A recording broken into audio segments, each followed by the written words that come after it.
Group G features Juicy Joe, Kills You, Xiao Hai, Kaba, Knuckle Do, and Nephew. グループ H、レックス、アングリーバード、ソウル、ラス、ジュニージョラス、シュート、草薙。And the final Group H features Lex, Angry Bird, Soul, Juninho Ras, Shuto, and Kusanagi. 以上、各グループのご紹介をさせていただきました。ここでグループステージのスケジュールをご覧いただきましょう。So let's take a look at the group stage schedule. 48名のプレイヤーは抽選で6名1組の8グループに振り分けさせていただきました。 Day1 から Day3 の3日間でグループ内で総当たり戦を行ってまいります。 The 48 players have been randomly assigned to 8 groups of 6 players and will compete in a round-robin format for the next 3 days. グループ内の順位決定方法については、同グループのプレイヤーマッチ勝利数、獲得バトル数による得失点差の合計、グループ予選の直接対決を制した結果にて、こちら優先となります。 Players will be ranked in order based on their number of victories, battles won, and the match difference, based on the results of their direct matches. The top 2 from each group will advance to the top 16 on day 4. Day4 に進出できるのは各グループ上位2名のプレイヤー。トップ16のプレイヤーによるトーナメントマッチを行います。各グループ1位はウィナーズサイド、各グループ2位はルーザーズサイド。ウィナーズサイドで敗北した選手はルーザーズサイドへ行き、ルーザーズサイドで負けると敗退となるダブルエリミネーション方式を採用しております。 The first players will be on the winner's side, and the second place finishers from each group will be on the loser's side in the top 16. Players who then lose on the winner's side will drop down to losers, and losers' bracket losses will result in elimination from this tournament. 混戦となった場合は一つのバトルが命運を左右することになります。最後の最後までわからないプレイヤーの熱い戦いを皆さん一緒に見届けましょう。 Thanks for your patience. We now move into group introductions. Let's get the groups out here and meet the players. We don't know who's going to take it, but let's meet the players and start the tournament.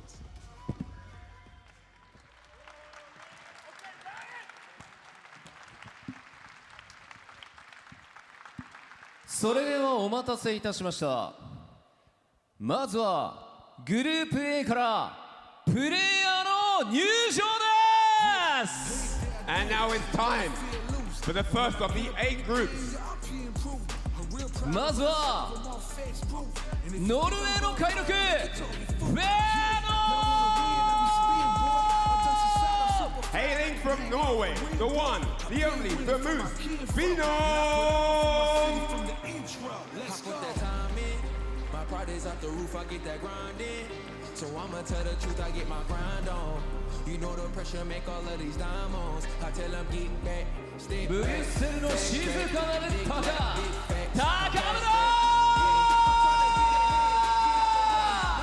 And hailing from Belgium, it's the Hawk, Takamura!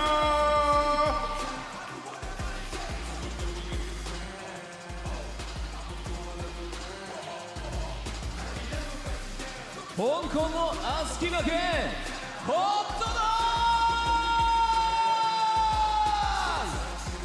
グ And the Infernal Hound from Hong Kong, Hot Dog!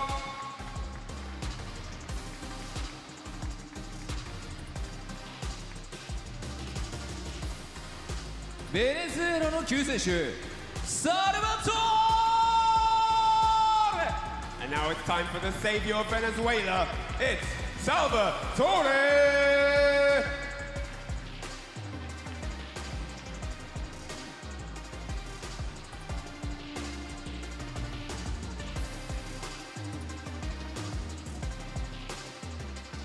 ぐるぐる剛腕大監督板橋残下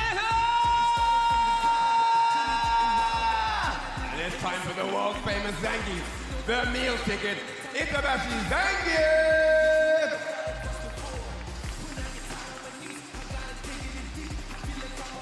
C アルファパ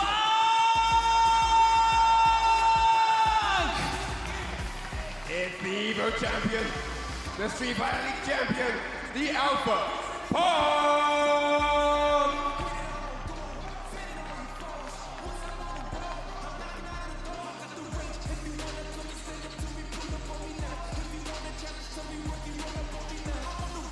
さあ各選手がこの会場を一周しながら観客に手を振りながらこのステージの上に集まってきました。 Now all the players from Group A are on the stage as you see the 6 members that are going to go head to head in our first group to open the tournament are on stage right now. I don't know who is going to come out victorious, but this is going to be one amazing sight to see. さあご覧の6名のプレイヤーがグループ A トップ16トーナメントの座をかけて総当たり戦をこれより行っていきます。今一度大きな拍手をお願いします。 Two of these fine gentlemen will be moving into that top 16 when they fight for a $1 million first prize. Big round of applause to everyone in the arena. Give these guys a big round of applause here. それでは選手の皆さんスタンバイをお願いいたします。 All players on standby right now. そしてここからは試合の模様を熱く伝えてくれる実況席の皆さんにお渡ししたいと思います。よろしくお願いします。 It's time to hand over to our wonderful and genius casters on the desk. Take it away, boys. Ooh-wee, we are here. Welcome to Capcom Cup 11. Welcome to the legendary Ryugoku Kokugikan, where we've seen Street Fighter 2 tournaments in the 90s. We've seen legendary sumo wrestling matches. We've seen Kenny Omega, Okada, Ishii go to war in this very building. And now we are going to crown another millionaire, another legend in Street Fighter 6. Ringe Vicious on the mic. How you doing, fam? Man, couldn't say it any better than you just delivered right now, because it is for that time that we've been grinding out every single event, weekend after weekend, hell, locals day after day, to crown our very next millionaire in the realm of Street Fighter 6. I am as excited as ever, as you can tell. Most definitely, and we are starting it out with one of the most lethal groups possible, right? Group A, you saw the introductions, you saw how stacked it is, right? Players that are considered the best from all around the world are going to be in every single group, and we got, I think, some of the favorites here in Group A. Oh yeah, there's definitely going to be history in the making. We already have one with Phenom coming into it. How many Capcom Cups does he have under his belt in terms of attendance? I do believe this is his 7th one going into it. Then his brethren, Takamura, coming in with his 3rd ever appearance. But needless to say, we've seen some very familiar faces, even foremost with Hot Dog, Itabashi, Zangief, and Punk as well. Plenty of accolades within those 3, but the new kid on the block, in my opinion, one to look after, the savior of Venezuela, Salvatore. Salvatore, right? Only 23 years of age. Actually, the youngest player in this block, if you look at it. So yeah, definitely one of the newer kids on the block, but he's no stranger to the CPT, right? He's been one of the premier players in South America for quite some time. Venezuela in the building, and he's going to be looking to rep, and he's going to get a big chance to do it on the grandest stage against the best competition, and this is where the growth happens, right? And he's been steadily growing as a player, getting better and better with the exposure to this international competition that he's had from CPT, and of course, the group order today. Look at the matches that we're going to get. Phenom versus Takamura to start off. Hot Dog versus Salvatore.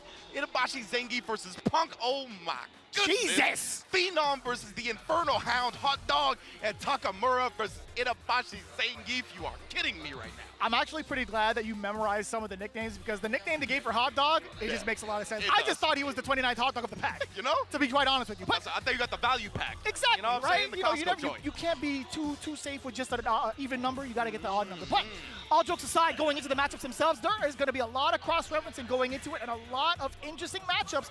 Most notably, as you had mentioned, Itabashi Zangief versus Punk. But for the meantime, we have a pretty good spread of Kami players overall. But talking about the accolades as to how they got there, you had seen the different routes, you had seen the premieres that they've gone to, the exact kind of like opposition they had to face through region after region. These guys had to go through the ringer of each of these single regions, and all of them are substantially leveling up. Most definitely. I love the animated intros, by the way. As y'all probably know at home, I am quite the wrestling fan, and that's where I first got introduced to stuff like this, so I'm glad they're using it here as well. Phenom the Moose in the building. Repping NIP on that Ken, and I mean, the Hawk Takamura as well. That's crazy. Most likely going to be responding with his own Ken.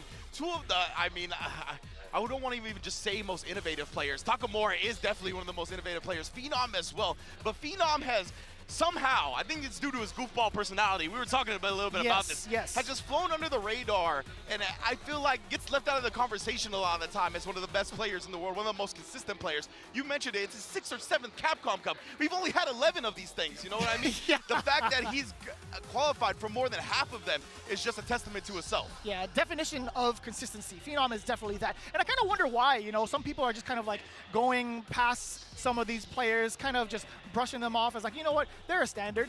I don't know how much damage they're going to do when it comes to cup time, but I guarantee you there have been already highlights popping up from this man Phenom and also some from Takamura. The fact that they have to face each other first is actually going to be a banger, right? The Moose versus the Hawk, that's some sort of different anime levels that I couldn't expect. But going into the matchup itself, we have seen, obviously, the Kens. Phenom also trying to downplay it. He actually cursed himself by interviewing a lot of the players here by asking who their top 5 was. Obviously, we're going to hear Ken through and through. So he did himself, you know, a disservice a little bit. But He did.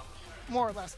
He also has a chance to show off the Cammy. Yeah, most definitely. That's a great point, right? Phenom does have the Cammy in his arsenal as well, an extremely powerful character in my opinion. I just think she has all the tools that the system kind of really accentuates, right? Like the ability to have the punish counter off the dive kick, the way the frame data is structured in this game, and how people take their turns off of strings and pressing like a medium kick after a light string, right? She can just go into the dive kick, catch you on the recovery, get a full combo from it. So especially with the Ken on the table, and obviously Ken's love pressing the reversal crouch medium kick at 7 frames. Good range for the frame data on it as well. So I'm expecting the mirror to start, but I wouldn't be surprised by the Cammy, honestly. I also wouldn't be surprised with the Cammy out the gate, but I am more concerned about the defensive aspect when it comes to the Ken mirror match. Like, who's going to get zany and wild first in regards to what the wake-up options are, what the defensive choices are going to be in between strings that are not necessarily true block strings, etc. That's one of the big key components, because if Ken locks you down in the corner, this has been a very pivotal talking point for every level of the FGC, specifically for Street Fighter 6. Like, what are you going to do once Ken knocks you down into this corner?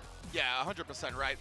Then Ken, and just in general in this game, it can be very overwhelming in the corner, right? And you have a lot of defensive options at your disposal, considering the parry, the wake-up drive reversal, etc. But if your opponent has the read, I mean, you really straight die for making the wrong choice, right? So that's something that we're going to be keeping an eye on throughout the day, of course. The players' tendencies, what defensive habits are they looking for, who's going to be busting out with a lot of invincible reversals, who's going to try to play very disciplined. This is 2 out of 3 in the group stage. There's a milli on the line, so it's scary, right? Every mistake is amplified. So because of that, we'll see how it goes, man. Takamura, I think, tends to be the player that brings out the more unorthodox strategies between the two, right?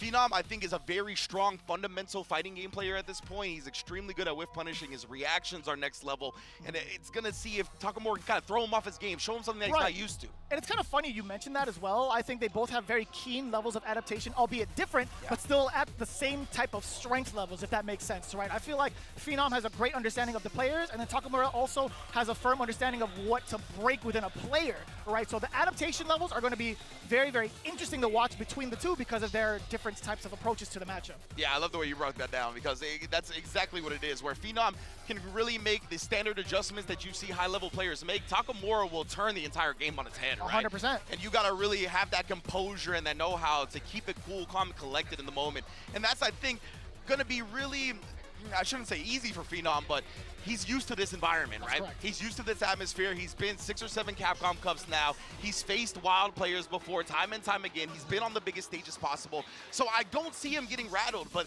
that's the thing with Takamura, is he will bring out something that you have never seen before in the game. So even if you are the most composed player, when you get hit by something that you didn't even know was possible, I mean, it can shake anybody. I mean, he might throw out a couple of EVO award-winning buttons, if you know what I'm saying. Like, he might catch people off guard because he is that cold-blooded killer. He will do anything it takes to win, and it could be by unorthodox means. Yeah, most definitely. So I want to see. Takamura is always one of those players that really tries to make some hard reads here and there, tries to play the mental game in addition to just the standard fighting game, right? Try to get in his opponent's head, throw them off their game. I want to see if Phenom's going to be able to keep his composure. I'm sure he will be. I'm interested in, like we said before as well, the Ken or the Cammy. I could see it starting with the Ken just because I think he's been so impressive on that character throughout SFL, throughout CPT. That's right. Obviously, Phenom is one of the SFL finalists here as well, along with Team EU. Yeah, so I mean, you're looking at the overall routes that they have both taken in their respective regions to kind of get here, the amount of different characters and the meta that they've been focusing on throughout the entirety of the season. I gotta say, man, when it comes to the EU Northeast, Phenom absolutely dominated that region. Takamura World Warrior EU on the west side as well. He's dominated that region. It's going to be very, very hard to tell exactly who's going to come out swinging first between like the two characters. I couldn't even flip a coin for it, honestly. Man, yeah, honestly, I'm just very excited to get this going. Phenom and Takamura, we're having some stage technical difficulties right now. We're making sure that's all prim and proper before we get into this. Obviously, the Millie is on the line here, but you're not only going to see Phenom and Takamura, you're also going to see Hot Dog, Salvatore, Itabashi, Zangief, and Punk all in this Group A. It's going to be an incredible one. I can't wait to break down some of the stories later on. We obviously have Itabashi, Zangief versus Punk. Oh my God, which, dude! I mean, has got to be one of the most anticipated matches in the entirety of the tournament. But starting with Phenom and Takamura, this has, I think, a lot of implications for the rest of the group going forward, right?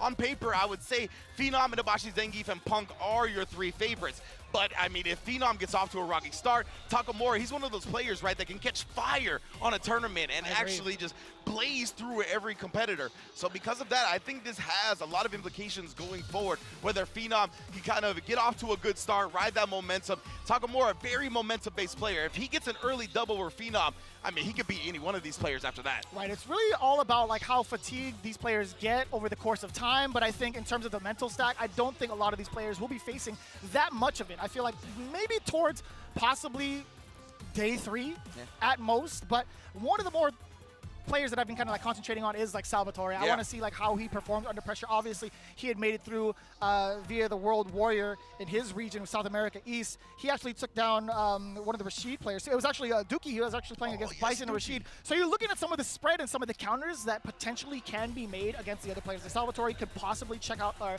could possibly put a check mark against Hot Dog.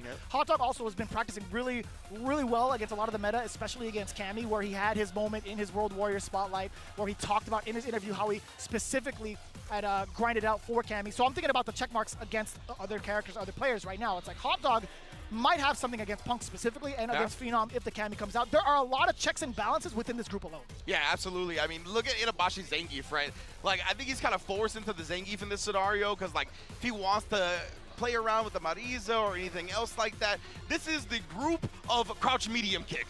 Like, you are dying to crouch medium kick in this group. They're trying to get their own evil It's Kens, it's Bisons, it's Cammys. Like, it's going to be very difficult to try to exploit any of those characters at this range. But Itabashi is the pro, right? He always has the grappler's chance. That is something that I love to say about these grappler players. So if he has the right read, if he's able to maintain that spacing, and that's something that we've seen a lot from these Zangief players, right? Is they don't just try to throw caution to the wind and sacrifice their life to get in. They know his buttons have good range. They know they can fight the ground game with some of the best characters in the game. So we're seeing a lot more slow-paced style, really trying to use the Zangief normal range to kind of outduel the Cammys, the Kens, etc. at a range and make them uncomfortable. Yeah, and one of the scariest things about Itabashi Zangief specifically is that he doesn't even have to utilize the normals. We've talked about this amongst ourselves as commentators throughout the entire couple of days that we've been here. He can walk you down with the most intimidation, and I feel like that's one of his strongest suits because he will also prepare for the read in regards to what you're trying to do to at least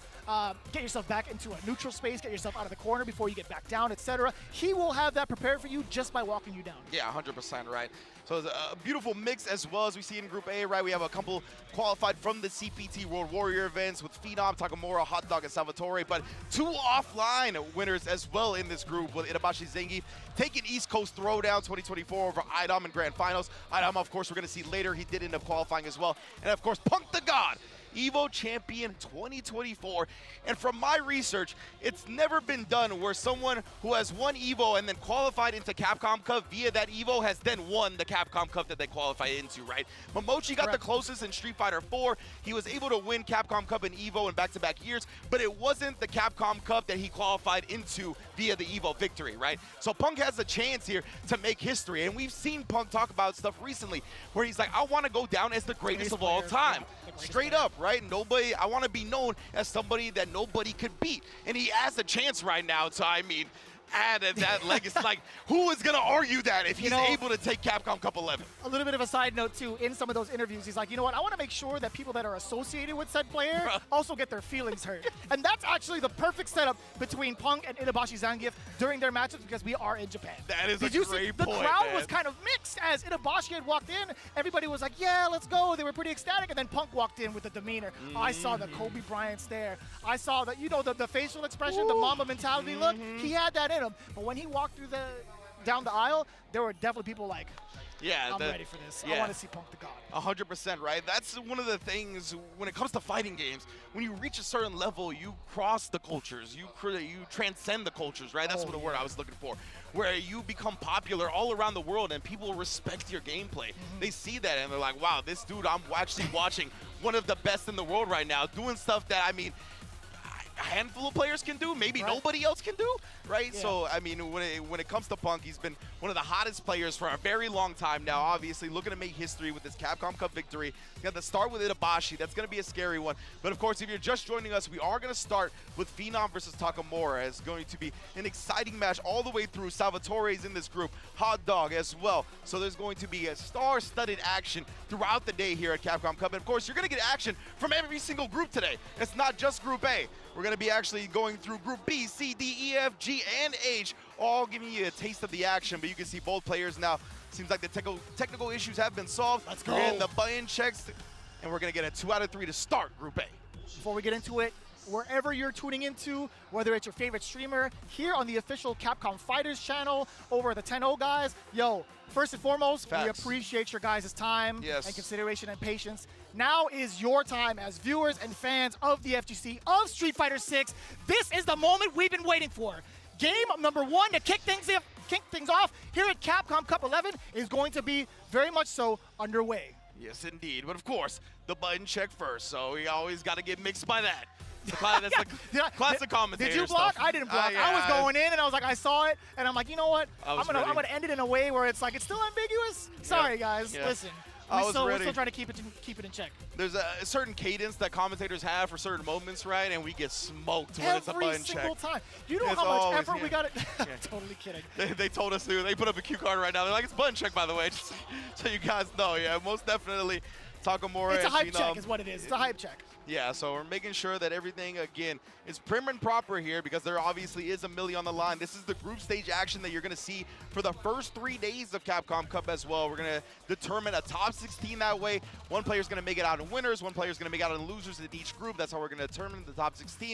And then we are going to crown the Capcom Cup champion and the milli winner on Saturday. Crazy. Remember that, yeah, on Saturday. And then, of course, Sunday, we're going to crown the SFL champions with, I believe, FlyQuest representing the U.S., Team NIP representing the EU, and then, of course, Team Good 8 Squad, baby. For Japan. It's going to be an amazing, amazing time here at Capcom Cup all the way through. 5 full days of action, by the way. The Street Fighter is not going to stop anytime soon. Long days as well, so we're going to have the best of the best competition. But yes, indeed, Phenom and Takamura are going to get underway soon. And just making sure everything is all good. Got headphoned up as well. They're both looking extremely focused. Takamura especially locked in. And ooh, the graphic, I like that. I love that so I like that. Production quality, 100. Yes, indeed. And Phenom, it looks like Phenom, he did do the button check with Cammy as well, so it looks like you're very on point. He's going to avoid the mirror match here. He's been putting in so much work with Cammy that it makes sense, right? Cammy does have a bit longer of a range on the crouch medium kick than Ken. It is a 1 frame slower, though, so it does kind of alter some of the string presses and the press backs that you're going to see. But I want to see how prepared Takamura is for Phenom's Cammy. Is Phenom's Cammy going to primarily play ground base? Are we going to see some dive kicks? Are we going to see some air action? Let's get Capcom Cup going!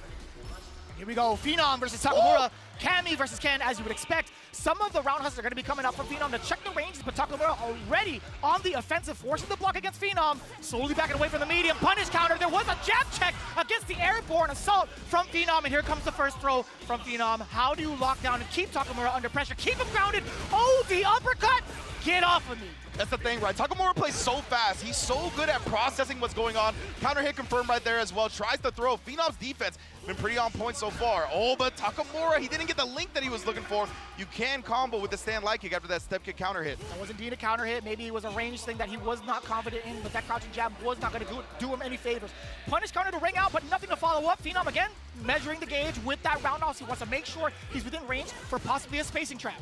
You can see Phenom, he's starting to scheme on it. Oh, but he actually shuts him down on the quick spin knuckle. There is the tendency for players to throw back-to-back projectiles. Maybe Phenom was looking for that, trying to quick spin knuckle through after perfect parry in the first fireball, but Takamura was more than ready. And again, these run shenanigans have been working out as well. Now we got counter hit overhead, tries the empty jump, but Phenom was not parrying. Using the side switch now, an immediate, actually a little bit of a delay tech from the side of Takamura.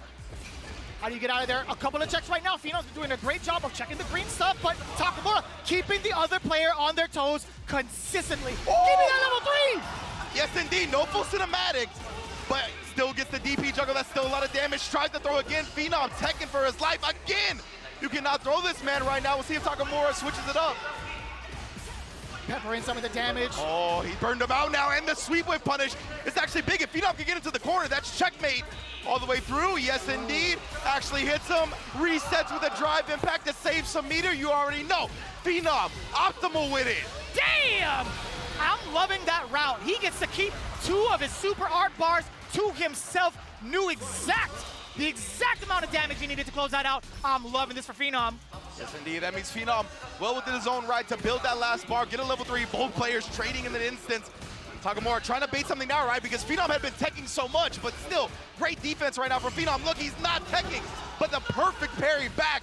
Gonna maintain control in the corner because of it. Man, Takamura's gotten a lot of mileage with some of these steps. I gotta tell you, he's been playing really, really unorthodox by committing to some of the options after the run. Yep.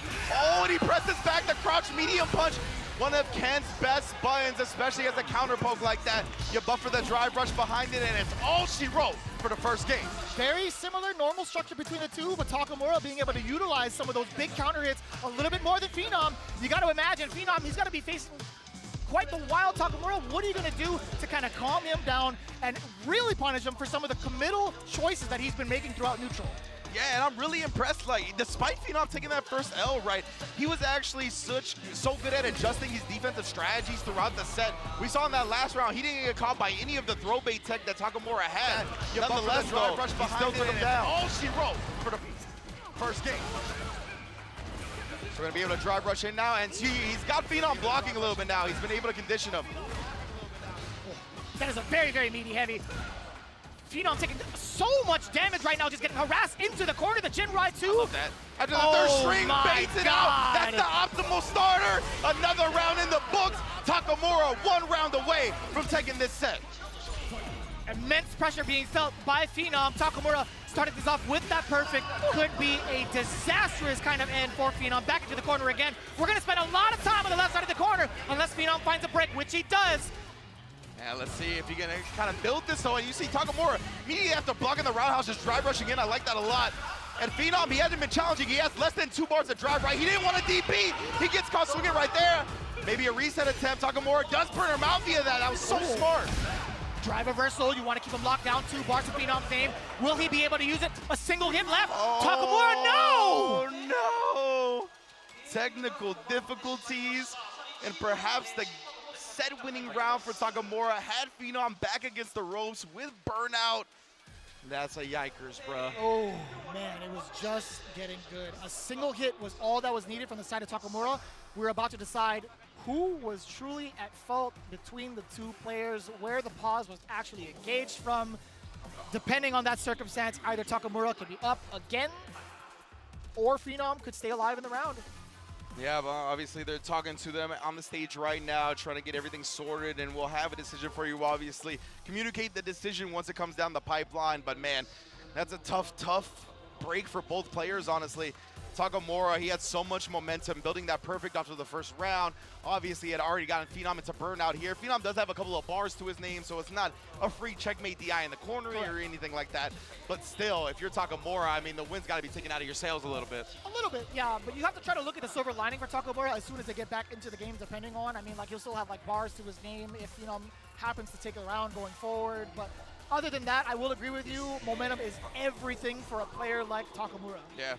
We've seen, I mean, tremendous choices from Takamura throughout this set, right? Like, the reversal crouch medium kicks have been there, the conditioning early on that tried to make Phenom press. Once he recognized that Phenom wasn't teching anymore, he started to condition him with the throws, and that opened up the counter hits later on. So, yeah, I mean, Takamura has been playing like a textbook, amazing fighting game so far. Man, I gotta say, there are certain things where I'm looking out for, like what he's going to do, like when he's going to go with the step kick and commit to it. Like, my man, he is deep in that other character's body when it comes to the step kicks. If that gets blocked, best believe Phenom is going to punish accordingly. Yeah. So I'm actually surprised at some of the times where the step kick did come out from the side of Takamura, it was counter hit. Yeah, right. And I don't know if it's obviously Phenom reacting a little bit late to the run, but I think Takamura is trying to utilize that step kick a lot. Just outside Cammy's like sweet spot range, right? Whether it be the crouch medium kick, the stand roundhouse. She does outrange Ken on the normals quite a bit. So because of that, I think he's trying to get outside that range just a little while and then maybe whiff punish, or if he reacts late, get the counter hit like we said before, right? So I think that's kind of why Takamura is risking the run step kick from there. But as you mentioned, if like Phenom just walks forward and blocks, that's an easy punish. The step kick's going to be so close.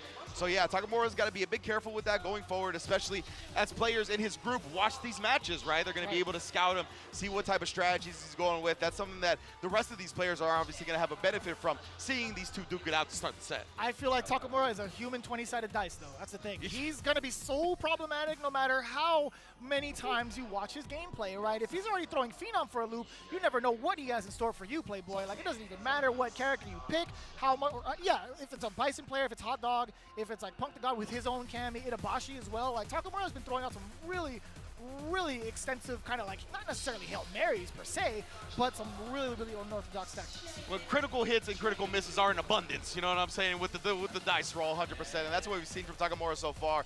Looks like we're getting something happening right now. We'll communicate exactly what is happening in a minute, but we do see the players moving around a little bit. Going to be continuing the set shortly. Obviously, Takamura been such an impressive showing so far on set point up against Phenom. This is all 2 out of 3. Remember that for the group stage, so he's 1 round away. I'm going to get y'all that info when we get it, most definitely. From what it's looking like right now, we're not necessarily getting all the information, but based off of the program that we have, it feels as if Phenom was not at fault for the pause and the technical difficulty. So that's going to be a round towards Phenom as we resume the game. Phenom just over 2 bars. We'll see how this plays out. Yes, indeed. So, yeah, what had happened, we ruled that it was the fault of Takamura, so Phenom was rewarded the round. And now Phenom, is already making the most out of this. Getting a level 3 early is going to be draining a lot of Takamura's drive meter as well, putting him on the verge of burnout. He's going to try a drive rush and get the heavy, and that's exactly what he does to take the rest of that. Jumps the dive kick, but couldn't get the punish in time. That was so smart with Takamura. He just busts out with the level 3. Knew Phenom would try to make the most of that burnout time, abuse the plus range that he had, not going to let it happen. Well, what are you going to do after this? You're not going to be within range to force that burnout. You are going to be building back your own drive gauge, which is going to give you a slight, maybe significant advantage. Who knows? But at the time right now, Phenom is still checking with the roundhouse, keeping Takamura away. That drive gauge is going to be very, very healthy for Phenom. Okay. Yeah, Takamura has busted out so many times. Despite Phenom using the true string, he keeps trying to make him guess after the true string drive rush cancel. Oh no, the whip throw is plus. You already know how it goes. Since forever and ever and ever, and Phenom making the most out of that technical difficulty. That is truly, I'm going to say, crazy that it played out that way. I will be very transparent. Takamura was on the verge of taking that round.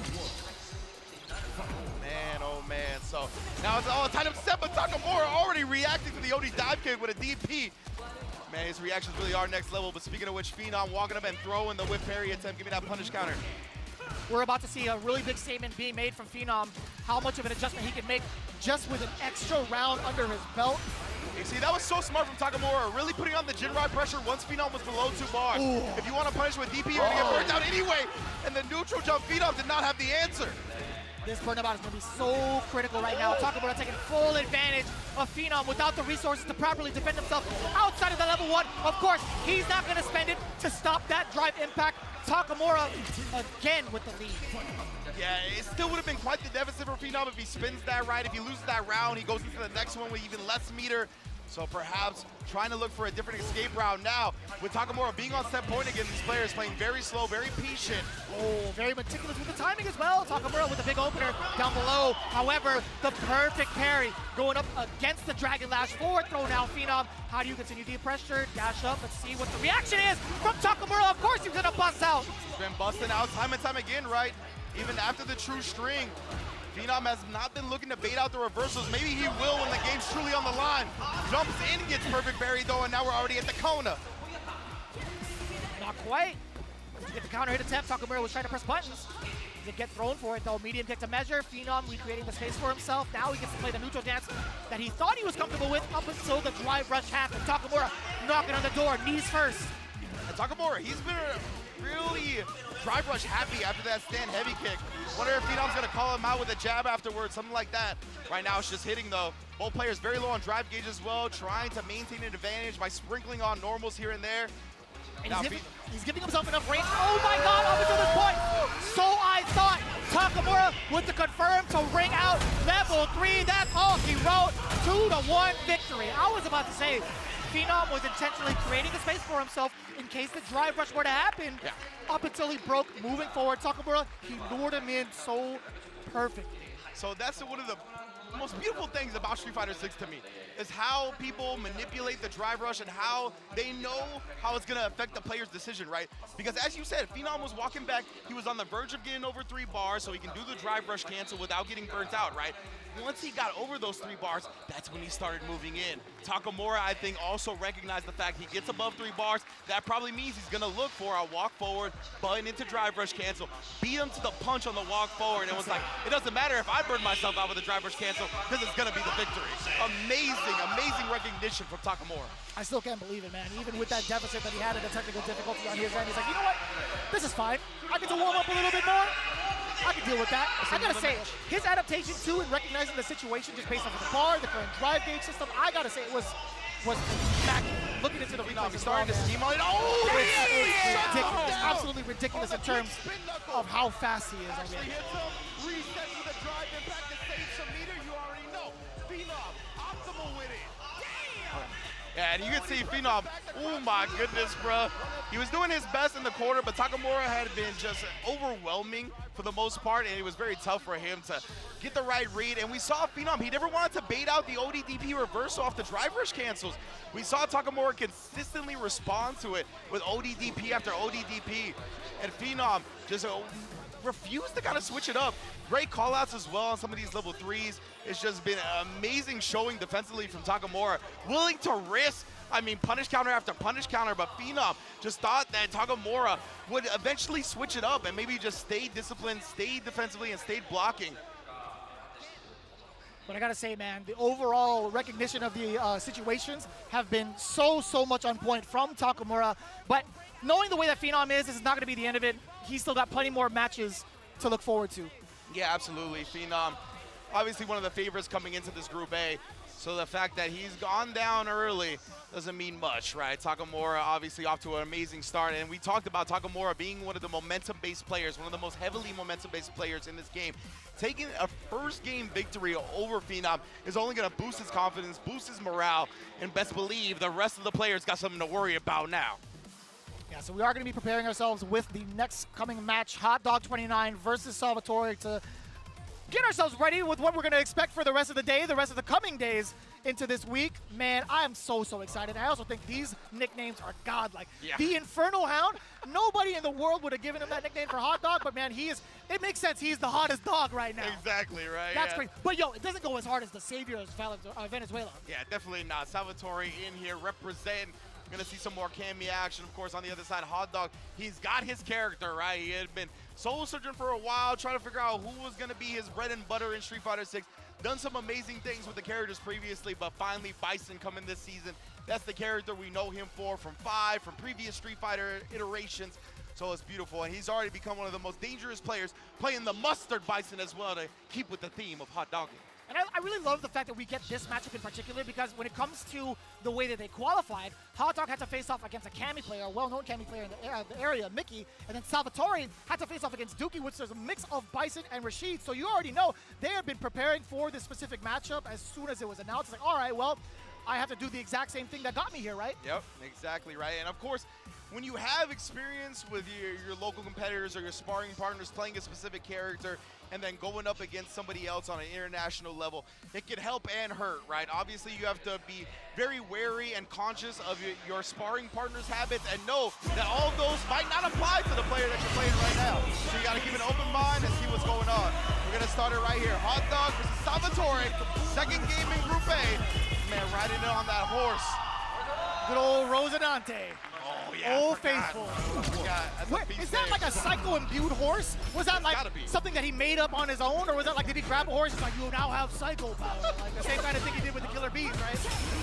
That's a killer horse now. Killer horse, bro. Now, ooh, cross spears, able to connect early. That jumping was absolutely critical for the punish counter as well. You have the bomb implant, allowing you to get some of this pressure going, especially after that drive rush. No, sir. Salvatore not going to fear too much. Taking a throw, not too bad. Yeah, it's not bad whatsoever. Oh, and then just responding with a perfect parry after his quick button. Knew that Salvatore would be trying to do something afterwards. Tried to bait out an ODDP right there, but just waking up with the buttons. Oh, and knew he didn't have that many plus frames to try to get a roundhouse going. Oh, that is beautiful. You always got to be aware if Hot Dog is charging down back, right? He will have those answers against the dive kick specifically. And right now, Salvatore busting out with his life on the line there. Hot Dog, he could afford it though, right? Obviously, still has a substantial lead. But Salvatore, one drive rush cancel. Oh my goodness! Means he's gonna take the round.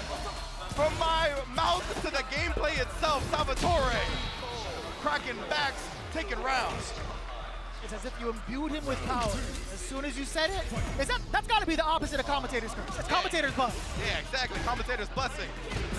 Oh my God. Sit him on down, waiting for a button press from the side of Hot Dog. Punish counter against a parry. What are you going to do about the Salvatore? Do keep on going? Again, you got to check the charge from Hot Dog. Salvatore, he doesn't care about that, though. We do get the side switch as well. And that's the thing, right? With the dive kick from Cammy, the landing recovery is obviously, it's kind of substantial, so you can just react, and even if she lands in time, you'll still punish with the Psycho Crusher. Now both players in Burnout, Gray Day, 2025. Oh man, Hot Dog though, willing to risk the slide. Even with the burnout from that range, he would have been heavily punished. He would have been destroyed. Hot Dog, oh my goodness, the neutral jump. Salvatore having the clutch read to close out the first game. He smelled the Hot Dog coming. He's like, you know what? I'm going to be doing the cooking this time. The first game being awarded to Salvatore for his patience and also the big anticipations against these scissor kicks. Excellent choice and excellent damage calculation. No doubt about it. He said the thing. But all jokes aside, Salvatore is looking so good against Hot Dog right now. Yes, indeed. Salvatore already off to a hard start. No pun intended. And we've already talked about how important momentum is, right? So building off that first game, we'll see how it goes. Great stuff from Hot Dog right there, staying disciplined, able to punish the dive kick because of it. Oh, give me them plus frames. Trying to parry after, nowhere to be found. Oh, look at him attack the drive gauge, assassinating it. Salvatore tried to jump out to hold on to the last bit of it. He's gonna be on a pixel after the level 1. Oh, you knew he wasn't gonna drive rush forward. That meeting was gonna be everything as soon as Hot Dog landed, or excuse me, as soon as Salvatore was knocked down. You had to see that coming. You had to see the scissor kick pressure coming in. Exactly, like Hot Dog was just not giving him any breathing room. He was making sure that he was gonna go for the burnout no matter what. Salvatore just didn't have the answers in that instance. Ooh, no back throw. Usually when people drive rush out, nice delay right there. He did a little bit of shenanigans beforehand with the Devil's Reverse, but nonetheless, Salvatore hard calls out that throw. Perfect two, the meaty crushing heavy, plenty of damage incoming. Gonna spin that level 1. Not quite there yet, still. The jump back again in anticipation for whatever it is that Hot Dog decided to do on Wake Up. Every sort of charge move has been decimated thus far from Salvatore. Yeah, we've seen, right, Salvatore ready, whether it be the Psycho Crusher, whether it be the scissor kicks, neutral jumping, back jumping. Just really trying to bait out that standard Bison offense, and he's done a great job of it so far. You see Hot Dog really trying to be antsy to take his turn back in those instances, not to cut you off on that one. No, absolutely not. Just wanted to talk about that stand fierce. Oh, but instead the crouch medium kick comes out. We talked about it. This is the group of crouch medium kicks. Be very careful. He's been looking to force that issue. Once he has the bomb after a throw tech or from neutral range, loves the Psycho Crusher. Oh, we'll definitely take that. Even if it resets the situation, Hot Dog doesn't want to be anywhere near the corner as soon as Cammy jumps. Oh boy. Dash up, keep applying the pressure with the throw. And what are you going to do to drain that drive gauge from Hot Dog? Because he will be a menace with it. Eventually he will. Salvatore's been doing a great job of tracking him down. Yeah, most definitely. And you see Hot Dog, right? He doesn't want to risk his anti-air getting baited out by a dive kick, so he's just been content air-to-airing time and time again. Or he tried to do it that time, but Salvatore, he anti-jumped, able to block the Psycho Crusher in time. Level 3 for the set victory. That goes back to exactly what we were talking about before, right? The fact that I talked about, the dive kick having substantial landing recovery means you can respond with the Psycho Crusher, and even if she lands first, it'll usually be a punish. That time, Salvatore flipping it on its head, going with an empty jump so he can block as soon as he lands. So smart. That was a tactic that he had been employing since like the very first round, the very first game. Hot Dog already getting downloaded. Salvatore making an excellent decision towards the end of it to be like, you know what? I want to see if he's going to try to continue this charge. I want to see if he's going to try to anti-air me with some of these tactics as well. Paid off beautifully. I got to say, man, Salvatore is something different going into this arena. We're already seeing the level of these players and what they're capable of, right? Like we saw the first game decided by the fact that Takamura knew when Phenom was going to move forward because of the drive gauge. Here we saw Salvatore knew what Hot Dog was going to be doing as well. So just amazing stuff time and time again. Salvatore really making the most out of his first game here. Man, he really was, right? Like you got the spacing involved with Hot Dog, knowing full well when he wanted to charge in, not really making the wrong decisions defensively as well. I think there are moments where he'd evaded some of the throw pressure that Bison is able to implement, and also while the mind was on him in the very few moments in between, he still managed to make the right decisions. Also with his delayed normals, he understood the timing of it all. He played this flawlessly. And that's something you could use when you're playing against a charge character, right? Like you mentioned earlier, you gotta keep an eye on when Hot Dog's gonna have the charge for that Psycho Crusher. It's such an incredible tool in his arsenal. So Salvatore, he was like, okay, I'm gonna let you get the charge for the Psycho Crusher, but I'm gonna empty jump instead, not risk any landing recovery punishes. Incredible stuff right there to start it. That's crazy. Takamura taking down Phenom. Salvatore already taking down his opponent in Hot Dog. This is Capcom Cup, baby. We talk about this a lot. Before the event happens, as soon as we touched down in Tokyo, we were like, who do you guys like in between matches? And I'll tell you what, man, I'm wrong. Yeah. I am wrong, but that's the beauty of it. I don't mind being wrong. I don't mind being transparent with y'all because it's so much better that way to see how it's transcended. I was talking to Jammers, and Jammers was like, I would be disappointed if all the winners that I expect to make it out. And I was like, don't worry, Jammers, it's Capcom Cup. That's not going to happen, baby. But right now, man, the meal ticket versus the Alpha. Probably our most anticipated match of day one, Itabashi Zangief versus Punk the Golf. There are just so many implications off of this matchup alone, right? We talk about Punk and his historic run as a U.S. player, being a U.S. professional player, taking down Evolution. Itabashi Zangief making it back into the Capcom Cup after a very, very long hiatus, not really able to find the success that he's been looking for, right? He has had a character crisis throughout the entirety of Season 1, and I will say that with confidence. It's been very, very difficult for him to find his groove with Marisa, but now he's found his flow with Zangief. On the other side with Punk, obviously this is his first run into the Capcom Cup for Street Fighter 6 specifically, but I think he's very much so in tune with the character and the engine he's running. Yeah, absolutely right. I mean, we felt like it's been even somehow, some way, Punk has found another level to take it to here in the latest season of Street Fighter 6. Even when we think he's plateaued, when he's reached the top, when he can't get any better, he somehow still does. And that's a testament to his championship mentality. And we see him, he's been given interviews, whether it be with Core Gaming, whether it be with Evo, talking about how he wants to go down as the best. As you mentioned, he doesn't just like making his opponent salty, he likes making their family salty. He said it himself, bruh. So I mean, that's actually the most villain thing. I love that. I love that. And as you mentioned, we are in Japan, right? This is Itabashi Zangief's native region. So obviously the crowd, the hometown hero, they're gonna be behind him. And Punk, this is where he thrives. Super villain status. We've actually had a couple of conversations going into this matchup specifically. Zangief versus Cammy. Now it's one where I feel like on paper, it's going to be a very, very technical one, in my opinion, based off of how Itabashi wants to play it out. But also, when we talked about this amongst the players that are involved in Capcom Cup, we were thinking to ourselves, how is Itabashi going to approach this matchup, right? I feel like Punk's been so prepared with his run as well over the Street Fighter League US Finals against the Bandits, specifically against Mena RD.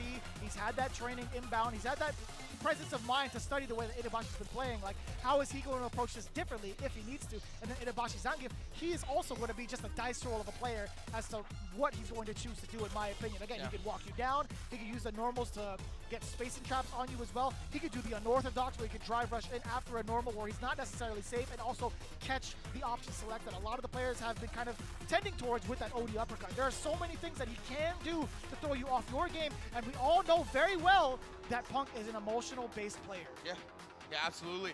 And we see him thrive with the emotions, right? Sometimes, obviously, can hinder him, but more often than not, it helps him. He's one of those players that really is fueled by that fact. But I love that you bring up the OS and the exploitation that Zangief can kind of make of it, right? He's able to use that stand fierce to armor through a lot of people's DPOSs during the drive rush cancels. That's what we saw Mena utilize a lot up against Punk at the SFL US Finals to get the big damage that he got. A lot of the time was baiting out that DP from the stand fierce. So I want to see if Itabashi Zangief uses that as well. And I just think in general, right, when it comes to this matchup, Geef does have the normal range to make Cammy maybe second guess at certain ranges, right? That stand roundhouse is going to be a big factor because it's going to be Cammy's longest range button. Right. So we're going to see if Itabashi Zangief plays around that, if he tries to like drive rush in behind it to get a whiff punish, tries to scoop him up with the extended hurt box on a DP or on a SPD, excuse me. Sure. So all kinds of possibilities here. I want to see Punk was so on point up against Meta when it came to the command grab reads, right? I felt like Meta rarely ever was able to hit him with a neutral SPD. Right. So because of that, I want to see if Itabashi's rhythm is a little bit different, if Punk's more susceptible to it up against him. It's going to be a great one.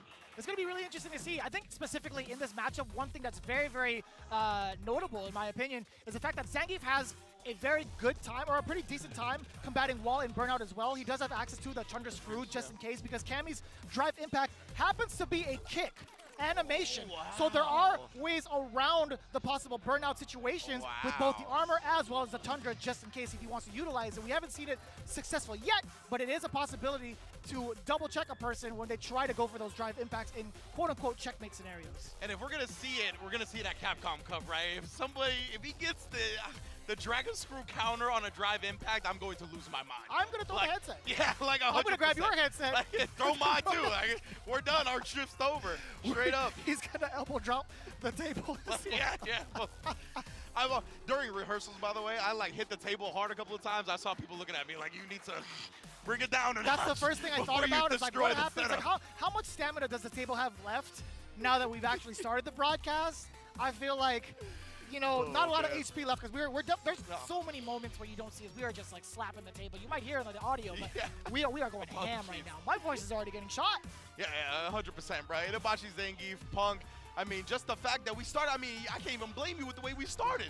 Takamura beating Phenom, Salvatore beating Hot Dog. This could be another one, man. I think a lot of people favor Punk in this matchup on paper, but Itabashi Zangief, bro, he's got the grappler's chance.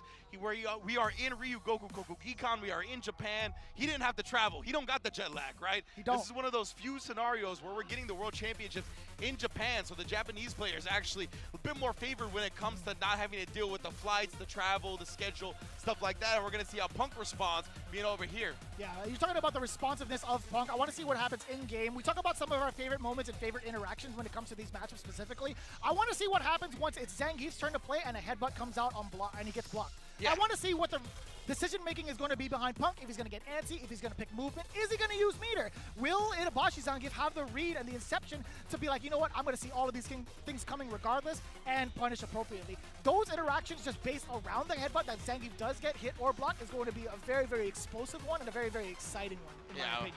Oh, 100%. I don't even think it's just an opinion. I think that's facts, Vicious. You know what I'm saying? That's definitely one of the things that we're going to be looking out for the most in this. Oh, I wish we could have got a longer shot of the Itabashi Zangief arcade stick. Always love seeing that ergonomic controller. What did Brian F say? It was like a console controller, a specific console controller. I want to check my tone here, but that was actually pretty funny when he talked about that during the group drawing analysis. 100% retro style. Hug, you see it. That's much better. Up. You know what I'm much saying? Better, you know what I'm saying? Retro style with the orange juice on deck as well, staying hydrated, vitamin C and all that. That's what's in orange juice, right? Vitamin C? Yeah, or is it vitamin D? No, it's definitely I don't know my vitamins. It's okay. It's definitely C. I only know my. Oh, never mind. I won't say that either. You're good. Oh, the old school vitamins. Yeah, you guys know. You took your vitamins as a kid, but we'll see who's taking their vitamins, who's eating their Wheaties today between Itabashi Zangief and Punk.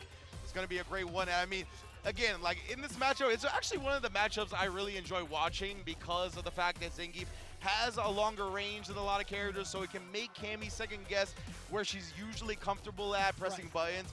So because of that, I'm always looking forward to seeing Zangief versus Cammy. Yeah, we might see a different side of Punk. He could be extremely active with his normals. He could keep him out with Roundhouse all day, if need be, right? We want to see who's going to be like the aggressor first and in what style. Yeah, and then like if he does try to just kind of pepper on the roundhouses over and over again, will Itabashi Zangief, like how is he going to deal with that? Will he try to armor it with the Fierce? Will he try to walk in and then walk out of that range and drive rush immediately? That's a good point too, right? He's got a few answers, and that's why it's going to be so interesting seeing these two. In addition to obviously being an incredible player duel, two of the greatest fighting game players to ever do it right here in Itabashi Zangief and Punk the God. Man, you couldn't say it any better than that. Like, straight up, Historically, right? man, Itabashi Zangief with his overall record, not even just in Japan, but on a global status, Yeah. is insane because he has been around the block way longer than Street Fighter 6. I'll tell you what, in a multitude of games with that same grappler's mentality, hence why his reads are so heightened at every level. Yeah, and I love the fact that you bring up the fact that he's well-traveled. Because he didn't qualify through Capcom Cup, through an event in Japan, an event in Asia. He came to New York. He came to Connecticut. He came to East Coast Throwdown. He was his I'm own taking meal that ticket. spot. He earned that title meal ticket. And I'll tell you what, as soon as East Coast Throwdown was over, he went with Daigo to have the biggest meal. And he had the smile on his face throughout the whole time. He was laughing at everybody. I went to congratulate him. He was just like, yeah. In English. Oh, in English, he's yeah. like, yeah. He speaks English pretty well. So, yeah, I mean, most like, definitely. he definitely said, thank you very much. It was very fun. Yeah, man. He always just looks like one of the players that enjoys fighting games the most, right? No matter what, whether it's win or lose. Unless it's against Nemo. Yeah. We all have that player that we don't enjoy fighting against, or don't enjoy losing to, I should say. Yeah. So, yeah, most definitely. But Tasty besides Steve. that... Love you, Brody, man. Listen, when we play these games and you get these games on me, best believe I get salty. Yeah, you know, stop adding people about best dressed as well, Steve, all right? We know you won. We don't got to be adding, talking about good luck next year and all that. You keep it to yourself. My man tagged everybody. He's like, I want to thank the other nominees for helping me get to this part in the Evo. Man, come on, the Evo Award show for him, man. that was a given. Sure, I get it, but don't tag us. Yeah, for real. But always big love, of course, to our guy, Tasty Steve. The noisemaker. The noisemaker, most definitely. We're going to get into this one shortly. Itabashi Zangief and Punk. We talked about a lot of the different aspects of the matchup, right? Want to see how we all get it cracking once we do. But of course, in addition to this, we still got some more matches coming up as well, right? Phenom versus Hot Dog is going to be after this. Both players who took an L in their first match, right? So they're going to be looking to bounce back heavily. That's a huge match for both of them now, coming off of losses. And of course, the last match is going to be Takamura versus Itabashi Zangief as well. Yeah. Takamura obviously having a big first dub over Phenom, and we're going to see how Itabashi fares up against Punk shortly. Yeah, we were talking about like the overall logistics of every single pool and every single player. As talented as they are, one of them is going to go 0-5. That is crazy to say overall, and then 1-4 as well. It's like, come on, man. Yeah. Like any one of these players, honestly, just not making it out into the top 16 is staggering. But that's the level we're at when it comes to Capcom Cup, right? It is the elite of the elite. And that's what we've already seen Phenom and Takamura. If you're just joining us, Takamura was able to defeat Phenom. Salvatore able to defeat Hot Dog. We're on our third match now with Itabashi Zangief and FlyQuest Punk. And of course, NIP Phenom versus Talon Hot Dog. Takamura and Itabashi Zangief repping DFM. Gonna be the one to close out the Group A. I didn't even realize it was Itabashi and Takamura towards the end. Criminally unsponsored Takamura, by the way. Yeah. Just to put that out there, my man is still cooking. Like, and he's been cooking for so long, too. Like, this is a dude that has made, I mean, waves at Red Bull Kumates, at Capcom Cups, at Evos, right? Like this Street Fighter League as well. Street Fighter League. When he had his time in there. He has performed on the biggest stages in the biggest ways. So yeah, criminally unsponsored 100%. Hopefully we get that fixed after Capcom Cup. But for now, he's repping himself. He's repping the people that brought him here. And of course, FlyQuest's own Punk is going to be going up against DFM and Itabashi Zangief. Both players here well repped when it comes to the orgs. Definitely two, if they're ever on the free agency market, two hot commodities. You know what I'm saying? You know, I didn't even realize it, but Salvatore only had to be one and done today. Yeah. He's definitely living by the sponsor. That's right. You be gaming? Yes, you be. Yeah. Damn right. Salvatore be gaming, bro. One game win. He's chilling for the rest of Group A. That feels great. Enjoy Tokyo, bro. That's what I was going to say. Go get some Kikambo. Go live it up, brother. Go to the Sky Tower, all kinds of stuff. So most definitely Salvatore is going to be having a great rest of the day because he is not going to be playing any further. And, of course, coming after Group A, we have Group B featuring these titans of the battlefield as well. Salty Kid, only 19 years old. Insane. Salty Kid, my goodness. Sianik NL, Grand Totokai, JB, and of course Noah the Prodigy. Noah the Prodigy like a luchador, right? 22 years old with like 10 years of experience somehow. He's just been playing for that long. It's that meme. It's like you have to have X amount of experience But it's your first time ever getting that, like trying to apply for that job, Yeah. fresh out of college. Yeah, exactly. No, it's fresh out the womb. You've been playing on the sticks, man. Yeah, most definitely. And Noah, it's such a cool full circle moment for him to be here in Japan. He brought out family members here as well, His right? dad, The family yeah. that brought him to the fighting game events when he was just 9 years old to compete in these various tournaments. Now he's returning the favor, qualifying for Capcom Cup, being able to bring them out, making his family experience Japan for the first time as well. It's one of the most beautiful That's things crazy. about At fighting games and 22 where we're years at. old. You know, Bruh. same with Grand Todokai. Grand Yeah. Todokai brought his mom with him. Yeah, Mama Actually. Todokai is in the building. Mama Todokai, shout outs to her. This is what Group B is going to be like coming up afterwards. It's going to be Salty Kid versus C Anik to start things off in match 1, followed by NL and Grand Todokai. That's going to be wild. Then, of course, man, Cali on Cali violence, JB versus Noah the Prodigy. That is absolutely rough. Obviously, Salty Kid as well as NL following afterwards. And to round it up, C Anik versus JB. JB in the building as well. Big ups to JB, able to provide me some hair care products, as we know we got similar things going on. Big So big Sam. ups to JP. Couldn't help. I really couldn't help. Yeah. That's actually the most, like, the best person you want to run into, specifically for your case. Yeah, exactly right. That is So godlike. most definitely happy about that. And of course, following Group B, we're gonna have Group C. Again, all the groups you're gonna see action from today. GG Halibel, Jabi M, Kakadu, Zengi Velado, Dual Kevin, and Tokido making up this group. Incredible stuff, right? Tokido and Dual Kevin, or excuse me, just Tokido was the one that qualified through the offline. All the rest of them qualifying through the CPT World Warrior events. Japan point leader Kakadu as well, and we've seen him be a menace since JP got these, got some love again. My Yeah, man Kakadu. You should have seen him on his stream. He was going through the entire list, and he was like, oh, this is great. Oh, I love this. I even like talk. He speaks English pretty well. Yeah, as he well. does, So you he does. talk to him on his streams and ask him how he feels about the balances. He's like, you know what? I think I'm back. I think I'm Yeah. back. But one of my big shockers in this group is easily Jabi M. You see him, he's got Yes. the fingers. He's like, shh. You ask him what character he's gonna pull out today. He's gonna be like, shh. It might just be the Terry, and it may just as be scary if he does do it. But either way, this is what the matchup's gonna look like. Most definitely, we got Halibel versus Goliath Gaming. Jabi M, Abushi, Jin Kakadu versus 2 games, Zengi Volado, Dual Kevin, criminally unsponsored, another one of our players criminally unsponsored going into this event against Reject Roto Z Tokido. Wow! Dual Kevin versus Tokido on day 1. I'm sorry, I just got smacked across the face with that one. Halibel versus Kakadu, and then to round it off, Jabi M versus Dual Kevin. And as you mentioned, right, Jabi M has a plethora of characters in his arsenal. The Terry is what we've seen most recently. It's going to be a great one. And then on to Group D, my man Broski putting the fist up, ready to put Aki in people's behinds. Bravery, VX Bow, Blas, Idom, and Emperor all following this up as well. Another elite group.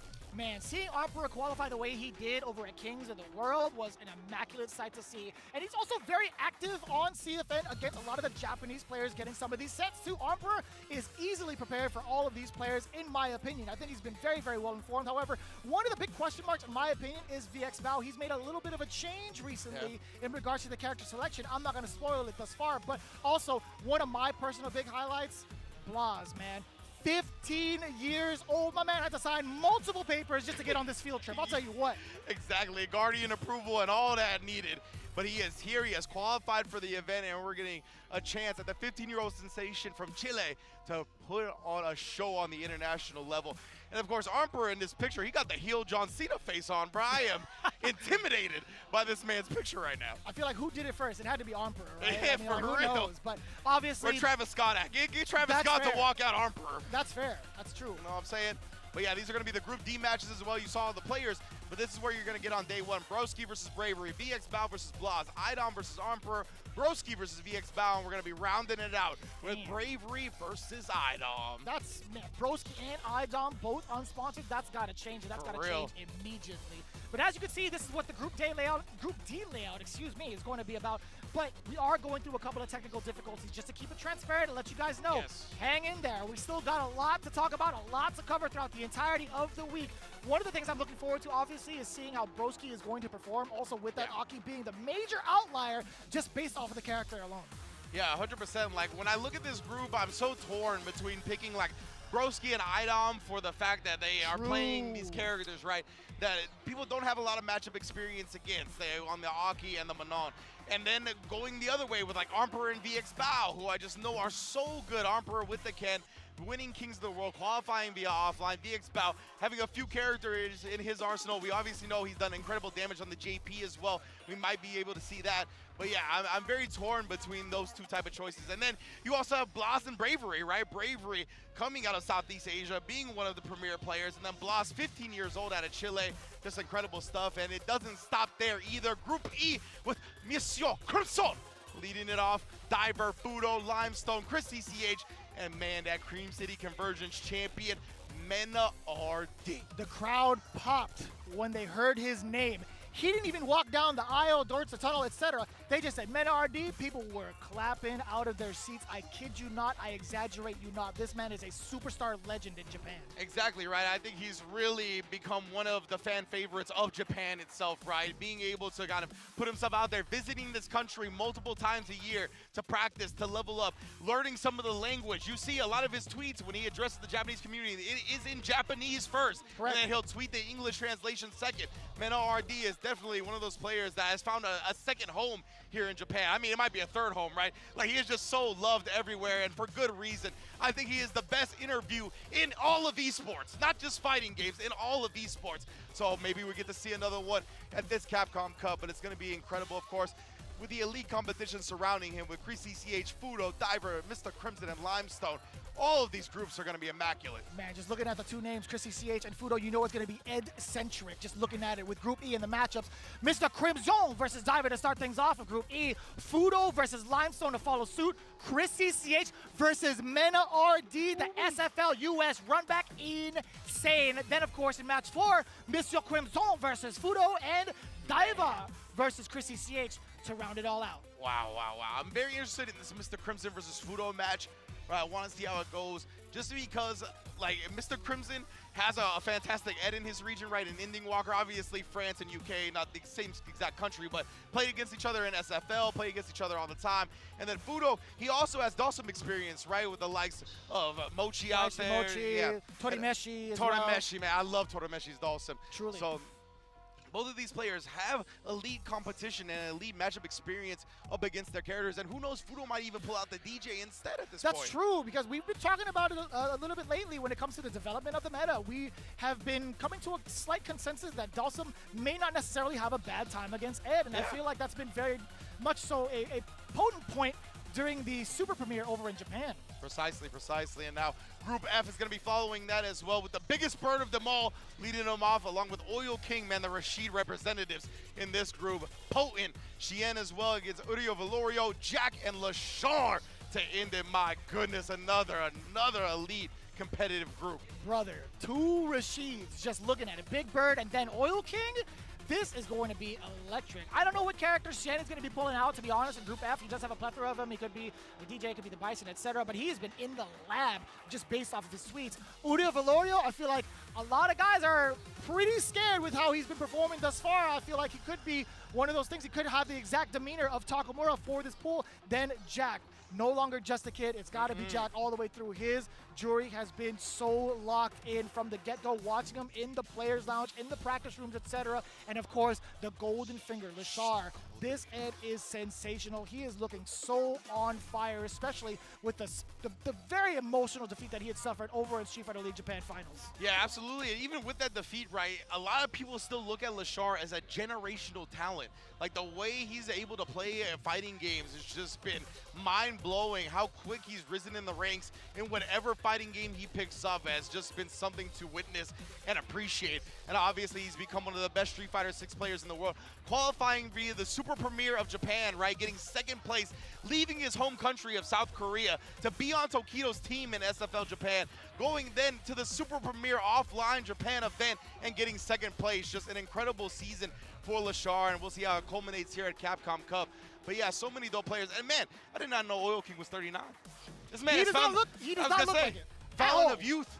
He has found it. Man, and he's still rocking them shorts. I hope he's not doing that in Tokyo. It's snowing out there. Bro, I cannot believe. This is crazy. Big Bird versus Oil King, Sien versus Urio Valorio, Jack versus Lashar, Big Bird versus Sien, Oil King versus Jack to round it off. A lot of Rashid games that are going to be going out throughout the entirety of Group F, I'll tell you what. I love that they got the mirror out of the way. They were like, we'll put Thank the mirror God. very first match. Let's get this decided, and we'll go from there. Smart scheduling by the production group. We do appreciate that every single time, but that is Group F. Oh man, I just noticed too, Oil King and Jack at the end. Obviously, Jack playing against Dual Kevin so much, gonna be very interesting to watch that. Facts. Group G though, this is the one I'm very interested in because we got Juicy Joe, Kills You, Shao Hai, Kaba, Knuckle Do, and Nephew. So what I'm very interested in is the fact that Kaba and Knuckle Do, obviously two of the best Guile players on the planet. We got Juicy Joe in the group. If you're unfamiliar with Juicy Joe, this man is a very saucy JP. He's got one of the best JPs in the business. On paper, JP does really well against Guile. Obviously, when it plays out, the Guile players have done their due diligence, have made it quite an even matchup in my opinion. But still, if the JPs can get off, they might make it real hard. And then Nephew, right? It's thought to be a very tough matchup, that Guile versus Jury for Jury. But he's got to be the best player, a best Jury player at that matchup in the world, right? Took down multiple Guiles to qualify at second place in Singapore Super Premier, including Higuchi. So just a testament to that alone, Nephew has got to be one of the favorites coming out as well. Yeah, I mean, looking at it too, I mean, Knuckle Do, one of the big anomalies that we've asked ourselves going into this event is whether or not he will stick true to the Guile. He's been flexing a lot of the DJ as of late. Will that be the case in the mirror match, specifically against Kaba or any of the other competitors? So we'll find out too into Group G. Juicy Joe versus Kills You to start it off. Shao Hai versus Kaba. Knuckle Do versus Nephew. We might get that answer in regards to whether or not that Guile might happen. Juicy Joe versus Shao Hai afterwards, and Kills You and Knuckle Do. We're not going to get Do versus Kaba on day one. Yeah. We got to make them wait for that one. Got to tune in next time for that one. But of course, Kills You and Knuckle Do, another one I'm very much looking forward to. Kills You, the fact that he is 100% on fighting games right now. This dude used to be sponsored for sports games as well. Now he is 100% all in on fighting games, and you can see how good he's been since then. We saw him one of the only players to defeat Angry Bird at SFL EU, right? Angry Bird was on a tear until he ran into Kills You and Kusanagi. So of course, these guys are going to be ones to look out for. Knuckle Do and Nephew as well. We've seen Nephew kind of dabble with the Mai a little bit. Obviously, the newest character in the roster as well. He might break it out to avoid that Jury matchup, but again, he has been the most successful Jury player against Guile in the world, so I think he's going to stay with a tried and true first, but this is a star-studded group, to say the least. Juicy Joe, if you guys could only look at his nickname that they gave to him, which will be revealed, I'm sure, actually, that was probably during the intro, but man, that's my first introduction to Juicy Joe. I've never met him in person, so I gotta say, I'm very much so looking forward to each and every one of these match, man. I gotta say, I have not been able to see these guys in person play outside of like the training room, so I'm very excited to see what they bring to the table for this very moment. But it's gonna be Itabashi Zangief versus Punk. Finally getting started. We appreciate you guys being as patient as ever. I know what is going on in the chat. I understand. We want to see the games. Us too. Let's believe that. And we are going to get into it. Zangief is the choice, obviously, locking in from the player one side. Cammy on player two, as it should be. Punk versus Itabashi. Let's get it. Yeah, I appreciate the chat sticking with us while we had to put some time in a body bag. You know, we murdered some time right there. We ran out of toe tags. Most definitely. And we're going to have Itabashi, Zangief, and Punk. It looks like all the issues that were up on the stream, or excuse me, on the stage, going to be solved, and we're going to get that matchup that we expected, the Zangief versus the Cammy. I love how it's stage specific for the walkout. You can tell what stage has been picked. Obviously, it's going to be like the Brazil Blanca stage because of the jungle behind him. I love that detail. That's really sick, honestly. Like walking out in the forest, the mystic stuff. Ooh, we got to let the intros rock, too. Tournament mode on, baby, as it should be. Here we go. Game one. Itabashi already being able to take the throw as well. You can see threatening with that. No. Weird buffer. Didn't end up happening. Oh, we do get the punish. Gotta do not whiff in front of the God like that. Punk the God already making a statement, trying to lock down Itabashi Zangief in the corner, but now slowly scrapping his way is Itabashi again. Wow. An attempt at a medium, getting thwarted immediately. Oh, and that's mad close. It was. Itabashi could have been plotting on something, but that's what we talked about. You can't whip against Punk, especially with that roundhouse. And now checkmate says it all, because Itabashi and that Zangief, that level 1 is not an answer to escape a DI in the corner while you're in burnout. Punk having a great time. You can look at the player count. He was smiling throughout the entirety of his assault. Count the roundhouses with me. That's at least 3 or 4 already. You can see Itabashi. He's trying to counterpoke a little bit, being very mischievous with his timings, and then does get the counter hit there. We talked about the intimidation factor that Itabashi may have against certain players. It has not shown through from Punk as he gets the opening airborne with a dive kick. Counter hit, full extension off of the target combo, true combo. Excuse me, off of the counter hit specifically. And I love that. You saw Punk, even after the neutral jump, he immediately jumped again, knowing that Itabashi would plot on an SPD when he landed. My goodness, Punk already so on point. But we're going to see if Itabashi uses that against him, right? That might be intel to thwart the wake-up jump later on.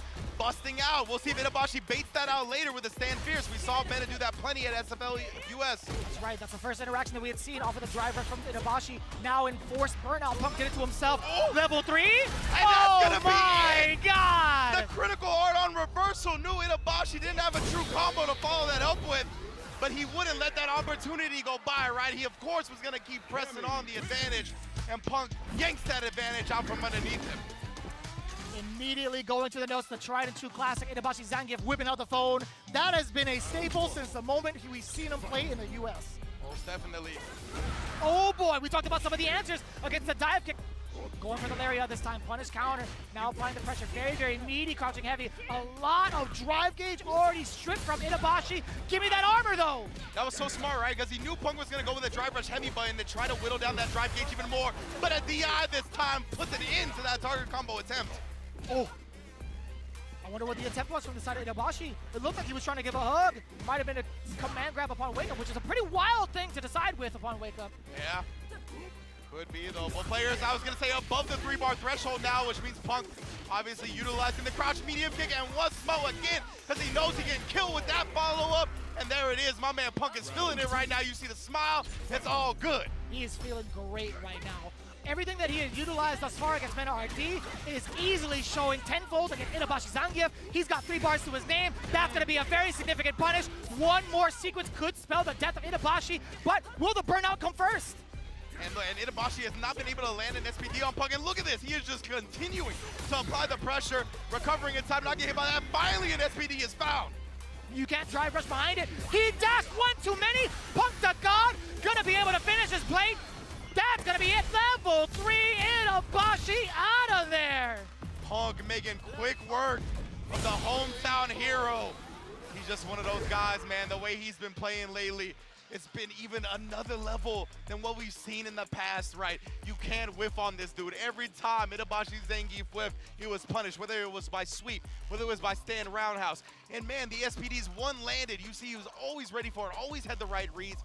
Yeah, when he's looking like this, what can you do? I feel like there's got to be a ratio with how many roundhouses Cammy lands. There has to be like an equal amount of SPDs. That's not the case here. The alchemy is a little bit off. The chemistry is a little bit off, I should say. Why did I say alchemy? I'm mad old. But, man, there are moments where I feel like Punk is just looking absolutely immaculate. The way that he starts off, I just hope he has that fatigue throughout the rest of the day, or at least the rest of the week, excuse me.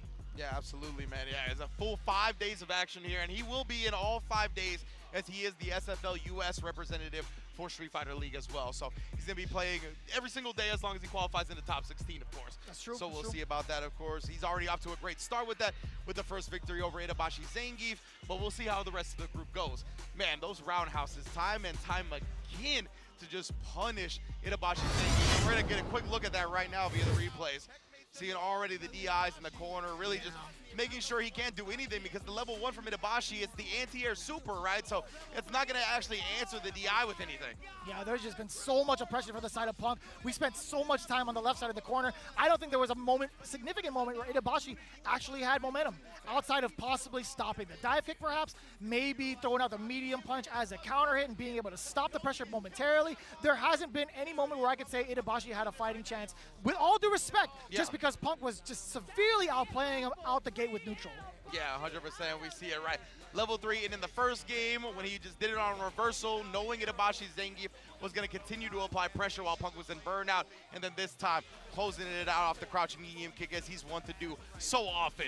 Incredible showing from Punk already going up 1-0 here in Group A. I hope it can be smooth sailing for the rest of them. Honestly, Itabashi, pretty critical defeat, but he's got so many more matches to play. I feel like he could just kind of shrug that one off and get ready for the next one. He's been so well acclimated mentally to kind of just pursue whatever he needs to pursue, to be honest with you. So I think just that one small speed bump, well, a very significant speed bump. He might have lost one tire. He's going to have to use the spare going for the rest of the tournament throughout the entire days. But again, I still have a lot of hope in Itabashi in terms of an explosive performance. But speaking of, we might get that exact explosive performance coming in first between Phenom and Hot Dog coming up next. And a super important match, all important match here already on day 1 because both Phenom and Hot Dog lost their first matches. This is both of their second matches. Of course, Phenom going down to Takamura, Hot Dog taking an L to Salvatore. So now both of these players right here, this is going to really, I think, maybe even decide whoever loses their future for the rest of the group, right? It's going to be very long for them to make it out, to borrow a phrase from my UK brethren. Yeah, we'll see how that plays out. One of the side notes too, man, I gotta say, when it comes to the innovations that Street Fighter 6 has been implementing thus far to kind of keep it like in line with the community, how dope would it be to award the nickname of the Capcom Cup champ to be an actual title for them specifically on their CFN? Yes, I 100% think that should happen. Or at least like available for like the entirety of like the player base, right? Imagine if Hot Dog won. I want to be the Infernal Hound. Yeah, right? Yeah, being able to put that up there. That's you know what I'm sick. saying? I want to give my bison that status. And it's not even going to be like a hound drawn in. It's just going to be a hot dog. Yeah. That's going to be the best part. There's going to be a hot dog graphic that says the Infernal Hound, and it's going to be like, huh? Yeah, you got to put it together. Yeah, I like that. You got to listen to some rap music to get that one. Yeah, dude, there's layers, man. There's way too many layers. The Moose is cool, too. Yeah, 100%. Always repping. He just got that Moose vibe. It just fits. But yeah, again, both of these players dropping their first games right. It's going to be all important to hopefully make it out of the group going forward here. Phenom's going to be looking to bounce back as well as Hot Dog. Going to be an interesting one as well. Whether see Phenom goes with the Cammy or the Ken up against Hot Dog, who we know is rocking the Mustard Bison here. Your overall match results so far. And again, the match after this as well, do not forget, it's going to be Takamura versus Itabashi Zengi.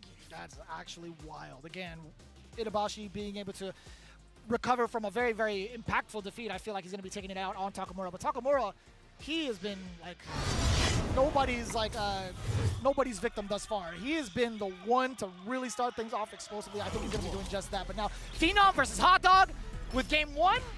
This could be a very important deciding factor as both of these players had lost their first game. Yeah, I want to see if Phenom is going with the Cammy again, right? That's what we saw before.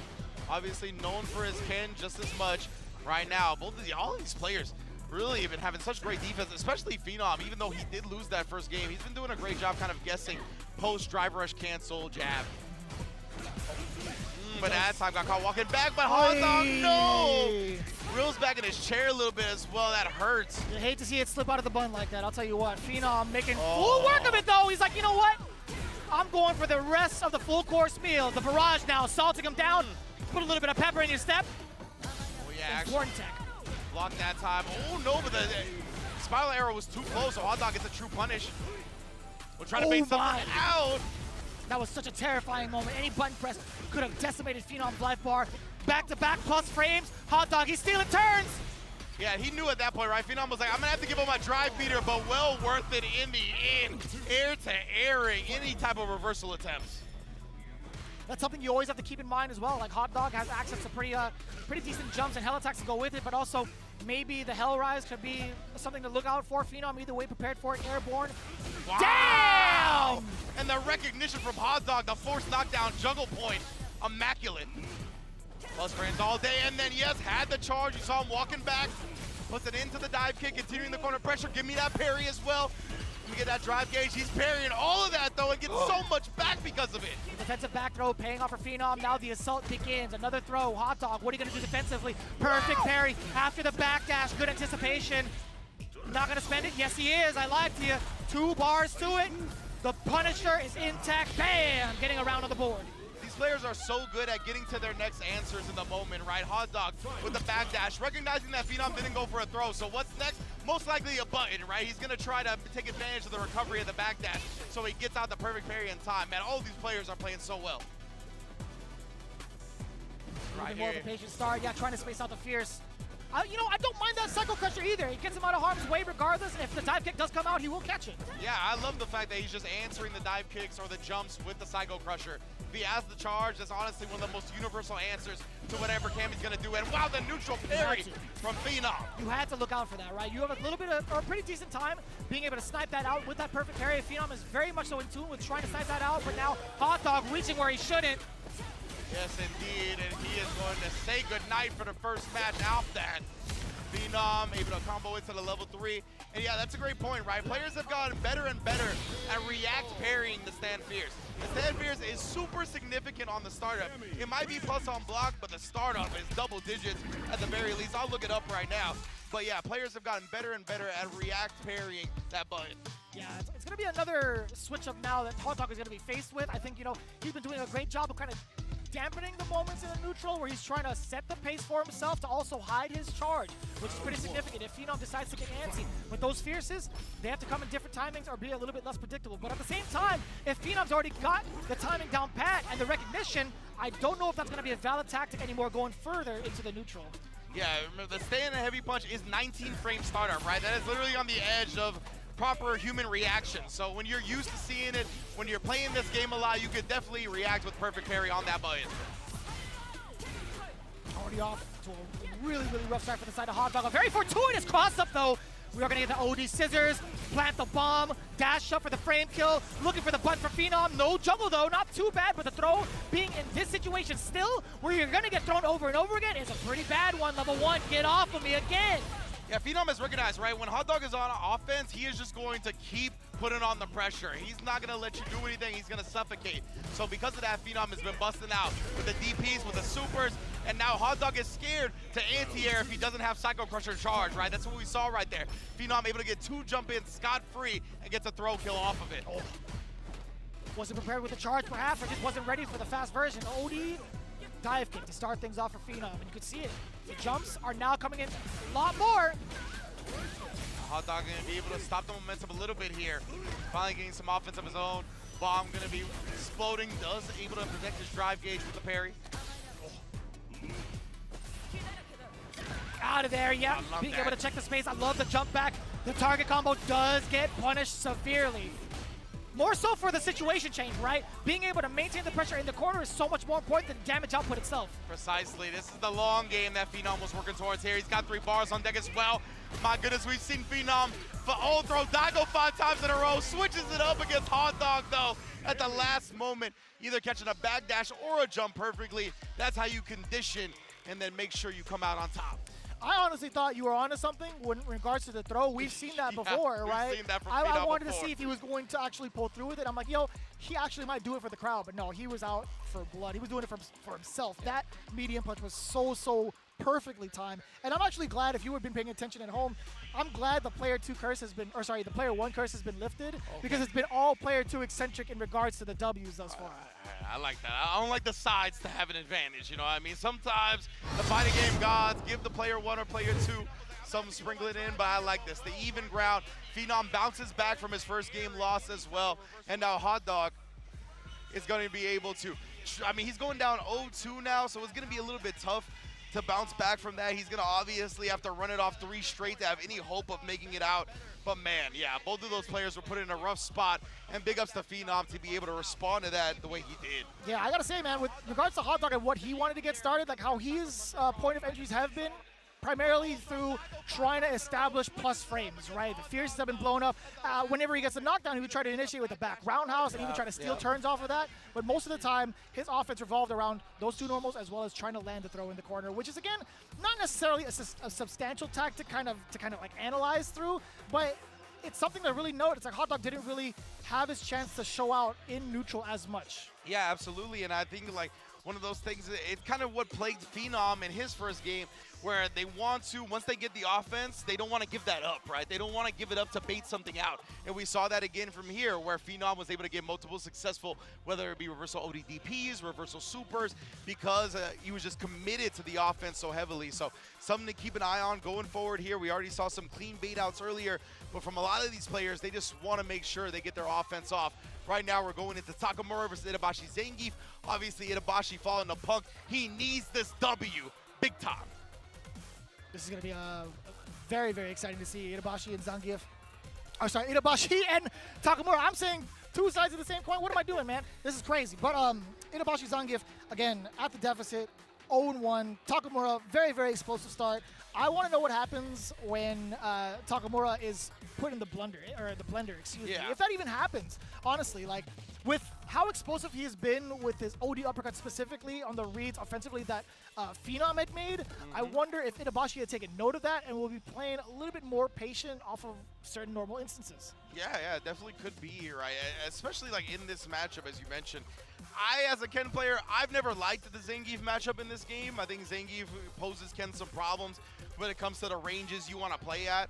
And just in general, being able to manipulate you on the ground. So that's something to keep an eye out for, but we've seen these players players kind of not care about that so far, right? Punk looks super good, just completely whip punishing, playing comfortable as per usual with Cammy. And Takamura is one of those guys that's so unorthodox, it's tough to make him uncomfortable. He's always the one making his opponent uncomfortable in the first place. I think the only thing that stands out to me in terms of the comfort factor is how often Takamura will rely on the run tactic specifically against Zangief, right? I don't think he's going to have that much success, even if he does find hits, couple of hits. That extra vitality on Zangief is only going to whittle him down just a little bit, right? But for the most part, if he commits to something like that and Itabashi has the proper read and defends, you are eating a chunk of damage with the SPD, and that's exactly what Itabashi is looking forward to. Heck, you might even get the double suplex, if anything.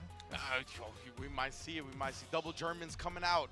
It's going to be a great one, 100% here. Takamura looking to ride that momentum. We talked about how much he's a momentum-based player, getting a Game 1 win over Phenom. To start Group A is huge here.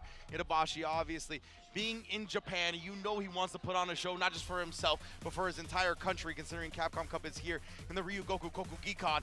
And, I mean, he's playing the wrestler character, bro. Sumo wrestling and professional wrestling, legendary arena for that. So he's got to show out. Man, there's so many things that are like so heavy when it comes to like the mental and what's on the line, obviously for Capcom Cup, but also being in a historic arena like this, I feel like there might be a little bit of added pressure, but maybe just for the bystanders and us, but I don't know how true that is to some of the players. I mean, for someone like Takamura, one of the cold-blooded killers in the group, I think that doesn't really phase him. But for Itabashi, I don't know if there's going to be like any extra because of the fact that he's in his hometown. If it's going to be like, man, I really got to show out for this crowd because look at all my fans out there. Yeah, right. To all my loyal fans, like it just makes sense. He even did it on command right there. Oh, you guys can't see, but of course we're going through.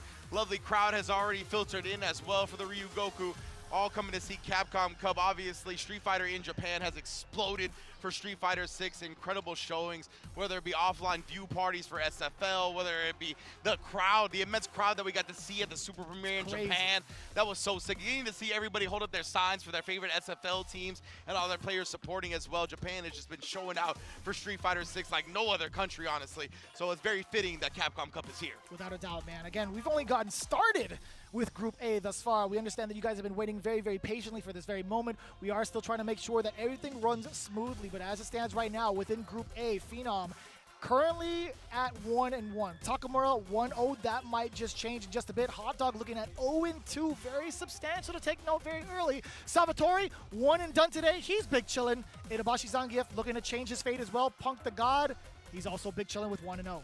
Yeah, exactly. Punk the God, he's done for the day, right? 2-0, defeated Itabashi Zangief. Maybe even one of the players he was most concerned about in the pool, right? Already getting that off the table, you know he's going to be feeling good going forward for the rest of the day. Yeah, and look at that, dude. The Cammies with a 2-point differential right off the bat, 2 O's against their opponent.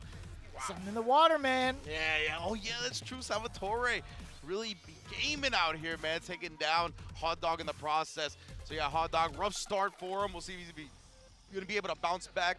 Excuse me. And, of course, we're going to see Takamura try to continue that momentum, right? He was 2-1 up against Phenom, so the point differential only +1 right now. You know he's going to look for a little bit more dominant victory if he can pull it off. Right. Itabashi Zangief also looking to combat that 0-2 to Punk, right? Wanting to do a 2-0 himself.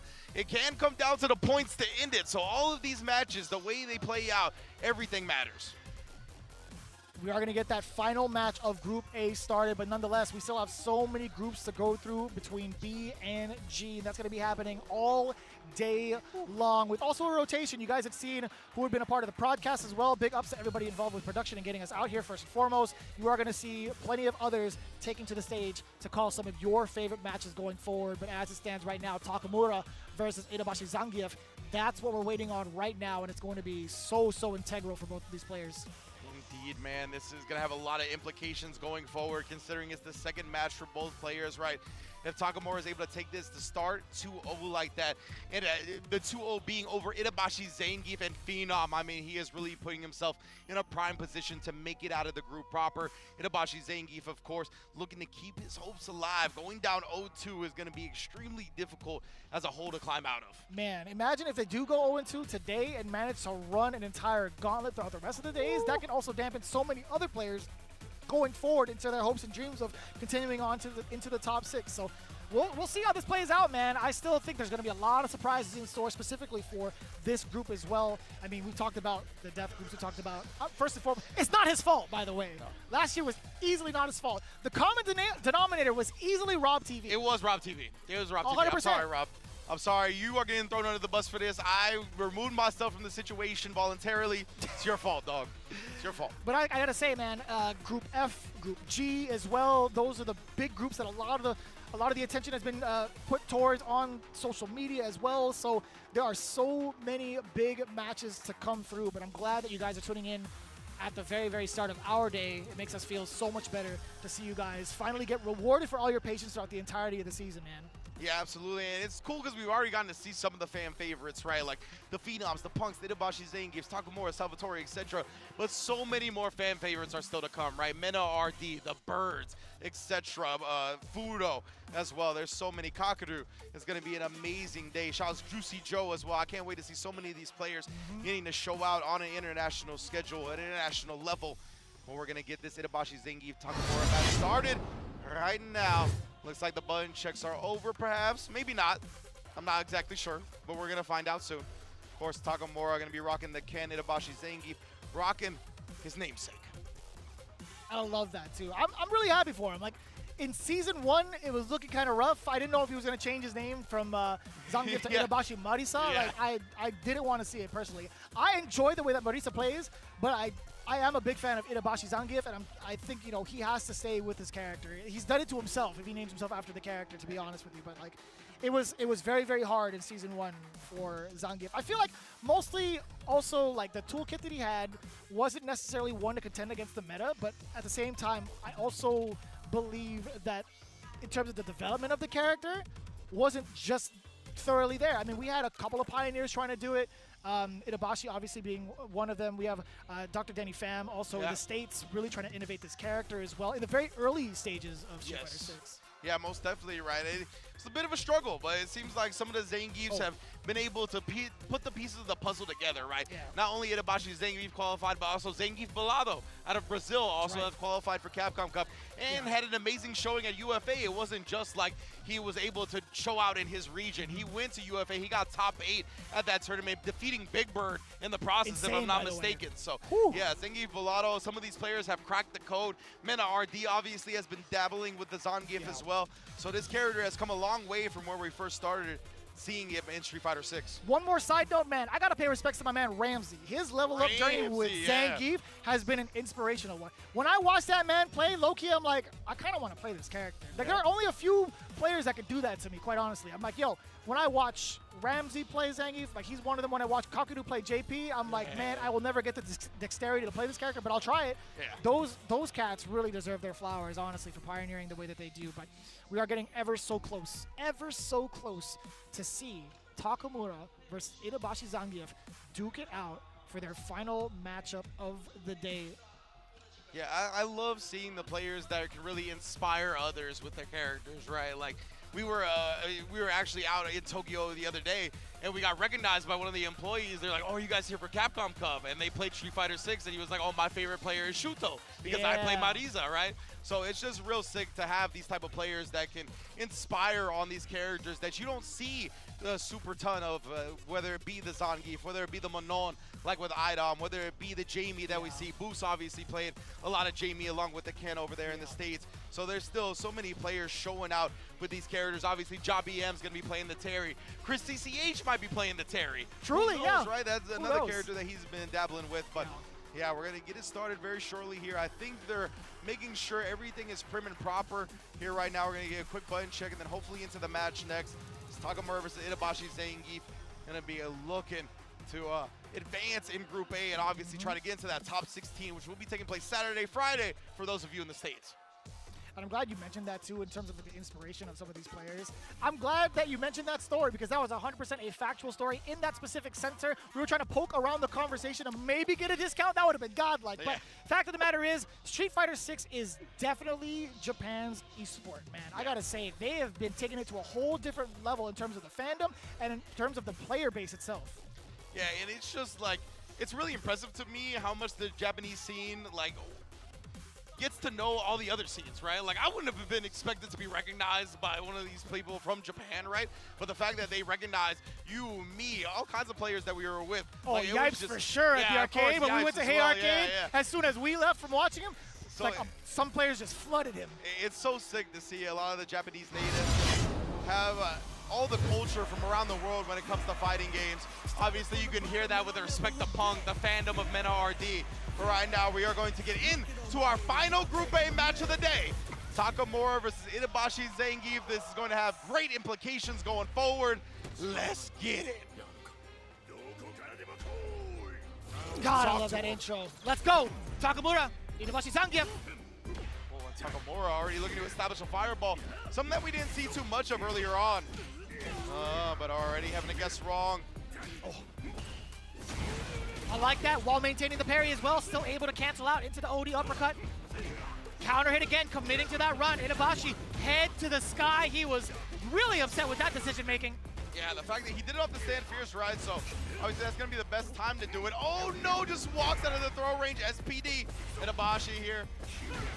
Ooh, okay. Yeah, sweep Takamura, not gonna get caught with anything. And of course the low crouch medium kick that God, exposing any type of stand fierce that you want. Put that away. Tetsugen Naicha, aka the noisemaker. Takamura with a very explosive first round, dumping that level 2 where need be. He doesn't want to give any sort of remorse or recovery for Itabashi in that round. Shout outs to him.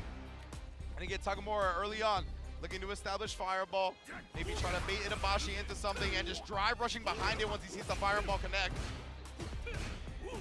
Oh, that would have been disastrous. Yeah, I was going to say the Jinrai is a little bit scary. And I feel like Takamura is taking risks that Itabashi Zangief is not used to seeing from his Ken players in Japan, right?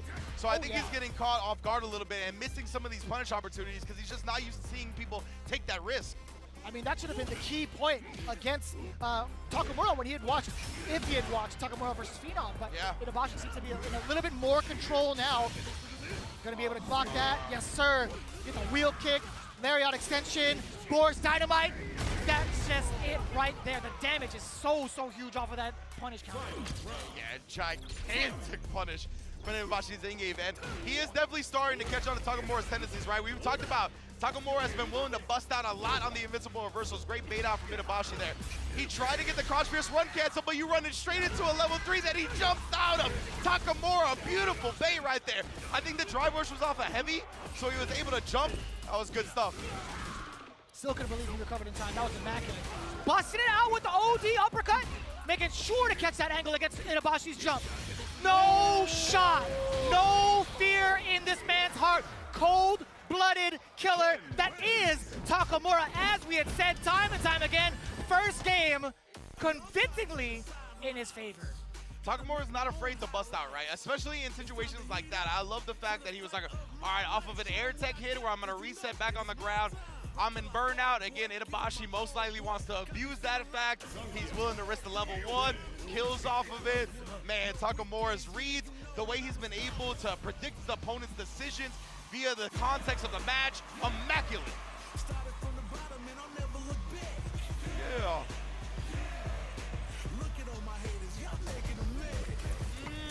Making the haters mad indeed. Making the haters mad. Giving him more to hate about. All right. Man, the spirit of Yipes is in all of us, I'll tell you what. Takamura, let's see what he does now. Spacing it out with a fireball to kind of gauge what the sequence is going to be from Itabashi. That fierce getting punned in. Oh, and then he knew he would try the SPD after outside of the stand fierce range. That's tough.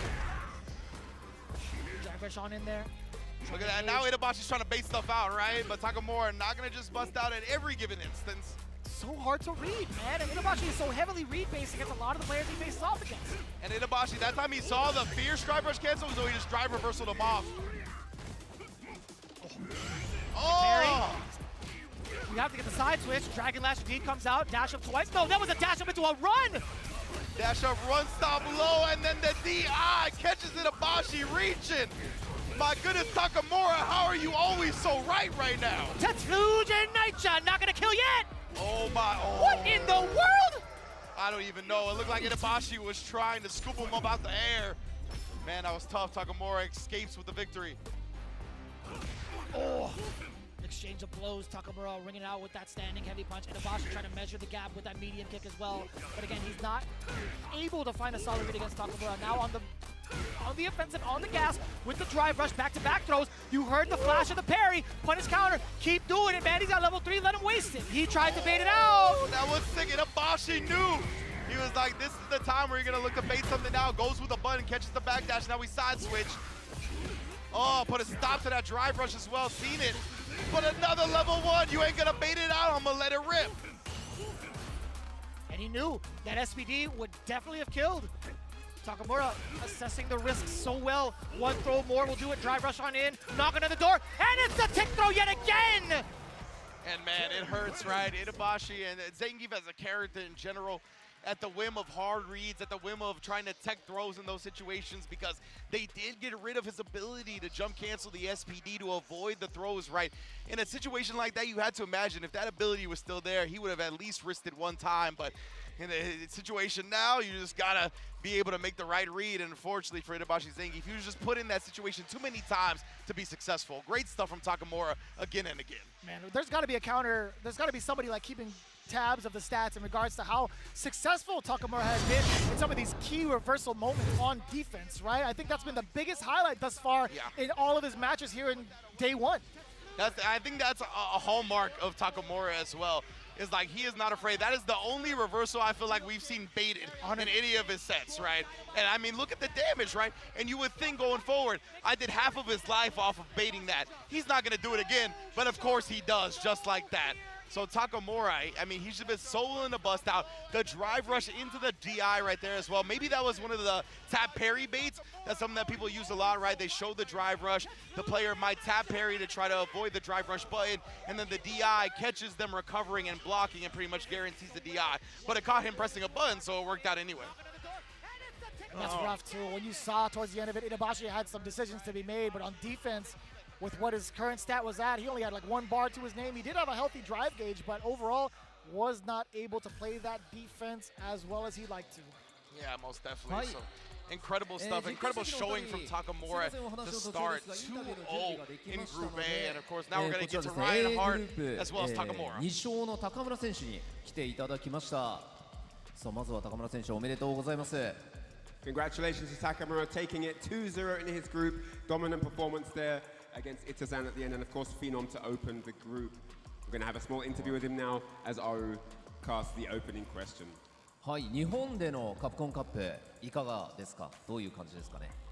So the first question is, how do you feel so far about coming to Capcom Cup here in Japan? I feel very good. You know, I like this place. Very great. Everything perfect, and the food, and you know, it's been a great time so far. 今までとてもいい機会になっておりまして、ご飯も美味しいし、場所も素敵だし、みんなもすごいご親切にしてくれるから、とても幸せです。そして今あった板橋残留戦、かなりリスクのあるスーパーアーツ等をほとんど決めて勝った。そのあたりについては本人はどういう風な感覚でしたか？ So against Itabashi Zangief, you know, there were some very confident reads that you made, some very risky plays that you went for that turned out in your favor really well. You know, in terms of your preparation, or what was your mindset in some of the decisions that you made? You know, I watch a lot of his replay, and I try to understand his logic behind every choice that he made. And he liked to come and grab a lot. So at the beginning, I was just like, you're gonna start jumping, so show him that you know what you do. And it worked so far. 伊佐さんの動画をよく見てたりするし、頭の中で一体何を考えてるかっていうのを知りたくて動画を見てて、でやっぱりこの人大好きなんだねって分かって、何回も推測ジャンプで逃げたりしてて、まあ結局運が良くていい結果を出せたんですけど、そんな感じですって。本当に素晴らしい試合でした。高村選手、明日も頑張ってください。Good luck tomorrow in all your matches. Good very, luck very tomorrow. amazing performance. Takamura, absolutely dominant run here so far in Group A. Brilliant stuff. We'll be seeing more from him later on, but that's it from us. See you later. I'm loving that interview too. I'm loving the things that he's been saying in regards to the replays that he'd been studying against Itabashi Zangief and his decision making. Trying to really understand what the player is about is only like, I feel like a good majority of the prep work that you need. It's not just understanding the matchups, but also what the tendencies are of those specific players. The why is everything. Like, I love the fact that he said that, right? I went into studying his replays to try to figure out why he made every decision that he made. And to me, that is how you properly learn anything when it comes to this type of stuff. So I love the fact that he was like, I'm going in trying to figure out how his mind works, how he approaches fighting games. And I mean, obviously it's worked, right? He was able to kind of take down Phenom as well as take down Itabashi Zangief. And it was a 2-0 to Itabashi Zangief as well, which is giving him a +3 differential. Huge for Takamura going forward. And again, we still have plenty more matches to go throughout the entirety of the day, but this is the conclusion of Group A thus far, with Salvatore following behind, just behind Takamura, and then Punk also with a very tied record with Salvatore as well, both taking it to their opponents, 2-0s in both fashions, really, yeah, in both games, actually, in both opponents. So very, very strong record to start things off. Same point differential for the Camis as well. Dominant performances showing out. And yeah, both of them only played once today, so it's going to be interesting seeing them tomorrow and having to face the rest. And of course, when they both clash themselves. So, of course, but right now, we're going to get into our first sponsor of the event. In terms of everybody that's been working so hard to get here, Suzuki is standing behind the people who love Endeavor and Challenge and are pleased to collaborate with Street Fighter 6 to deliver joy of the game to as many people as possible. This time, they'll be putting their booth in place on the second floor, by the way, of the Ryogoku Koku Gikan, the venue of Capcom Cup 11, obviously, to showcase the special edition bike, the GSX-8R. That is crazy. Tuned by Jury. That is actually insane in terms of the colorway. I love this. Check it out, the official Suzuki bike in collaboration of Street Fighter 6. We had the luxury to be able to check this out in person. Man, they allowed us to get on the bike and take pictures with it with the exact color scheme. I got to talk to the Suzuki representative. It was something to behold for sure. Most definitely. If you want to make sure you take in all the glory of that Suzuki bike, you got to do it with clear eyes, clear hearts. And the best way to do that is with Roto Z, of course. And there's also a free download for the Roto Z Man suit costume in Street Fighter 6 right now. Roto Z is the eye drop brand in Japan, and cool eye drops for anti-bloodshot and anti-fatigue. I've used them myself. It definitely burns you awake. It straight up feels so good. It makes your vision, honestly, more clear than it was before. So Roto Z is collaborating with Street Fighter 6 until March 10th. Get the Roto Z Man costume now. I can't wait.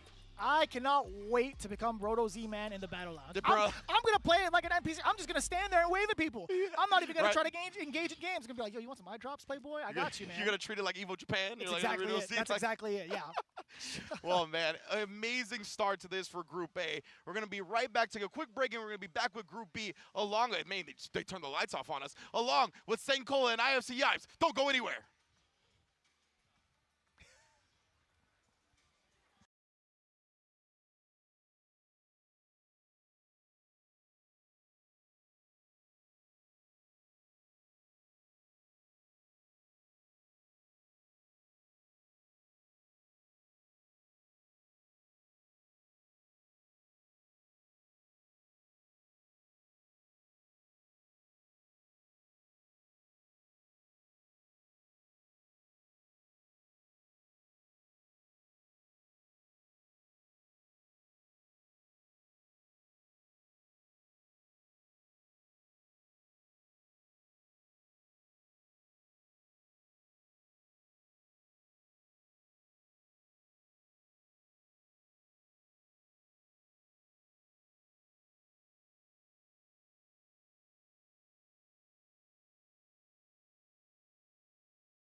dreams become reality.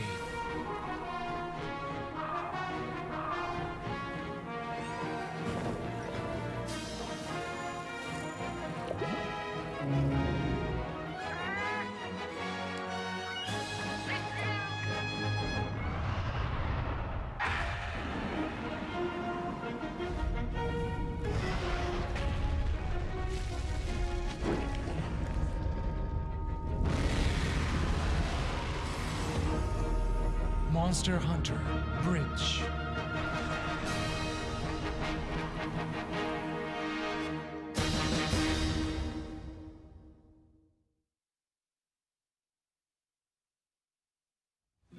Show me what you have.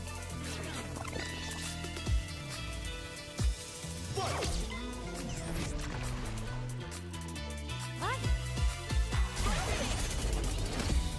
How silly.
カプコンカップ11、これからお届けするのはグループ B の5試合です。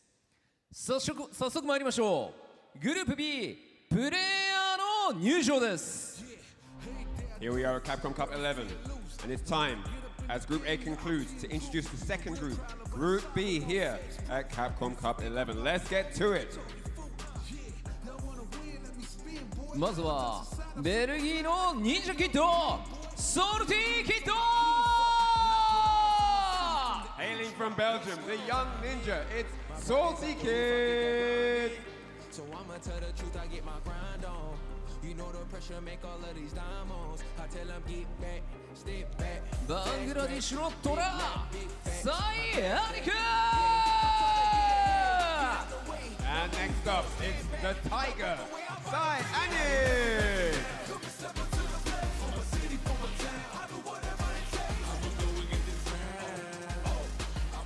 さあストレングスエネ。 All the way from South Korea, it's the Strength and L.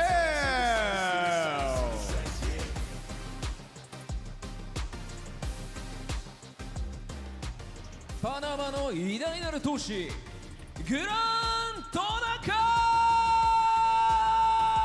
イ。 And next up, it's the Great Will, Ran Torakai.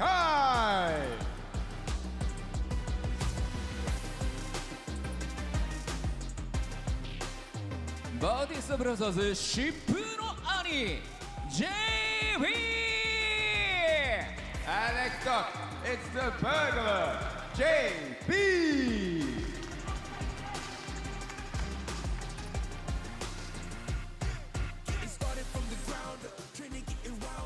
カリフォルニアの白い暴走特急ノーザプロディジ Representing California, it's the Burn Express, Noah the Prodigy.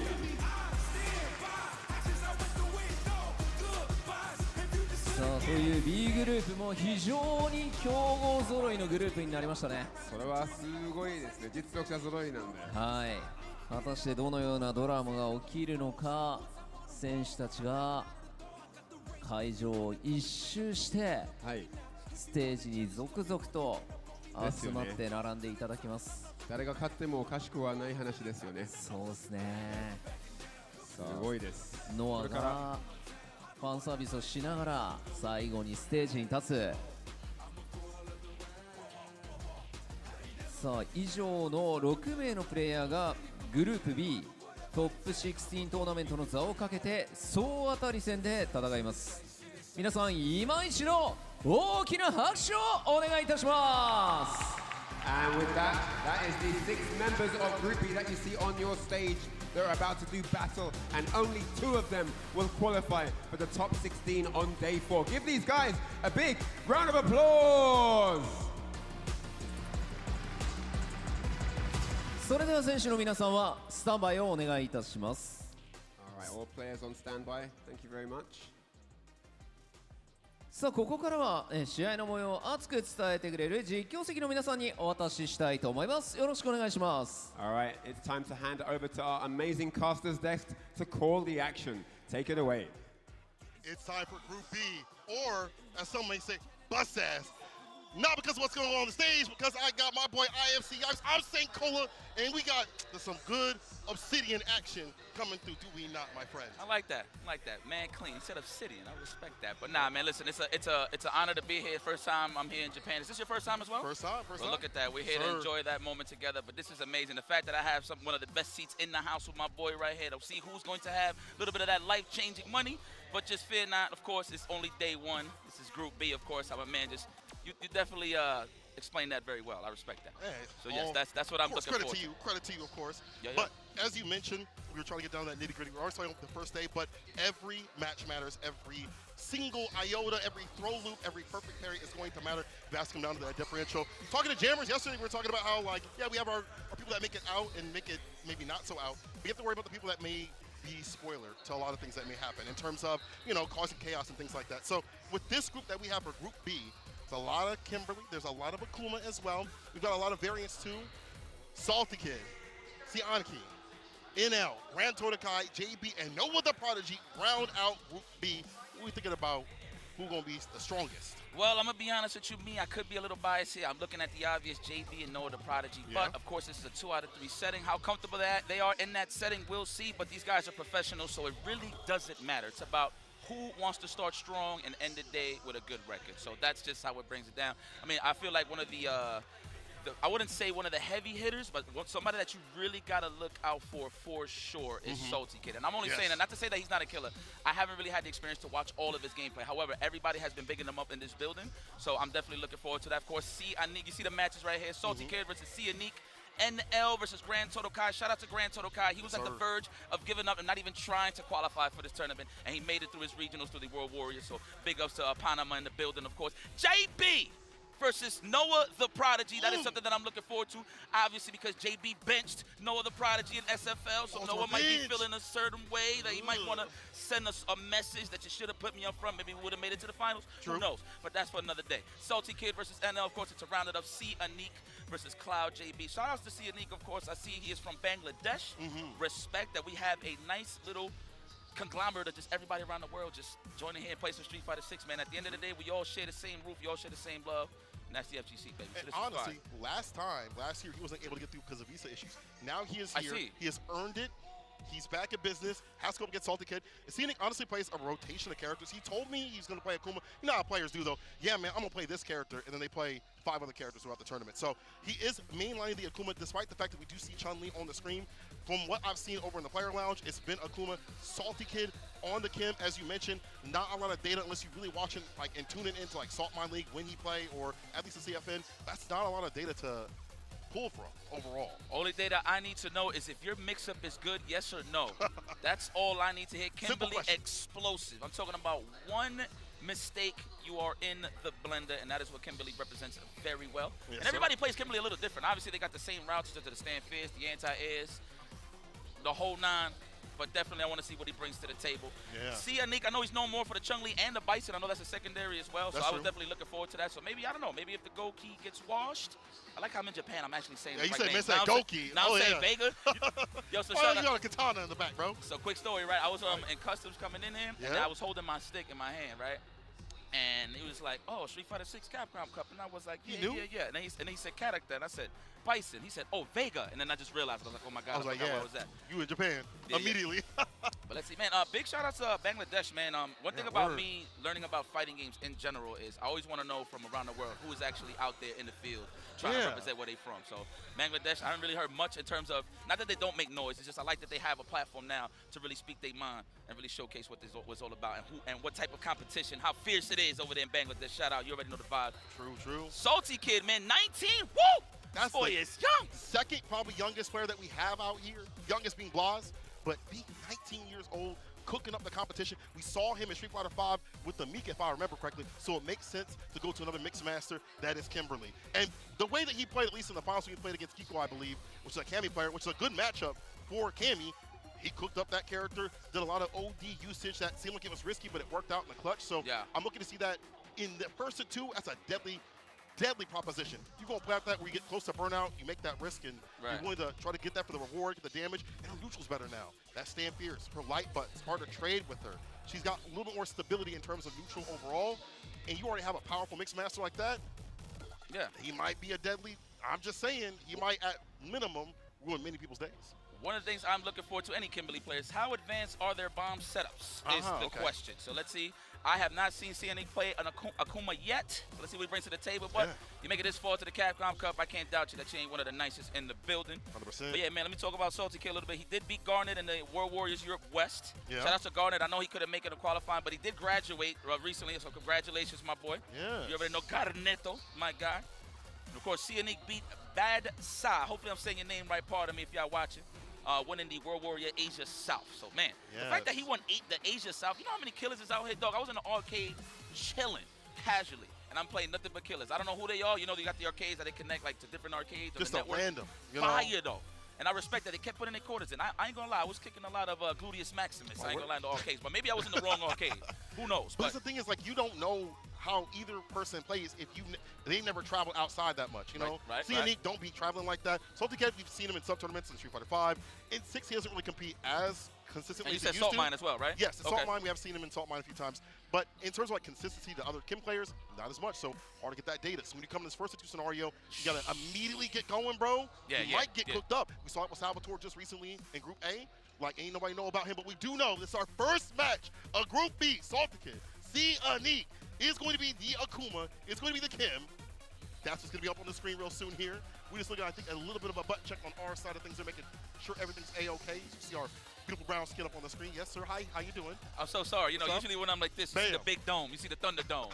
But I'm here, though. I'm aging wisely, though, man. Of course, we out here. You know what it St. is. Cola. Again, this is exciting. A very prestigious venue, if you will. And I'm kind of whack at saying the name, so I'm not going to say it. But just know I've seen some huge hands, meaning a lot of pictures of a lot of the sumo wrestlers that's been here in the past. All around the venue, and outside the venue, too, as well. A lot I of did good the artwork. Kawhi Leonard. Like, any handprint I saw, I just put my hand on it. And just did the... Just to see, Yeah. like, I ain't gonna lie, I think I'll get paid to get smacked in the chest. I'm not even gonna hold You could do that? Yeah, I'll do that. I feel like sumo wrestlers are mad strong. I just saw a thing where it was like a football player trying to knock over a sumo wrestler. Impossible. He ain't doing it. He ain't doing it. Nah, I seen that. Out of your element, you know what I'm saying? All right, but speaking of element, though, we are going to Metro City. No Thunderfoot. All right, we're going to represent the T-Hawk Lily side of things. Okay. It's daytime. Yo, I am so excited to watch this. I hope everybody at home is relaxed. Let everybody know. I know it's a little late night wherever y'all at, but it's okay. Just know if you guys are gamers, you've been on the late night side of things, this is nothing. Just grab some water, maybe an energy drink or two, you know? It's not a bad thing. Whatever, gets you going. Some snacks, but it makes you keep tuned in, locked in. Let's see who's getting locked out right here. Salty Kid. Here we go. Starting it off, Group B. When it's all said and done. Yeah. Let's get it. Yeah.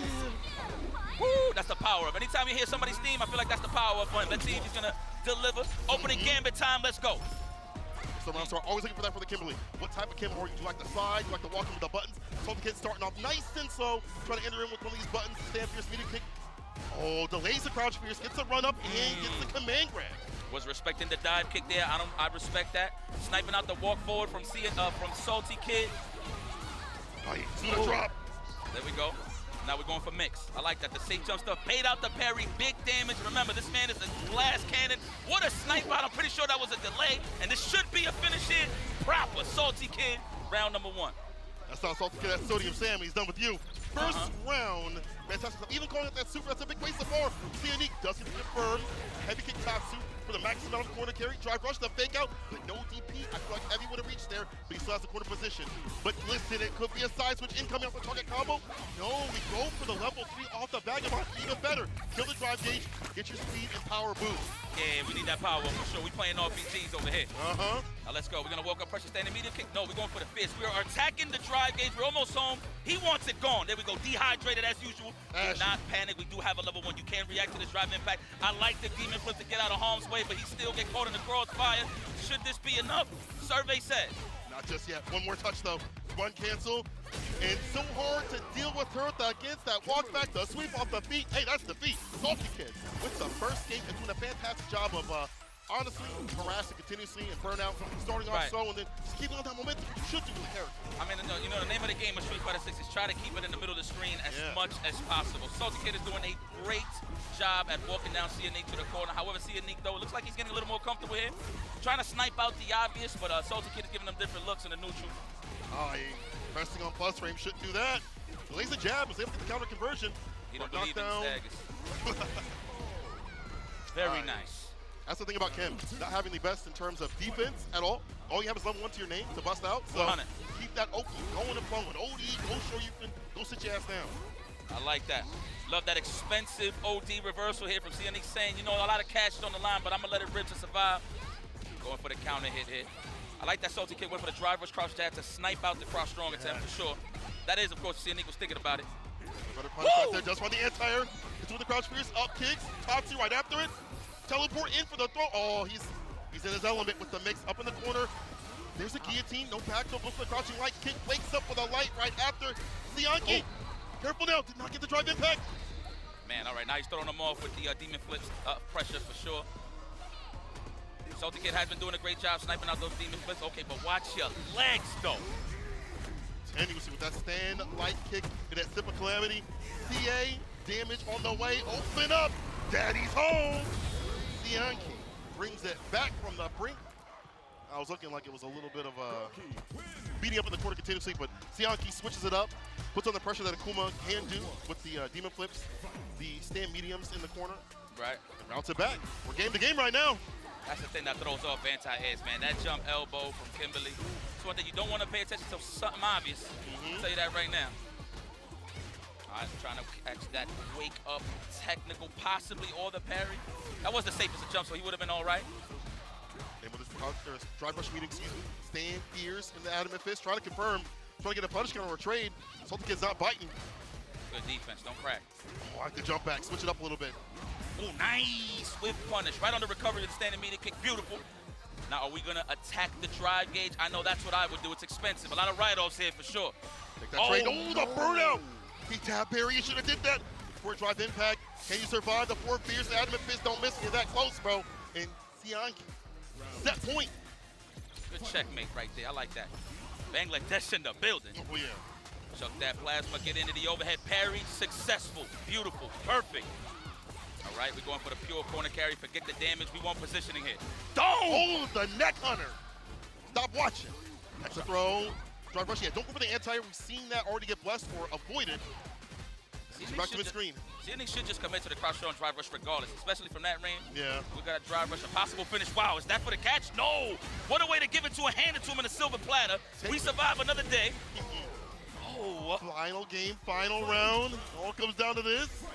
Bar at the bottom, all juice up here for Salty Kid. If you're him, you're probably gonna pop level 3 in this interaction. I would assume get that boost up right now, get your bar back. Oh my God, no, not yet. All right, bomb setup. That's the first one of the set, mind you.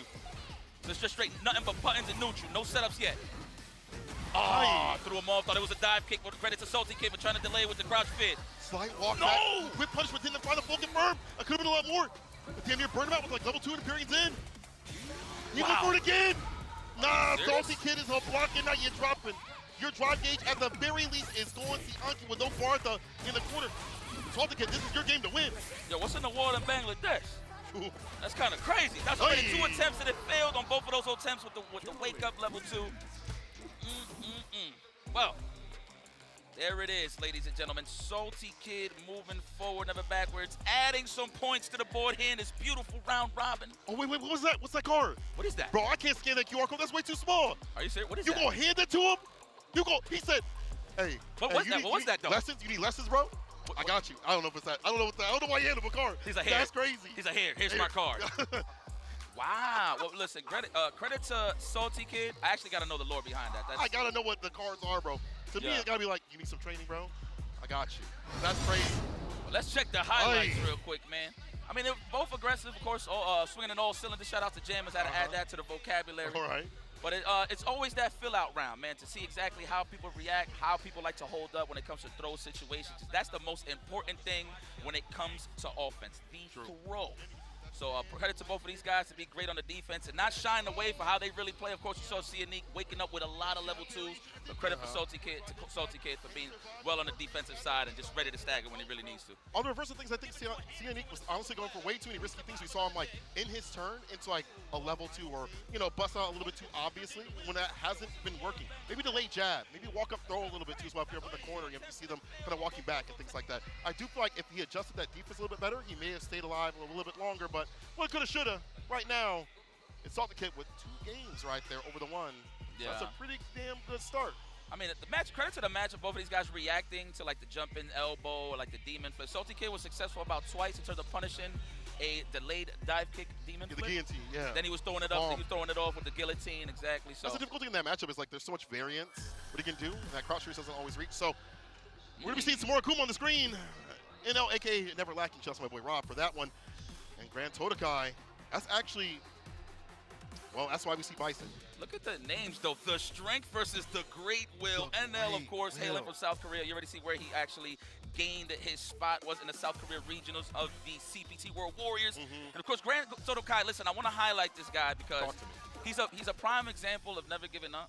I don't know if you follow him on the social media side of things. One of Panama's best. He might be Panama's best, to be very honest. I mean, if he made it this far, he is. Yeah, so the thing is, when you see on social media, you see somebody really stressing that you know, they've been failing or they just haven't gotten the results that they garnered. That's a better way to put it. Yeah.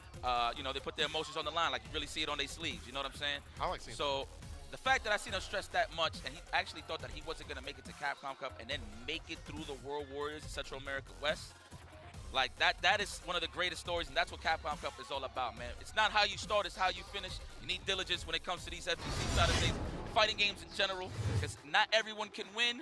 They can only be won, and let's see who's going to set the tone. What's wild is when I saw Grand Todokai on the very first day, when I got in, he was like, yeah, man, I hope I don't have to fight no Akumas. I mean, I have to because my group is so littered with them.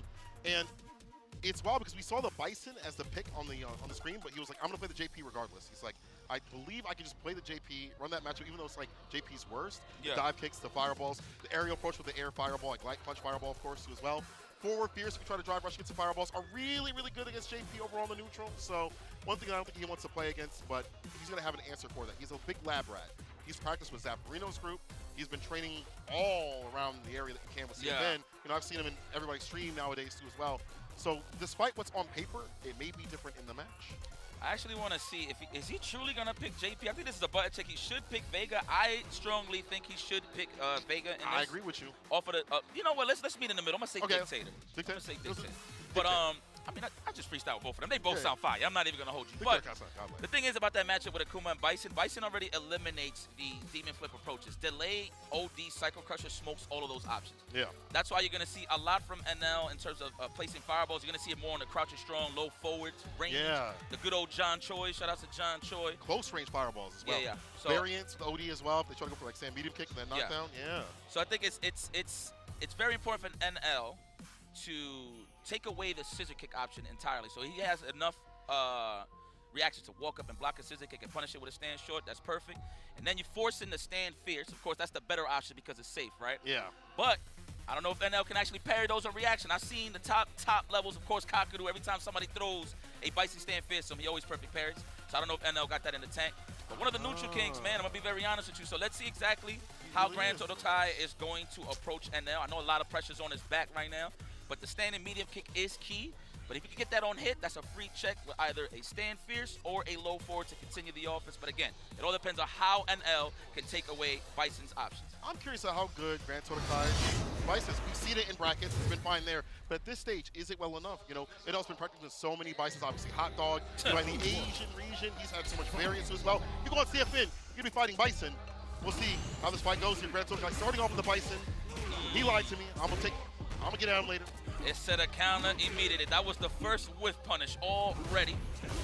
Interruption. Nice. With the close range fireballs, as you mentioned. Yeah. He got to stay at that range. This is where it's at.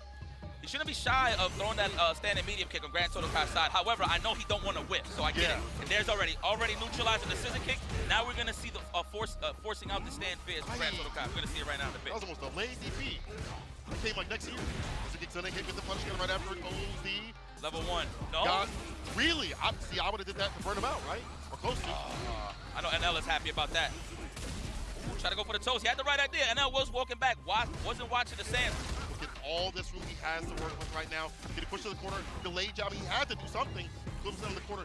He's buffering for level 2. Does not get it. It's a raw drive impact to get this flat, and that's that. Grand Todokai slowly dog walk him to the corner. Let's go to the park. Let's go, Panama. I promise you, I'm not that biased. Try for a scissor kick to play around the reaction to the crouching medium punch. 100%. That's exactly what that tool was used for. There's the OD Cycle Crusher, but remember, you have to delay it to catch most of the options of the Demon Flip. Okay. Throw? No. He's trying to snipe out the tech. Good defense here from NL. He backs up. There's the stand fish. No parry, though. Stomp lands. Oh! Push overhead blocks it out. The throw right after, though. This is your game to win. One touch right here is a fool that could have been it. Grand Todokai had the button into anything he wanted. Experience it. Gonna kill that drive gauge. But Grand Todokai still has bar at the bottom. All he needs is conversion into level 3. If you jump, it'll be history. He's looking to react to the fireball with a level 2. That's why you see NL not giving it to him. Nice reaction. I thought it was a DP, but he went for a crouch fist.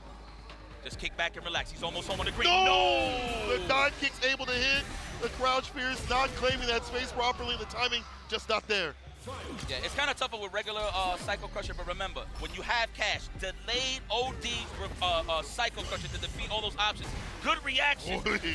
Ooh, I don't agree with the meter usage, but it's all for positioning. So you know what? I agree with it at the end of the day. Big bust out right there. Very risky. So the NL doesn't have a lot of bar to work with. Background house, no.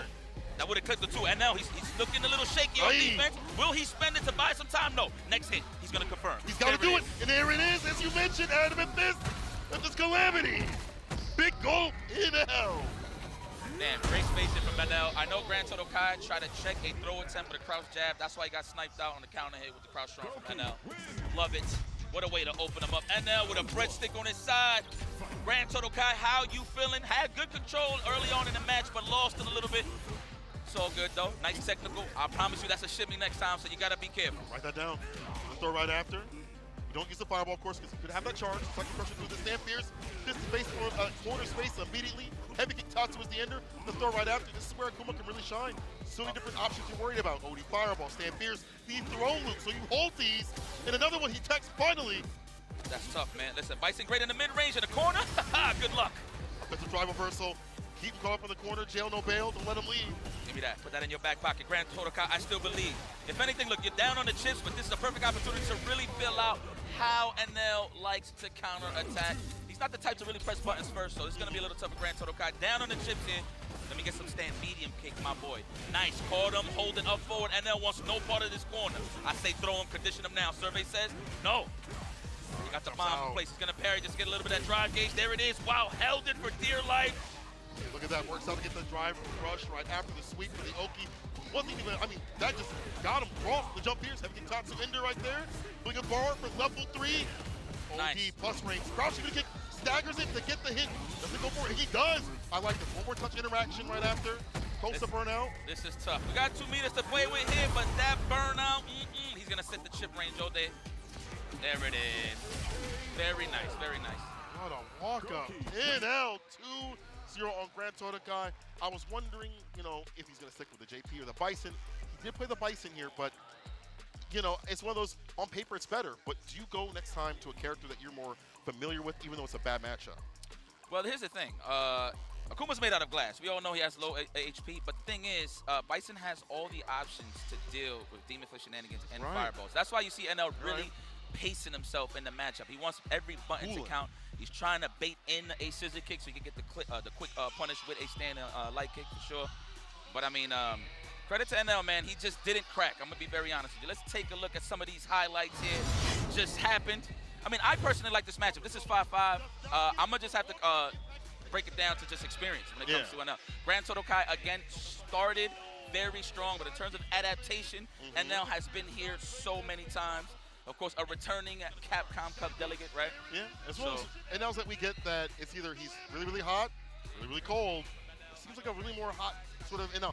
From one that we saw at EWC, right? Like, didn't really make it to the pools as well like he wanted to. I think he's been struggling with the game a little bit with Akuma. It's a hard character to play at high level, but he's got to a point where he understands the game plan to be a little bit more patient. As you mentioned, kind of let people walk into him, kind of play buttons into him, and then react right after, whether it be like delayed jab, whip punish, whatever it may be.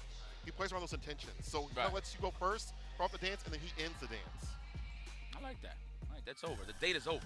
That's it. Grand Total Kai, of course. Panama gonna have to kick back. Hopefully he don't feel a little bit discouraged. Again, this is group stages, so you definitely have a chance. One loss ain't bad. But I will say this, those rounds really count, man. Yeah, they do. Those counts really count. You could be like 2-1 with everybody, round for round, but whatever. We talk about that as the show goes on. But this right here is what I am looking for. The burglar. Wow, he robs? Oh, he kind of does, actually. That makes sense. JB, of course, winning all the way from the Canada West Regional Finals. Wow, you went out there and took their spot? You disrespectful, but you know what is on your side, so it makes sense. Versus the Burn Express, Noah the Prodigy. Now, I know he got a lot to say. First and foremost, in this group, he's the only one that won on the offline side of things. He went to my side of town at Dominican Republic, and he whooped everybody's gluteus maximus with sandals on and socks. You might as well call him Dominican. This is kind of fire that he is here. That's just to represent, of course, he's been talking for it for a hot minute that he's going to be in those grand stages. He did it at EWC. He won Blink Respawn. And here he is in the grand stage at Capcom Cup. But this is a little personal here because, I mean, if you watch SFL US, this man was benched. He was riding the pine. This man had a two-way contract. He didn't even get a chance to get off the bench. That's terrible. But now we're in the grand stage, one-on-one. Let me talk to you, Capitan. This is when it gets serious. Ooh, let me show you what I can do. You know what I'm saying? I'll put you on the bench. That's crazy work. I mean, it's one of those things where, like, you know, in a team-based tournament, maybe that character doesn't fit or that playstyle don't fit. But you don't know it. He want to go out there and play. He want to show his stuff, and he wants revenge. For all the people talking about him, even outside Street Fighter League, you know, he has a big chip on his shoulder, but I feel like he's one of those players that kind of deserves to be able to talk his stuff. As you mentioned, all those accolades, beating top-level players at many tournaments, cooking, as he has said, people's favorite players, you know what I'm saying, becoming actually a crowd favorite out here. I mean, so, there was literally. I'm sorry, brother. What you gonna say? No. Go on. And I was gonna say, like, Noah been here for a while, man. Like, there's pictures of him, like, the stick was bigger than him playing Mago. Right. And tournament stuff, Mago laughing and stuff. And then years later, they're playing online matches here in Japan, which is nuts. And just reminds me how dusty I am. I'm gonna be honest with you. Blessed though. I'm not complaining. Yep. But here we go, though. Noah the Prodigy versus JB. JB versus Noah the Prodigy. I know unnecessary, but I just have to hype it up. Yeah, you know, gotta let people know. Rashid versus Luke. Changed up a little bit since the previous season. Obviously, Rashid doesn't get the Oki on everything like he used to. Perfect parry to start things off with the drive rush jab. Puts him up in the corner. TK dive kick. Burglar. Rob this man. Gets outside the corner. Gets some distance. Right back in there though with the stand fierce attack on drive gauge. That drive impact. And Noah will, as y'all know, will go into burnout. He's fine to do this. He's got that bar at the bottom building up. Wow, that's twice. Already JB sniping out the throw attempts. Now he in chip range. Oh, what? That man hit him with pure athlete's foot. All heel. Yes. Battered by the bunions. My goodness. What is this? This is cobblestone they fighting on? Well, it is. He don't care. Shout out to Lee Chung in the background on the left. We'll show. Oh, watch your legs. Try to walk back. Looking for that neutral for the whip punish. Noah initiating neutral very quickly. So many dashes up, trying to get for the throw. JB breaks. Oh, that's a frame kill? 3 dashes, huh? Look at that jump. Heavy kick, neutral jump of all things. Noah has some of the most magical jumps. I think it was Banana Kid that had said that. These neutral jumps have been working out so well to catch some extended buttons. JB dashing up. The one-touch scenario. You could have committed the kill right there. You're going for a throw, but either way, lay him on the mat. One more touch. Oh, my God. That's the Uriel Valorio killer right there. The bait out, the drive reversal, the jump back, medium kick. So much range. Not strange to see it. No one with one game. That was. You know what? Hey, that's a very Noah-ish thing to do. That's one of his best baits. He walk up, make you think it's gonna be a crouch strong, but he jump back and punishes the drive reverse chow. Wow. Very smart stuff. This guy Noah, I'm telling you, he got a chip on his shoulder, man. I had to talk to him. He said, listen, if I got off the bench, we would have had a shot and being on both events. So I'm just saying. We would have been up there. Listen, there's a lot on the line. Not only is he fighting for himself, but he's fighting for his family. His family's in attendance. His pops and his brother are here, bro. And I know they're related. Oh, I know. Yeah. There we go, JB. I like he took some time into the character select screen just to slow down Noah. That's the thing about Noah the Prodigy. He is super heavy on the momentum side, but JB, though, he knows how to cool that off. So let's see if he can apply that in this game right here. Jump back right there, avoiding the back throw from happening. Drive rush. Back throw still happens, however. Yeah, there's a lot of distance. No whip punch against that 4 Fierce. Gets a heavy kick to throw right after it. No big deal, though. JB, how many throws do we take? Nice, try to bait the drive reversal again. This guy's a scumbag. Back in with the throw. No OS there from JB. Sometimes you just got to commit to the drivers regardless to avoid the bonus counter. Yes, force fed him. Yes. You like the beach? You never been there? Well, here. It's in my pocket. Airplane. Whoa! Forward heavy kick. That's so smart. To crush the crouching mini kick. Beautiful option. Okay. Hold on now. We get the bounce. Throw him now. Oh, he's looking for it. It would have worked, yeah. I feel like conditioning first early, then lather the shampoo. That is definitely the plan here. But Noah the Prodigy just giving them different looks on defense. The scoop, wise choice there from JB. Nice, the wake-up jab. I got to fill it out. I don't respect your offense. And here it is, the category 5. Yes, sir, the win condition. Pushes the man a little bit, delays the stand, beat him, kick. No hit, though. Noah not biting. Sends it at him. Kick, push, goes. Light, mixer, drive, reversal, even with the enhancement. Noah in burnout. We saw his bar at the bottom. Yeah, he's good. He's good. He's one reaction on drive impact away to just finish the match. A raw level 3 will end this. Even I don't think a confirmed will, but a raw level 3 would definitely kill him. I know JB's not going to give it to him. Yeah, especially with that charge up heavy knuckle right there. Be so careful. Cancel right into level 3, so you can't drive impact that. Oh, there we go. Nice choice. Noah's known for those, and a lot of people get cracked. And there is the level 3. That is enough. Oh, there it is. Oh, Noah's popping off. Oh, is he? Wow, I'm looking up. Bro, he's throwing stuff. He's throwing stuff. It's the professional. listen, he's comfortable. The guy is comfortable. Look, it's straight socks. The socks, bro, the sides are off, the shoes are off, just the socks are on. That's it. This guy, and I know he wanted that win badly. Look at him. He's like, you thought I was playing? Huh? You thought I was playing? But yo, check the shoes. He got none. Well, he took them off. You had the moment while he was playing? Listen, man, shout out to everybody in Japan. I think he's a big favorite out here. When he pulled up, a lot of people was He got a lot of fans, bro. I know that. I know. And obviously, we love him back home. Yeah, I know everywhere else. You know what I'm saying? He, of course, showed him love. But back to the highlights. And, man, it's just, I feel like JB was just trying to find a way to slow the man down. When it comes to being the pain train, if you will, it was Noah the Prodigy, man. And, of course, showing the strategy that he is known for, early burnout. Nobody is scared of that, right? In this case, it's Noah the Prodigy, I should say. But he just had full control of the match, man. I mean, the thing is about JB, he likes playing super clean. So if he plays a super clean player, he'll do very well. I mean, he does well against everybody. But in this situation right here, someone like this dirty? Yeah, he just kept following through, man. I'm going to be very honest with you. And it's so hard because like the neutral jumps and things like that kind of dissuaded like the dash up game, the jump back and the OD fireball is like, when's my turn going to happen? You know, the momentum shifter happens so much from Noah, and that's how he plays. Even if you play Noah, you know what? I'm going to give Noah some credit. I feel like he's evolving. People know him for like being a Burnology type player, you know what I'm saying? But he's been going less and less, use the bar more, engagement for OD fireball and stuff like that. I feel like his footsies have gotten better. His ideation in terms of like there's another player on the other side is better too as well. And this rounds out what we have so far. Salty Kid with a +1, NL with +2, and Noah with the +2 as well.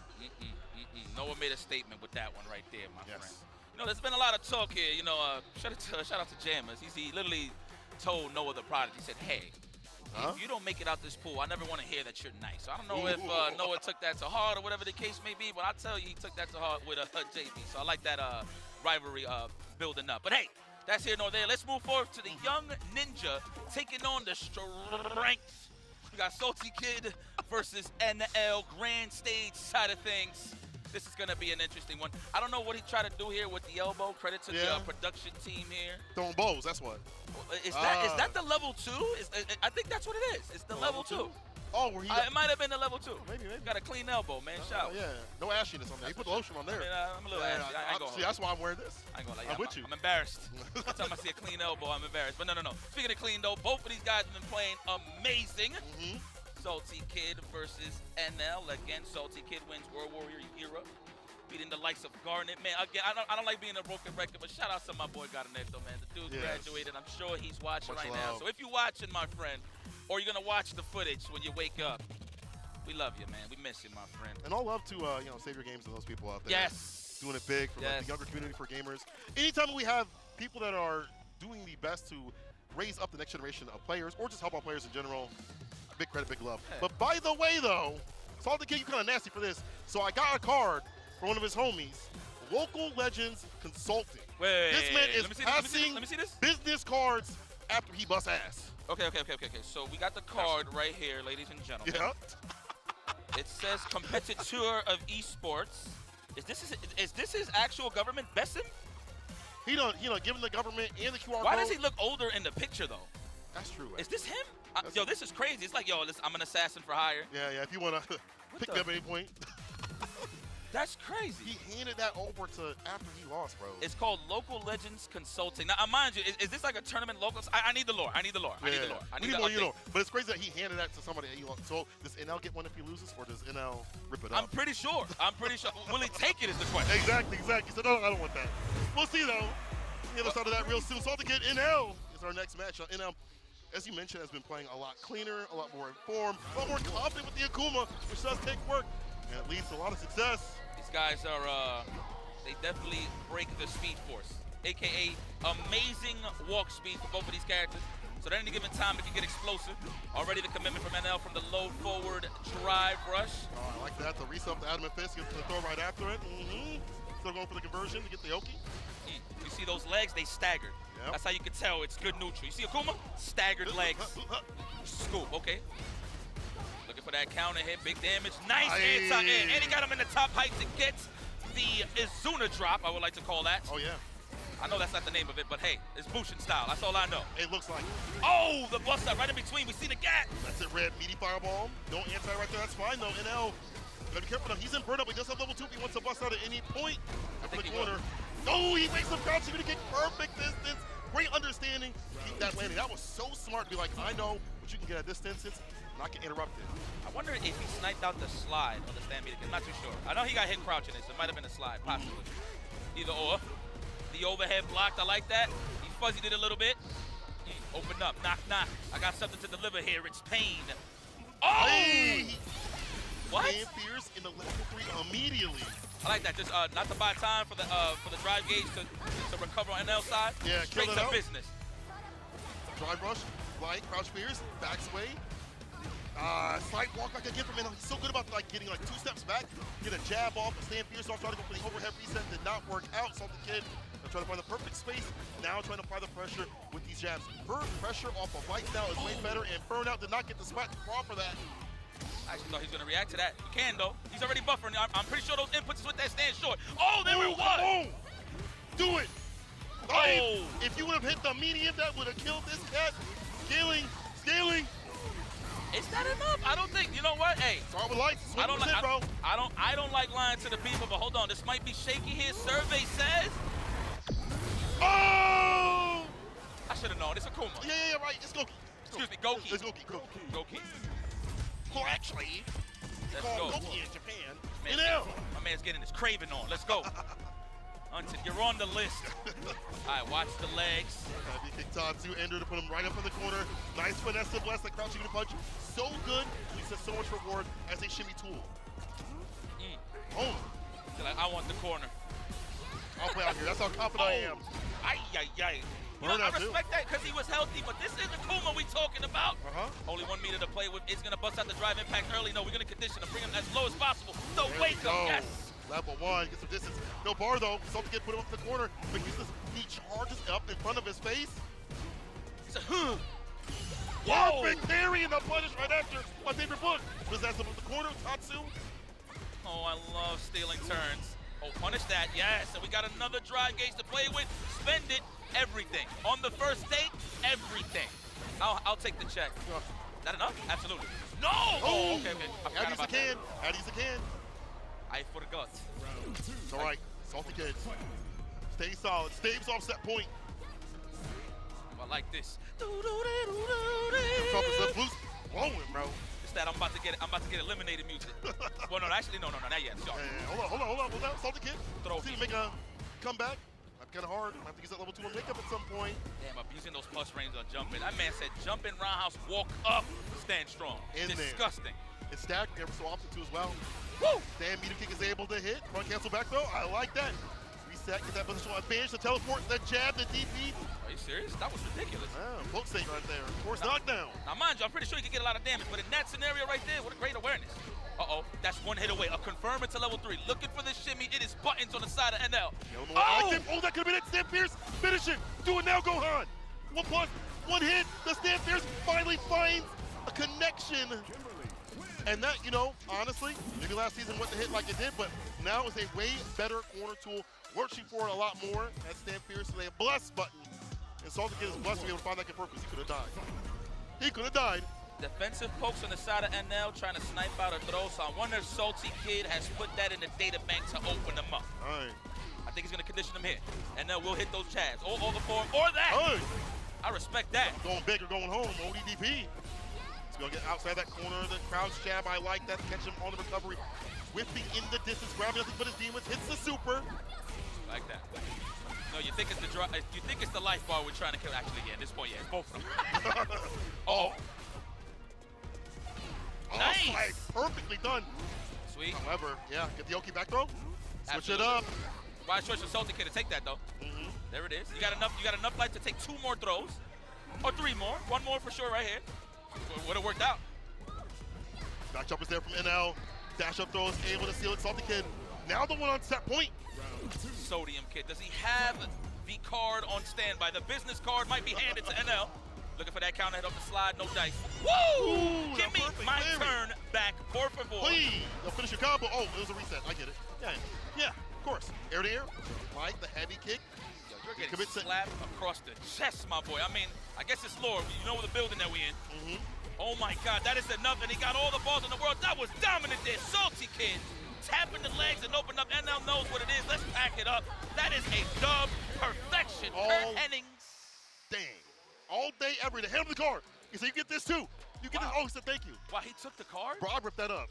You got to be kidding me. I ain't going to lie. I'll take one too. I ain't going to front. Yo, teach me. Teach me some Street Fighter. You're making me a believer. Right? You're making me a believer. Salty Kid. Wow. The sodium one. The sodium sun. The sodium sun? The sodium sun. Is that like an actual name? No, that's just what I call him now. Nice. He's even making me mad salty. Do you feel me? Look at this match. Look at this replay. I mean, NL had a really good amount of control with the fireballs and things like that. I like the reversal jabs, his timings, his slight walkbacks, but Salty Kid was starting to call it out with the run cancels and things like that, putting more pressure up in the corner. It just felt like he wrestles away all that control that NL had built up, all that confidence that NL had built up throughout this entire day. I mean, look, what I liked about Salty Kid in this match, so the thing is, NL, very neutral heavy, so he's going to look for whiff punishes at all times, right? Yeah. So he is the signature is to walk back, wait for the whiff. However, he was throwing those slides at perfect ranges to catch him at max distance for him trying to walk back. So if anything, that's just setting it up very nice for Salty Kid to just start some offense. Yes. So very nice, man. It's just, you see the confidence. I'm not too sure if he's actually dropping combos, but I like those scenarios where on hits, you turn it into a mix-up. At least one time he did go for a throw just to reset like his corner position, right? And that was smart. I feel like that was better than going to like mid-screen where Akuma could work, put him in the corner, harass the drive gauge, kill the character from there, which is a good thing from Salty Kid. Those moments are good. Some of them I think were nerves and drops, but if you want to stay solid regardless of all that, I gotta say, Salty Kid. You fire. I ain't gonna lie. You deserve it. I should watch. I'm definitely gonna have to watch more tape. So my apologies if I didn't know your game. Salty Kid, moving forward, never backward. But up next, we got a good Slava knocker too. C Anik taking on JB. Okay. Look at the point spread right here. Who's looking comfortable and who's not? There is not that many powdery donuts. Yeah. No, there is. I'm sorry, I blinked too hard. But in terms of like totality though, it does feel like it's a little bit on the closer side, like the 2-1s and things like that. Haven't seen a lot of blowouts except for the Ground Sotokai and L match, and the Noda Prodigy and JB match. So for JB, he needs this. He needs as many matches as possible. He needs a 2-0. Would be great for him. You do not want to end the day losing all your games at all, and things come down to the differential would be problematic. I think JB, if he really has to worry about any, I mean, I think the biggest problem for him might have been Noah the Prodigy, and that might be a problem. I think so. I mean, I can't doubt nobody in these groups, dude. You could just be great at any given day. You know what I'm saying? Yeah. It also, again, some of these players that you do not know, their style, how turned up they are. The lack of stress for them because there's not as much pressure for them to compete at a high level, you know, for NL. Yeah. It's like, dang, you better be good. I mean, but someone like Salty Kid, you know, man, a bit different. It is what it is, man. But they're all trying to get that million, though. You know what I'm saying? They're all trying to get that million. Dog, that's a lot of zeros. Yes, sir. That is a lot of zeros. But yeah, I want to see JB be a little more, let me not say reckless, just be a little more commanding with your offense. He's definitely a clean player as well, looking for those whiff punishes as well. I mean, you've seen he got steamrolled a little bit by Noah the Prodigy, and I feel like that's just in his his errors, right? Yeah. He was just waiting for too much to start getting the offense going. Initiate. There you go. That's what I'm saying. He did better against Noah when he did drive rush forward heavy kick. Like when he started off with that, he coasted him to the corner. Wake up jab. Did better with that. His offense was, or defense, I should say, more offensive. You know, so I want to see more of that, especially against a character like Akuma, where you come through the air a lot. Dive kicks are going to bless you continuously. You can't even go for a medium mixer or heavy mixer because most of the options that he presents off of Demon Raid will blow you up. So I want to see him be commanding on the ground. Yeah, absolutely. I mean, JB's definitely familiar with this matchup. I mean, right now, in terms of the world of Street Fighter, highest level of play, you will see a lot of Akuma and Camis, which is not a bad thing. If anything, those characters are going to force you to step your game, regardless of what it is that you're trying to attempt. Don't have a choice. To gain from Street Fighter 6, right? But JB's a professional. He's good. Cloud9 zone. I see you. I'm sure Cloud9 is rooting for their boys. The Brothers of Destruction. Both of these guys are in the cup. I know Lex is in the wins, waiting to play his matchups. That might be the first time it's happened, right? Where like two brothers have entered the cup. This is fire. Yes. Year. I think so. I think so. Both of them very, very strong players. Very strong players. Okay, let's see how this plays out. Opening gambit time. Again, I like breaking this down. It's not how you start. It's how you finish. JB suffered a loss, Noah the Prodigy, but that's nothing. Let's go. Let's keep it cloud. Oh, fun check. Okay, I got gassed out. It's all right, guys. Okay. Hold on. We all got gassed up. Yeah. Oh, man, hey, let me ask you something. Talk to me. First thing you ate here. First thing I ate? What was the first thing I ate? I'm trying to really think. Oh, the 7-Eleven. I went to 7-Eleven. I grabbed a bunch of random stuff. Katsu sandwiches. Salt bread. Okay. That was fire. I rocked that. That was like a 9 out of 10 right there. For me. Oh, yeah, what's the first thing for you? I think it's the same thing, my friend. No, actually, no. Yes, it is. It was? Yes, it is. Oh, yes, fire. it is. It's so good. But what I had that was very exclusive was white truffle ramen. Wow. Word. Where's that at? Crazy. All right, give me location later. I want that. But we'll talk about that later. Opening gambit time. C Anik versus JB. Let's see how this plays out. The story is unfolding. Let's see this neutral, the staggered legs, aka the Hey. Before medium kick able to hit, immediately get the combo, counter combo, excuse me. He say yay! All right. All right, dude. I don't think I remember how Japanese Rashid sounds like. Then he would have picked it with a fireball, gets the double heavy kick, and gets the eagle spike for the Oki, but the wake up button was great. See, I guess it wasn't Oki enough. Too high to fly to get that proper follow up. He did it from that far. I'm gonna jot that down as reactions. What a whip punish there from Monique. That's what gets the party started. That was a meaty throw that covers both options, but a perfection parry. Back out of there. Let me get out of here. He delayed a little bit too long there. Gets back thrown. Unfortunate. Unique with the pressure again. The demon flips are such a hard thing for Rashid to deal with. It's hard for him to anti properly. Odie fireball ends it with the space shot with the forward medium kick. The forward fierce as well. Trying to end this man. Oh my goodness. Sorti. We might Sorti out this corner, please. I think it means exit. Yeah. Exit Sorti? Okay. Yeah, I think it means exit. Hopefully. You guys can correct me on Twitter. I love you. I can be honest with me. Oh, wow. Trade. All right. They both thinking the same thing. That is a punish. Let me talk to you over here. Let's take it to the left-hand side of the screen, shall we? Throw to kick things off. Another throw. All adding up. Raven Cyclone goes for the throw right after. JP knows it's one confirmed. Just like this. Blasting from above. This man down the hell. And he keeps the bar at the bottom. Ooh, you know what's coming through. That win condition. Everything has a purpose for JB right now. He's waking up. I'm liking it. No. Oh! The whip punish.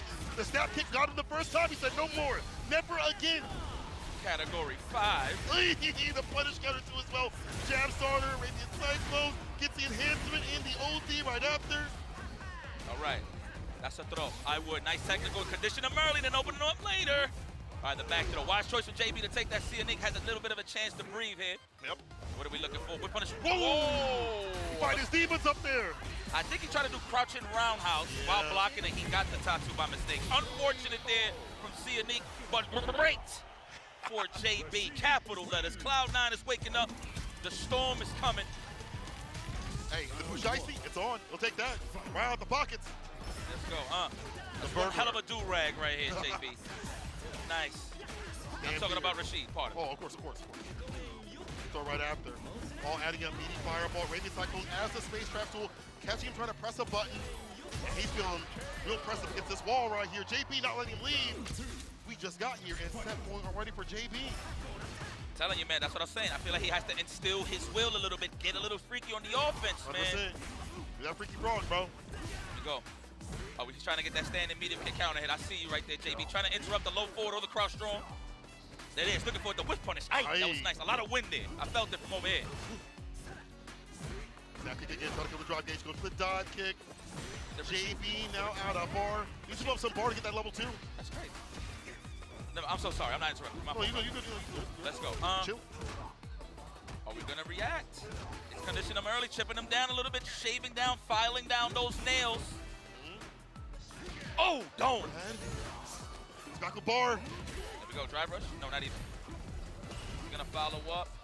I feel like JB's going to react to a fireball drive rush with a reversal for the closeout. No, not even a clash in the favor of Anik. That was smart. Like that. Switch up the pacing. Hard thought fireballs against Akuma. Force to do OD if you want to try to engage with. The throw. All right, choice for JB. I'm pretty sure he wanted to bust out an OD reverse on the block overhead. But he said, you know what? I lost my turn. Let's reset. Let's start again. Very confident right here. Nice conversion from JB. The category 5. We're going to see the cross up. We're going to push him out throw. Oh, with the stagger. What a scumbag. It would have worked. And let's push in the corner, though. Kick, push, coast. Move to the low. The crouching light kick opens him up. Trying to the throw. Missed it twice. Unique with a reset. Goes for the same medium. Target combo does not get too much off. It could have been like a nice little level 3 if he wanted it. Might be regretting it. He's high up above that level 1. Heavy mixer is enough to get it done. JB ever optimal. Burglar takes it 2-0 over Unique. The burglar is in. Okay. We've seen a little sunshine now with a little bit of clouds, nice little clouds. I know JB definitely needed that for a morale booster. I'm going to be very honest with you. He's always confident. That's not taking nothing away from JB. But losing early on to Noah the Prodigy definitely hit him with a reminder. Right. In terms of how he has where to you're step at. up the game. Yes. You know. But it looks like we got a little bit of highlights for you guys. If you missed the action, JB, man, there's not much I could really highlight other than the offense is getting more crispier as the group stages go on. So he's going to be warming up, and it's going to be more of a danger here. I feel like Anik in this situation, that was a bad input error there. Yeah. I'm pretty sure that was a sweep. I got the tattoo by mistake. Very unfortunate, but I feel like Anik has to play the same way. Reverse those roles, as I said, with JB versus Noah the Prodigy. You got to instill your will. I feel like right now everybody's so, not to say nervous, they're just super cautious instead of running they plans. Right. They're like, man, this guy's a professional. I know he's going to react to this. Nah, man, you got to run the plays. He has to prove to you as the opponent that he can stop all of this offense. So that's why JB went the route that he went through, man. You literally prefaced it before the matchup has started. Get active.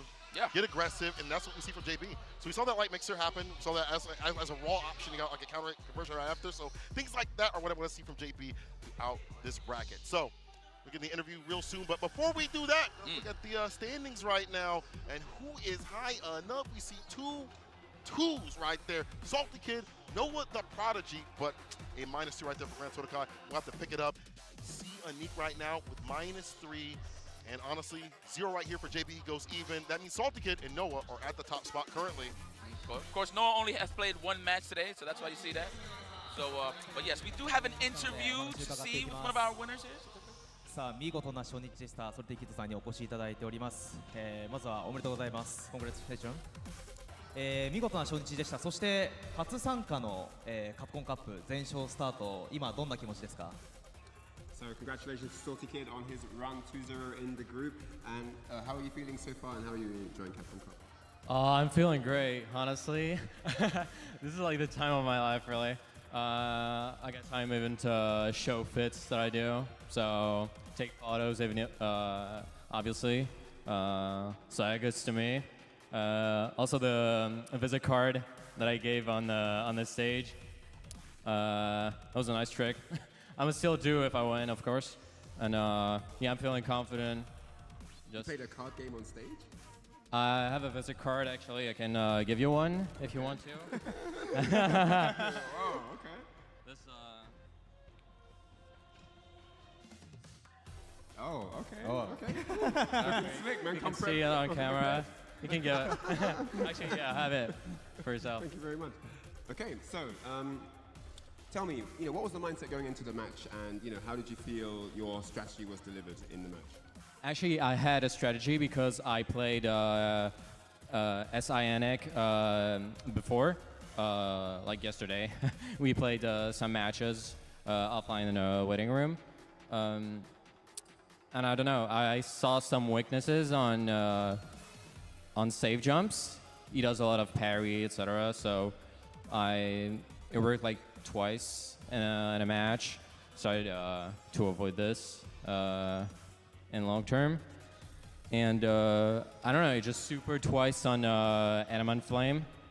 So I don't know, I just had a bit of luck. I guess it's part of a game. And against Nell, I mean, both the Gookie, so I was warmed up. So yeah.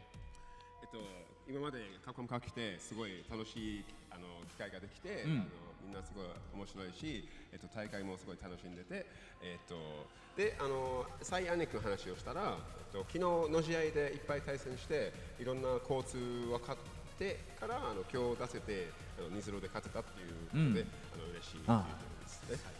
もう1点だけこのベルギーにもすごく強豪の豪気使いがいらっしゃると思うんですけど、まあこのエネルとの対戦っていうのは自信はどうでしたか So in Belgium you have Kuma players here and there, and what sort of confidence level did you have going into the NL matchup? A lot. I mean at maximum really. I'm just here to play and do my best just to perform really. So yeah. Okay. 自信はすごくあって、とりあえず頑張りたいっていう気持ちで試合に入っていい結果を出せたので、っていう形です。わかりました。ありがとうございます。ということで見事このグループ1位通過だったソティギットさんにお話を伺いました。明日も I did that a couple times. So you understand. But you've hosted stuff, so. Oh my gosh. Salty Kid, the absolute god, has been fantastic. Listen, we've had a good bracket so far. I was gonna say, if you're scared of Noah screaming in your ear, get yourself a Steel Series. All right? You know, block out the sound of Noah. Get yourself a SteelSeries ASAP. Whether you're on PlayStation, Xbox, PC, or mobile, SteelSeries has you covered with unbeatable software and hardware options. You can pursue glory at the highest level. SteelSeries Arctic Nova Pro is the official headset of Capcom 11. Premium high-fidelity drivers and sonar software make the Nova Pro ideal for any fight you take on. Well, people, we've had a good Group B. We're about to see you real soon after this break for Group C, so don't go anywhere.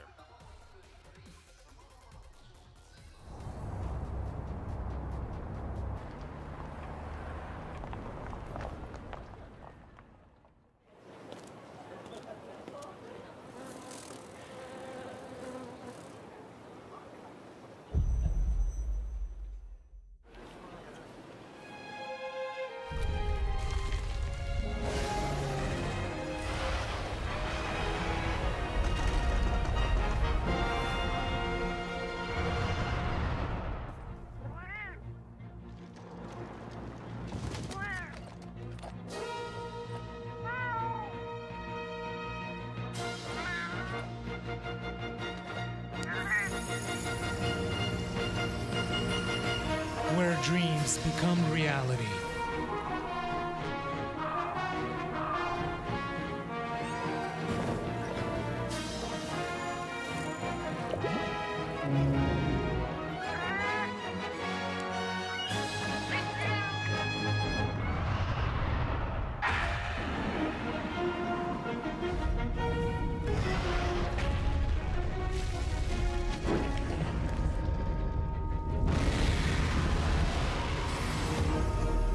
Monster Hunter Bridge.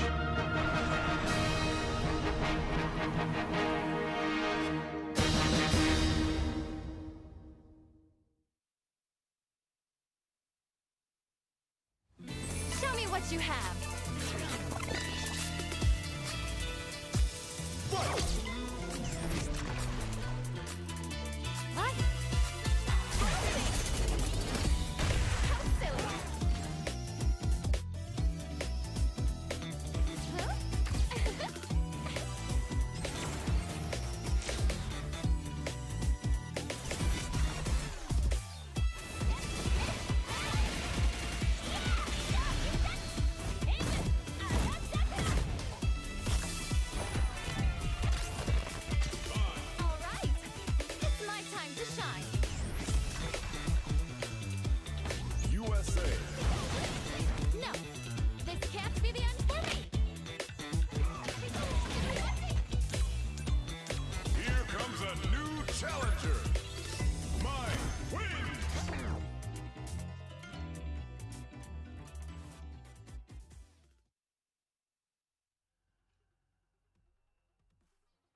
それではここからはカプコンカップ11グループ C を進めてまいりたいと思います。グループ C プレイヤーの入場です。 And now it's time to introduce the third group of the day. It's Group C, and here we go with the player entrances. まずは鉄血の古豪 GG ハリベル Hailing from Germany, the cold-blooded veteran, it's GG Halibel. So I'ma tell the truth, I get my grind on. You know the pressure make all of these diamonds. I tell them get back. 南アフリカ共和国の英雄ジャーウィー・ハ The man who upset Tokido in the Red Bull Comité in South Africa. He is here. He is the African hero. It's Jabim!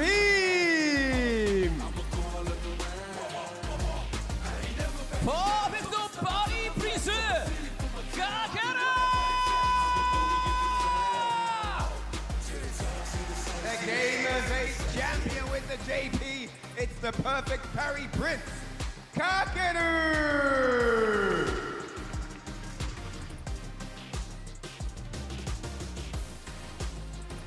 サンパウロのイカれるサイクロンザンギャンボラード Next up, from Brazil, it's the Cyclone Zangief Polado!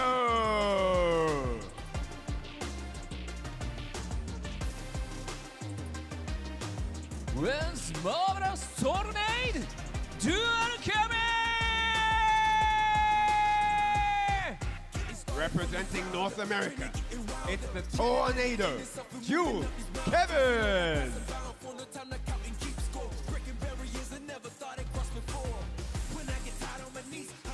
東大卒プロゲーマー時の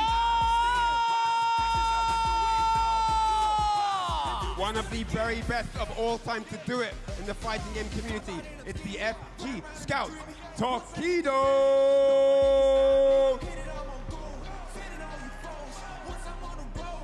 さあということでこちらグループ C にはこの地元日本のプレイヤーがかける時々と2人いるんですよね。はいですよね。時々さんとかけるさんです。はい。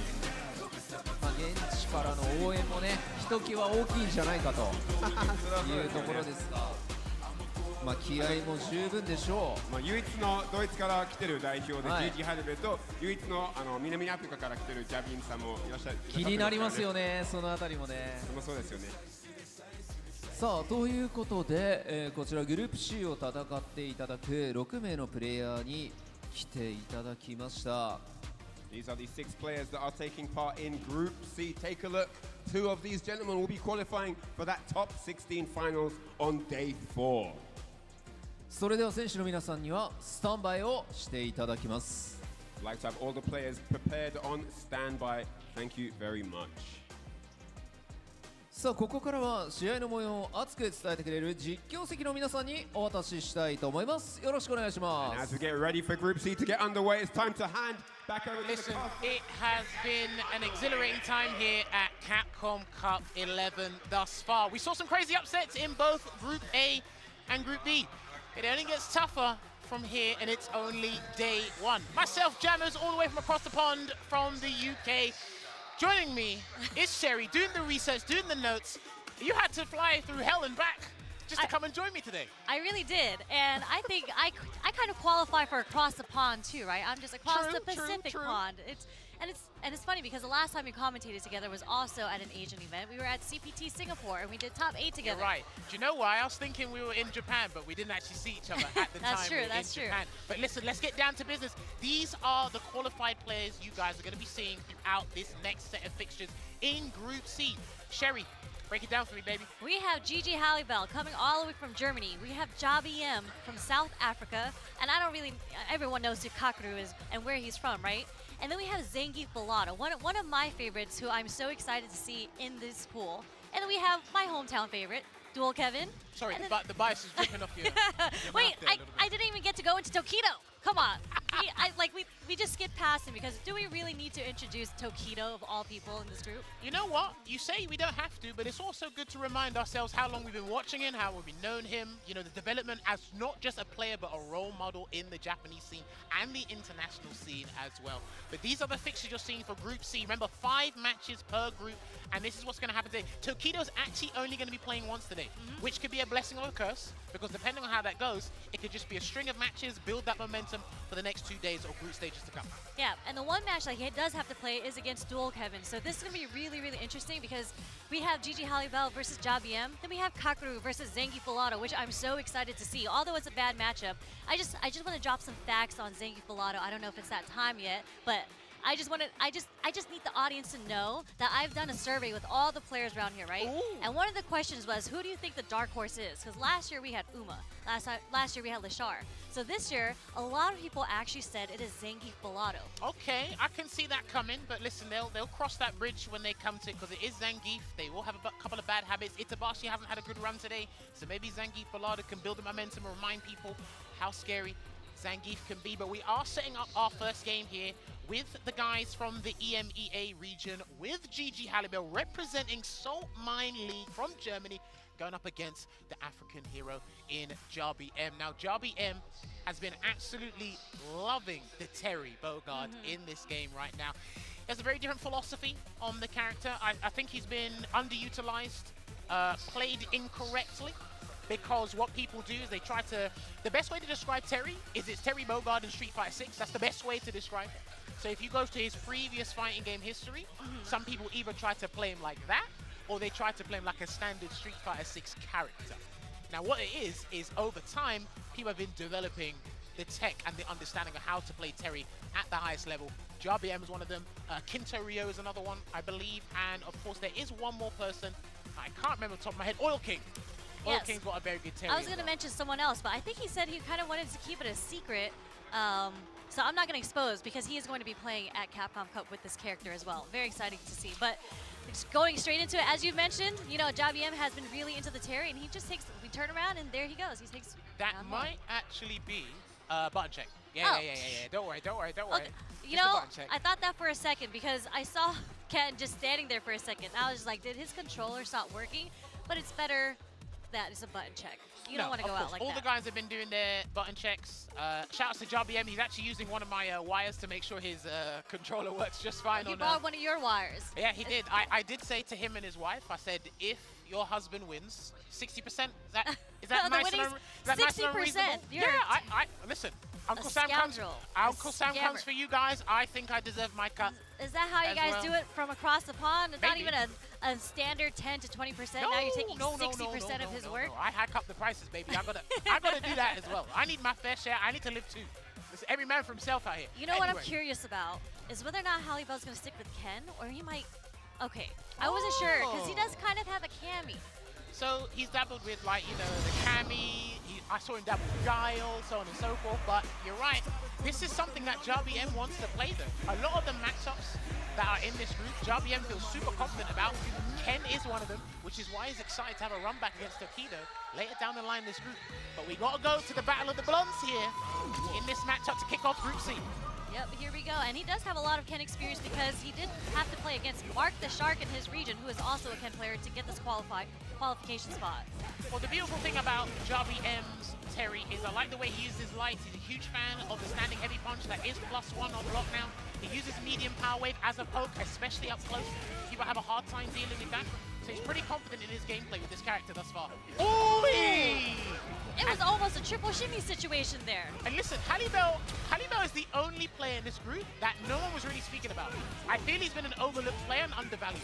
And what's funny enough, nice block on the OD DP right there. But yes, I kind of felt the same way last year too when Halibel had to play, right? A lot of people kind of had him underrated in his pool, and he pulled out of Manan. Like, I think he is someone who has, and he mentioned it last year during the interviews too, that he studies players, he studies character matchups, and he pulls things out that people don't expect from him.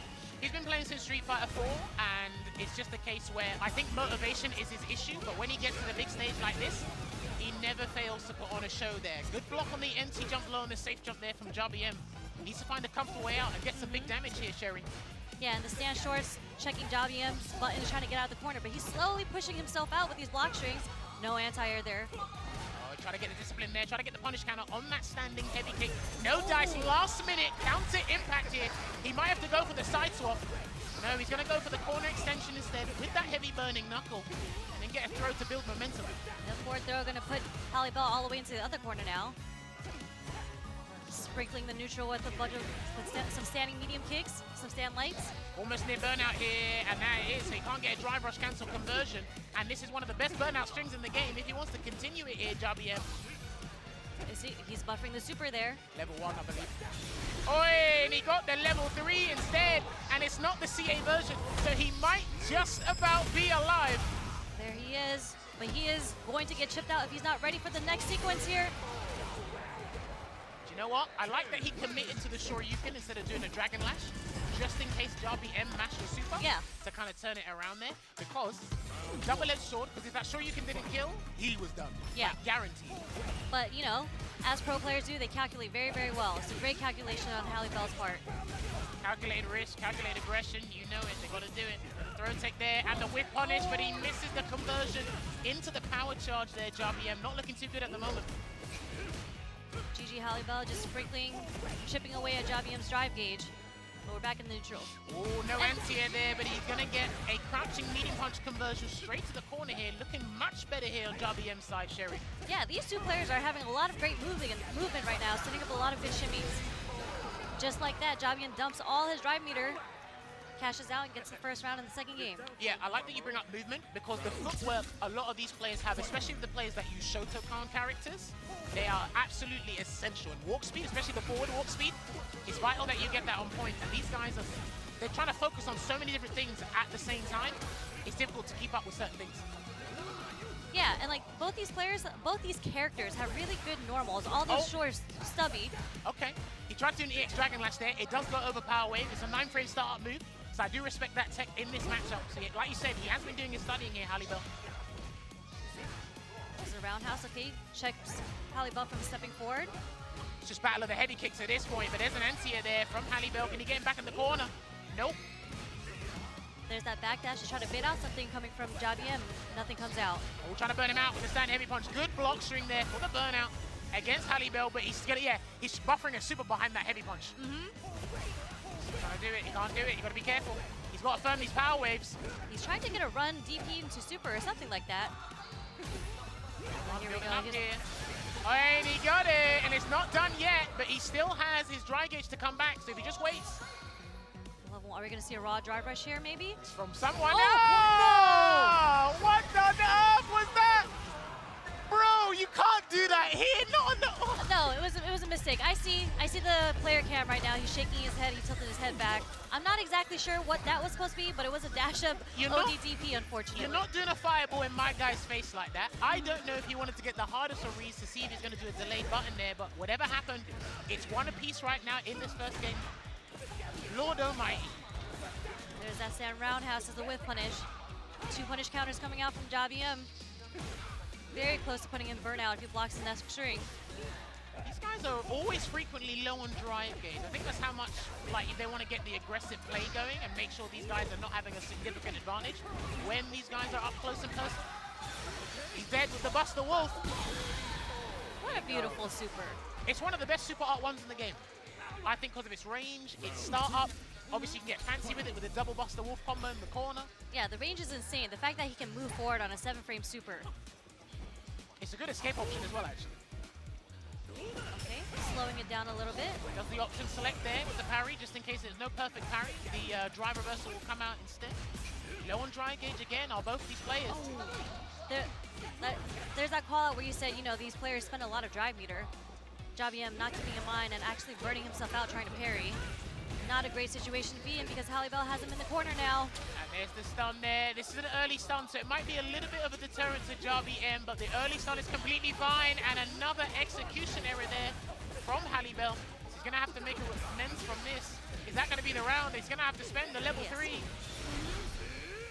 That is going to be the round. But again, there is one more round in this match, and it's a set point for both, but JBM starting with 2 bars of meter. Yeah, Halibel's got to be a little bit careful because we've already seen an execution area with that short you can up in JBM's face, that drive impact, that whiffed in the corner as well. I'm starting to get a little bit scared. And you don't want to do it against a powerhouse like Terry. He's got one of the higher damage outputs in Street Fighter 6 at the moment. There's already a conversion. Actually runs into that. It wasn't even a counter hit. Taking a corner. Both these guys have amazing corner carry as well, by the way, for different reasons. From Tatsu or Bird Knuckle. Oh, yeah. Nice conversion off the counter hit stand jab. All right. He's going to exhaust his super meter just to replenish as much dry engage as possible here. He can dash up and get some frame advantage, or he can play it safe. He's going to try and get the frame advantage here. JBM sitting on quite the life lead right now. Oh! He done it at the exact same time. No punish on both sides, okay? Careful the jump, careful the jump. He has not jumped. Oh, I said careful the jump, thank you. Like, he's got his anti-airs. Air to air and a DP, okay? Throw, one more guess. And the throw again, is that it? That's gonna be it. JBM opening up Group C with a victory. That is massive for him because, again, last year at Capcom Cup 10, he couldn't make it out of the groups. So he actually wants to change his fate, and he feels confident. Slow burner, because he went one game down and he brought it back. So it is definitely more than doable in this group for him, Sherry. Yeah, I mean, when I talked to him personally, I asked him. I remember during the pre-show, I don't know if you saw, Rob TV and Brian were talking about whether or not he was going to stick with Terry. And JBM said he is going to stick with Terry, and look how well it's worked out for him. He said he feels very comfortable playing against his character.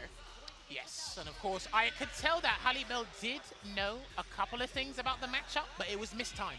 I saw an EX Dragon Lash, and I believe it goes over specifically maybe the light power wave. I'm not sure about the medium one, but you have to hit a specific range and a certain time. Also as well, you know what, I look at that and I feel it was intended, but I'm going to give him the benefit of the doubt and say that was by accident. But again, how Halibel was able to stay in the dogfight and make sure JBM worked for that victory was a massive ordeal. Those are signs of a professional player, you know, whatever happens, execution, because there was quite a bit of execution errors here, and I think he was going for the reset to the DI when he had stunned JBM in the corner, but I think he missed a cancel, the normal, and he got the DI early. Yeah, this is the thing as well, and you have to be able to shake off these nerves, come with your S-tier game, because again, these guys are taking no prisoners out here. They want to emerge the groups and make sure they're in the top 16 on that day 4. But that was only match 1 of today. We're going to transition over to match 2. We heard the nickname, the Perfect Parry Prince. He's had that name since last season of Street Fighter. And he's finally in the Capcom Cup, as you mentioned. A lot of people felt he was hard done by last year. But we've made amends. They want him here. The best JP. He said, I'm back.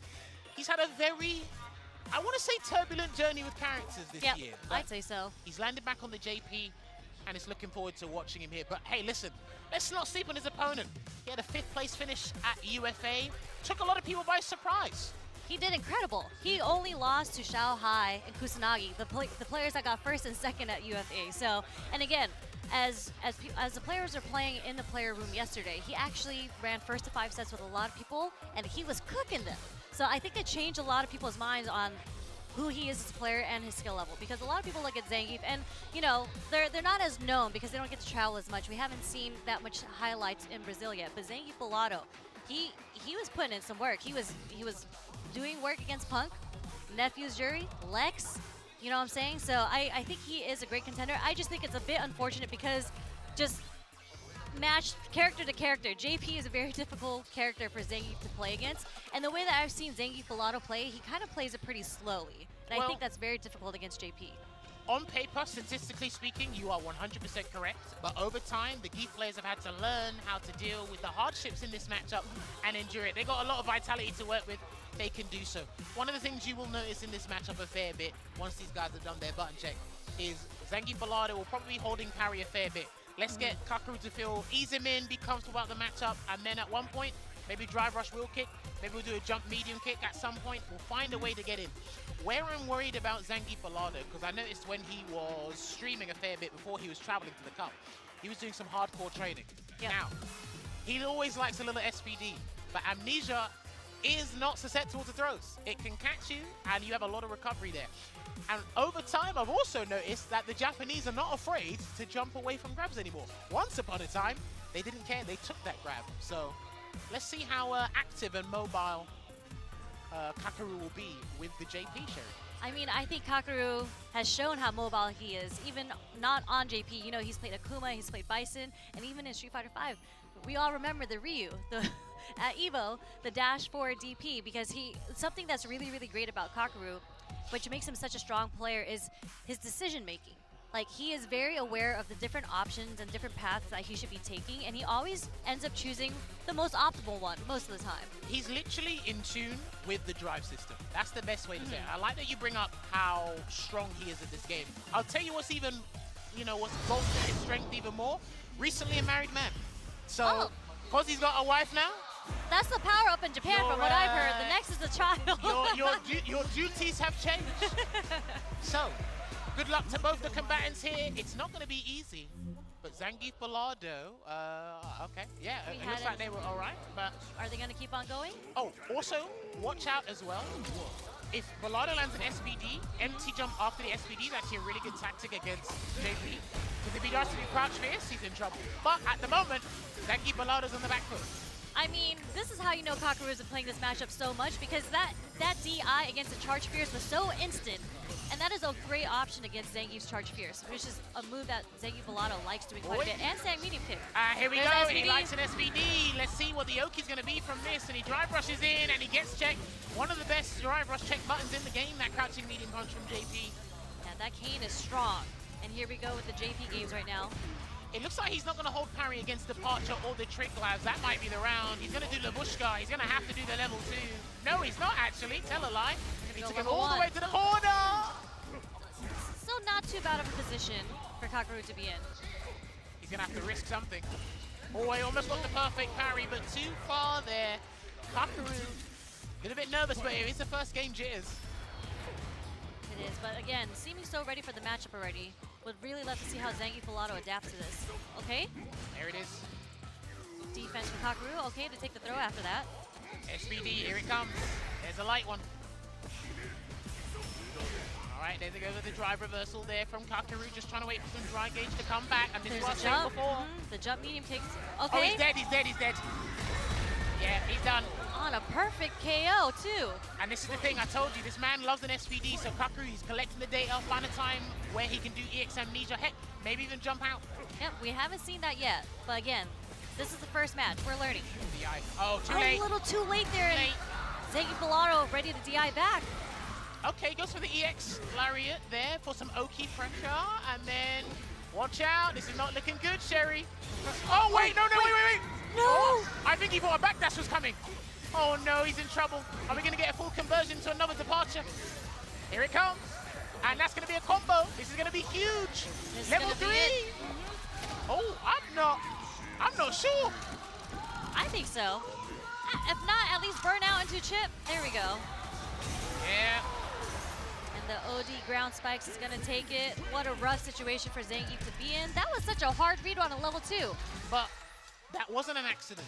I think he thought a backdash was coming, so he can hard read the backdash and get a full conversion. Barely any scaling. That's what I think from what I saw anyway. If that was an accident, I don't know what you tried to go for from doing the cycle. I don't think it was an accident either. I wonder if it's an OS that he did there. And it was just the wrong option. There's the OD Amnesia. I think he's picked, from the first game, he's picked his timing then. Here it is, conversion off the air spike hitting. And yeah, like I said before, just to reiterate, he's not parrying when the Triglabs or the departures are out, which means he's allowing his dry gauge to become lower and have less resources to work with to approach Kakaru. But right now, wow! All right, the Boss Dynamite took out the round. We had production kind of kick back off his seat. I didn't know that was going to kill either. That did so much damage, but Zangief Bilardo has been doing such a great job finding the right time to jump with medium kick as well. Well, yeah, see, he's just walking in, letting the dry gauge just get chipped away. I think he values his health in this situation more than his dry gauge at the moment. If you get that 4-piece into the stride bog there is Kakaru. There's the anti-air coming from Kakaru, okay. All right, looking good. What beautiful adaptation from Kakaru there. Okay, check with the jabs. Oh, that is a punish on the wheel kick with the neutral jump. And that's going to be the round. No super art meter needed. Kakaru swiftly puts himself at set point here, Sherry. Okay, let's see how Zangief Bilardo brings it back. Slowing it down in neutral a little bit. It's so hard to get around the cane. stand medium punch is one of the better poking tools in the game. I remember I had an argument with Phenom about it, but I'm not sure Zangief Balado is comfortable with the button he has to press to deal with that. That's why he's gone to the aerial approach instead, which hasn't really been sufficing here either. Yeah, he's just, you know, he's getting sprinkled with some hits, but it's okay. Nothing significant too far. Because he wants a no-context knockdown, then he'll play from there, which is why, like you said before, on the matchup, on paper, it's a hard counter to Zangief Balado's character and his playstyle. Okay, slowly build that meter back. You're very close to being burnt out. He's not going to teleport out. Oh, okay, he did. All right, all right, all right. With punish with stand medium pick, okay. Playing it slow and steady, playing it safe, waiting for that jump from Zangief Balado is Kakeru, but I think he's just going to keep his feet firmly planted on the ground here is Zangief. He is buffering. I'm wondering if he's trying to buffer the level 2 just in case he does go for Ghost. Maybe. But we do have to watch for the next hit because he is going to dump that meter into level 3, I think. He's going to have to do a raw drive rush or something at this point. You've got nothing in the tank, and then that will be the conversion into the interdiction. So, ladies and gentlemen, I think that's curtains.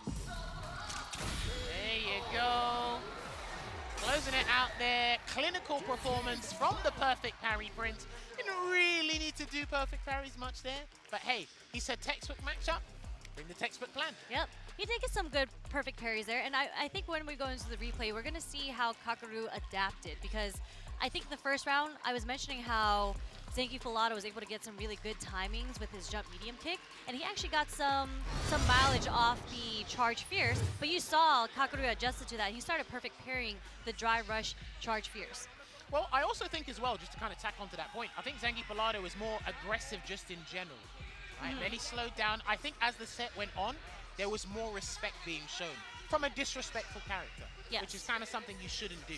And then when you're trying to figure out, you know, have an executive board meeting in your mind at how to figure out how to approach a difficult matchup, sometimes I think you've got to throw logic out the window, throw everything in the kitchen sink, and force something to happen. Okay, you might be giving up some vitality, but as we said for Zangief for years, look at his health as currency, find an opening, find that way in, and then let's stir something up. We tried to see that with the sweeps, but we did see Kakeru have meticulous spacing to make sure none of those sweeps connected, maybe after the very first round. Yeah. There was quite a bit of whiff punishes coming from Kakeru, especially with the standing medium punch. Yep. But from what I heard from your advice was that Zangief Balado should have just dry rushed more in the neutral.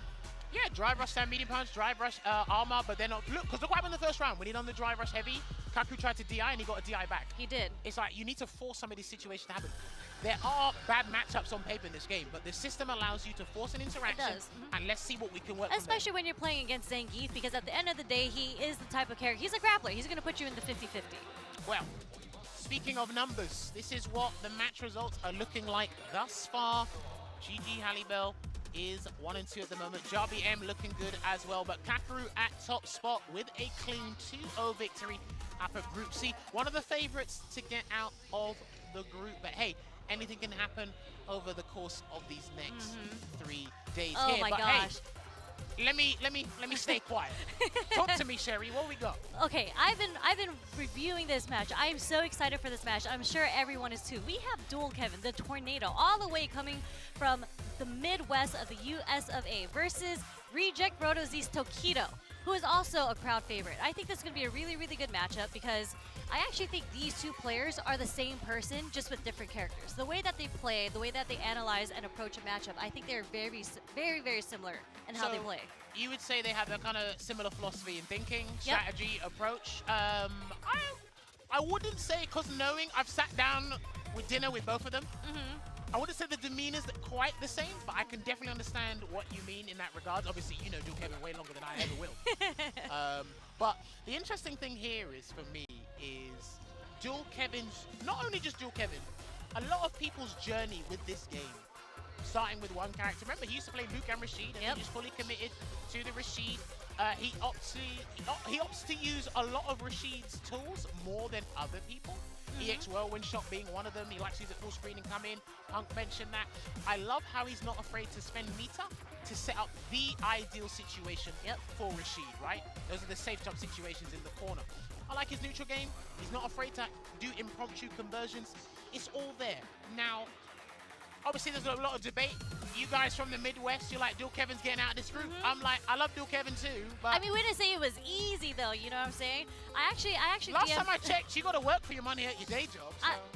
I mean, again, I didn't say it was easy. We are, of course, rooting for Kevin, but how can you really root against Tokido? We all love Tokido, right? We're talking about someone that's gotten top 8 at EVO like 29 times. You know how insane that is? Well, remember, he got top 16 at the last Capcom Cup, the dual Kevin. Tokido actually wasn't there, so Tokido is actually like a new spot for him. You know? Yeah, for sure. So when I talked to Kevin before going to this matchup, because you know he's been training for this, I asked him what his strategy was, and I didn't want to expose it, but he sent me this message. He said that he's going to be using a lot of standing medium kicks, a lot of the stand roundhouses he's a little bit scared to use because of Ken's stand light kick as a punish, but something he's been practicing and he's working on it. Well, oh my gosh. That was a fortunate start here. Huge call out. Because I know Dual Kevin, he plays this game relatively fast, and I was kind of worried about how Tokido will try and match his pace. But you think Kevin plays fast? When Kevin gets the momentum and you see what Rashid can do, I think you'll see the pace at which he plays at. Okay. Yeah, I do think naturally. Oh, you could push that fist. A little too far there. Okay, Tokido establishing early. He's there with the wake-ups. And then a spinning mixer there as well. You see, it's the fast decisions he has to make sure, just to neutralize any offensive Kido's trying to inflict, and then go back to neutral and try and win the game. But he's already trying to go back to the heavy whirlwind shot. Again, I really love Dual Kevin's whirlwind shot usage in general. So. He has a great way of mixing up the layers between his whirlwind shots. But I'll also got to give credit to Tokido because his raw drive rush into stand heavy punch, stand light punch as well. He's got a lot of good stuff. I like when he uses EX Tatsu to escape the corner. I really feel Tokido is a complete Ken, you know? He is. He plays Ken in very, very different ways. Like, he busts out when he needs to bust out, but he also, obviously, is just a very solid player. You know what? I like that Tokido did the Jinrai, and then Kevin answered with spinning mixer, because EX spinning mixer is a lot weaker now. So Ken players won't mind you spending 2 bars, because you get no Oki from it now. So it's almost a waste of 2 bars for Dual Kevin. Level 2's coming. Yep, set it up. There we go. Hurricane Rashid inbounds. There's a tech. Tokido's got all the drive gauge to kind of preserve, so he doesn't matter about this. Yeah, he's fine. Because he had maximum drive gauge, he didn't have to worry about using anything. Wake up super okay. And that does put Kevin in a bad position in the corner. Is he going to be buffering his level? Nope, the low forward mixer is enough. I think Tokido was just trying to tease the stun, and he's like, I'm going to tempt you into thinking it because I got low health, but then Dual Kevin wasn't having any of it there. So good discipline from Dual Kevin. Gets the whip punish into the heavy eagle spike. That is actually something that Kevin's been, he told me specifically he was working on, that is his confirmation, not off a punish counter, but just to stand fierce into the medium. He went for the tricky part after the safe jump, but then Tokido went for the raw backdash in there. Sherry, but this is not looking good. Okay, throw loops. What's the answer to this? Oh, wait, what is the answer? That's a very good question. 4th throw. Keep throwing it. We Keep can take another one. Keep It was a 5th one. At one point, you have to make the decision. Am I going to look like an egg on camera? Or am I just going to take all the throws? Make your choice. It's a guess. It's a true guess. Well, here's the thing. That all kind of stems from when Dual Kevin set up the safe jump, Tokido backdashed, put him in a significant advantage, and then build momentum from there. But again, it's all about how Rashid starts this matchup. If you start wrong, you got to fight from the corner. Trying to escape the corner cleanly as Rashid against Ken, it's not a fun time. I can speak from experience, but... Uh-oh, here it comes again. Uh-oh. Oh dear. I told you, Tokido's drive rush lights, very similar to Angry Birds. Love it. Good drive rush check there, but stand heavy. Yep. With the heavy too, not even a medium or a light. Okay, perfect parry on the fireball. Yeah, and I can see what you mean, right? What if you do the standing medium kick, not really using standing heavy kick because he's worried about the stand light kick. If Tokido's confident, the stand heavy kick will come out. But back in the corner, Sherry. We stand fierce. Trying to find his way out of the corner right now. There's that heavy kick. Okay, low forward punishes. The forward throw, no level 2 just yet here for Dual Kevin. He's trying to build the level 2s just in case for an insurance policy. Okay, the next hit wins if it's off of normal. He might need to do a drive rush cancel or space himself an EX whirlwind shot. There it is, yeah, he needs to space himself. There we go. When he doesn't want to force 3 bars, he'll spend the 2 and then come in. Full screen mix-up, I say. Oh, wow, the OD mixer in that situation. Why not? That's true. Why not, indeed? If you do the wrong version of Jinrai, it will be a punish. Tried the dash up throw. Kevin was not having it. Wow, okay, Tokido really trying to wiggle his way out of the corner here, but another safe jump inbound, and Dual Kevin's got to make this safe. Oi! He got that wrong, what happened? Yeah, he messed up the safe jump. Yeah. Damn. And Tokido recognized that. But you know you can be demoralized if all your safe jump attempts get countered in some way, shape, or form as a Rashid player. We're not going to spend the level 2. I think we want them to hit for the level 3. Yep. There you go. One apiece here with the Altair. Going to close this one out for Dual Kevin. That was a very good turnaround. Because again, changed up his neutral tactics. Less regular fireballs, more EX whirlwind shots because you do recover in time, or you get a better mix-up from full screen if you charge it. And he felt more confident in the buttons he was using as well. I totally agree with that. There's a lot more usage of the Stand Fierce here as well. I do think Stand Heavy Punch is one of his better buttons in the game. You can kind of bait the drive rush, sorry, the DP option select. You got more blocks on to work with. When it's punish counter, it works out. So. Hey, nice conversion. Okay, we're getting our own shimmies going. Looking a lot better here for Dual Kevin. Slowly building on that momentum, but Tokido, excellent at trying to shut that down. Okay, the reverse, and Tokido slowly pushing his way out of the corner. But there's that OD whirlwind. Okay, a little too far for the conversion. Low forward is going to connect from Tokido, pushing Dual Kevin to the other corner. Interesting. He done a spinning mixer when Tokido was low on drive gauge. Tokido kind of set up his own death warrant here, but he can actually still win this. A wake up DI because Tokido was burnt out. It is punished for the step kick. If he had another situation, or if he won that interaction and then played the subsequent situation, he would have been fine, but Dual Kevin identified that based on the drive gauge remaining on Tokido's end. That was really good from him. Nice block on the overhead there. Doing some roundhouses. Good backdash there from Dual Kevin. Burns him out successfully there as well, and he'll take him across the screen before he has to call the Yasar Sherry. Yeah, trying to find his way to get a knockdown to get the Yasar going. But Tokido getting some normals in, good checks from Dual Kevin, on Dual Kevin. Jab. Fully restocked here with that drive gauge, and he's going to spend a level 3 at a very peculiar time. I guess one throw might do the trick. No, a throw won't get the round. One more mix-up, though. Okay, the low forward was enough. I'm surprised. Maybe Dual Kevin was holding up 4 from there. That was a very interesting time to spend the level 3, but I guess it was to take him to the final round here, Tokido, so that makes a lot of sense. Tried to catch the jump back, but Tokido pressing him. Oh, no. The neutral jump bait, Jimmy. Not looking good for Dual Kevin. He needs to be very careful where he uses the spinning mix-up because he needs to save that bar. He needs to save that bar. Oh no, and that's gonna be the game, I think. That's so much damage, optimal. Oi, and the Dragon Lash Flame closing it out there for Tokido in a nail-biting set in this Group C match. Rejects RoOZ taking it over Dual Kevin. Because that could have gone any way. Yep. And Tokido found the way, he stayed disciplined, and then he was able to draw out the victory there.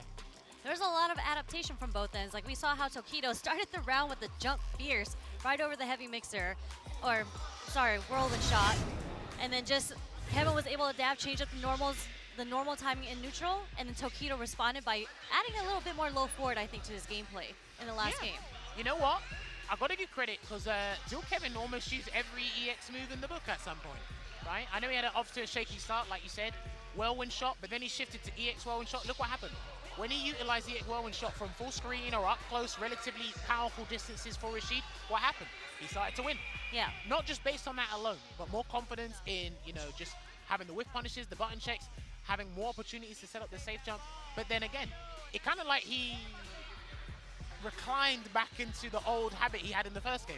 And like I said, hard read on the heavy whirlwind shot, got the jump in, send him in the corner, and then, like, you know, Bob's your uncle, so you just got to deal with all the problems that Ken gives you. Exactly. Just Ken is so great at utilizing all his normals and just keeping you in the corner. Just, you know, the mental stack that Ken puts on you. Just Tokido had that on lock, and the last round just went completely in his favor because of that. And because EX Spinning Mixer is significantly weaker than it was before, it's like, where do you spend the 2 bars? Because Dual Kevin used it as a punish to get one of the rounds.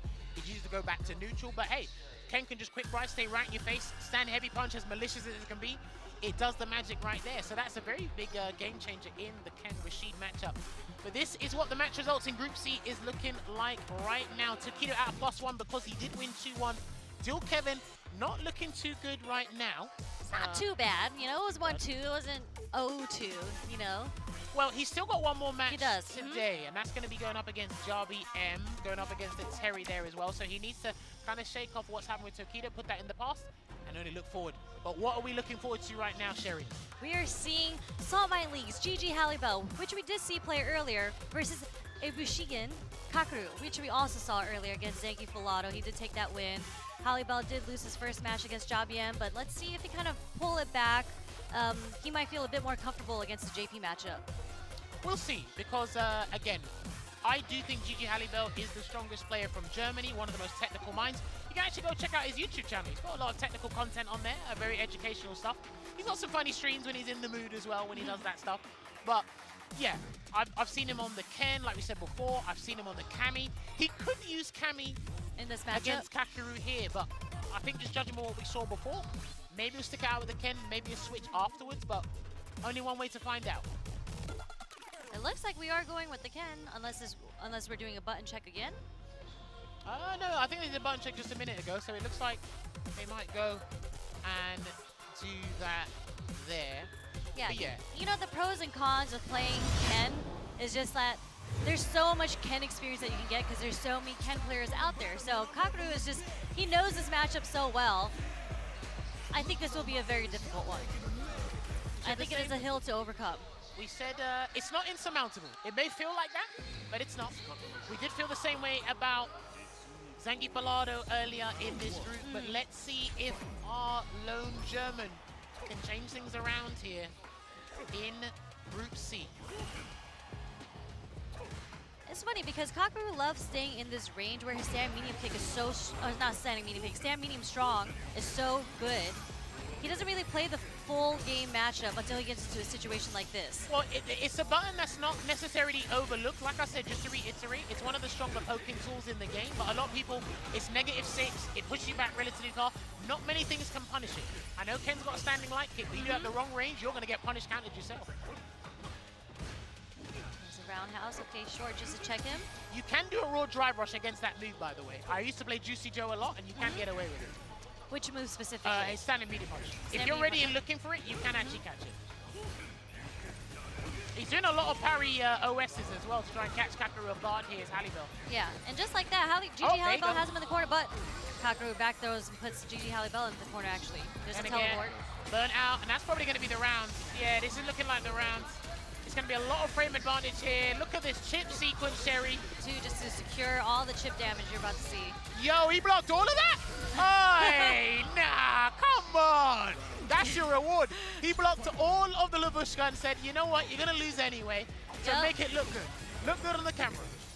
I mean, Gigi Halibel knew. He kind of chuckled at that. What more can you do in that situation? He's very animated when the camera's on him. I like it. Roundhouse, okay, there's that parry that you were talking about, the OS. But then he's got to be careful because once Kakeru clocks on, it's just going to be a crouching medium punch drive rush check, and then you're in so much trouble from that point onwards. Okay, there. Wow, you had enough time for that? That's crazy. Okay. There's the perfect parry. Yeah, he's in there. Nice try to push forward. Well, it's like he's just being like cool, calm, collected, just assessing the situation, how he can come to the approach. He will like to look for an arbitrary parry in the neutral just to kind of turn things around if need be. Oi! If he pressed stand fist, that might have fought the stand fist. And what did I say before? What did I say before about that crouching medium punch, that he's going to be looking out for it every single time Gigi Halibel tries to hold a parry now. Oh, didn't do the drive rush that time. You have to be laser focused on that specifically. That's the thing. Oh, that's not what he wanted. Accidental run. Oh, man, that sucks. That sucks, because that's not what he wanted.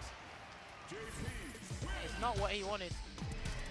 A lot of execution errors coming from Gigi Halibel's end, unfortunately. And it's not that he's trying to do extravagant things either.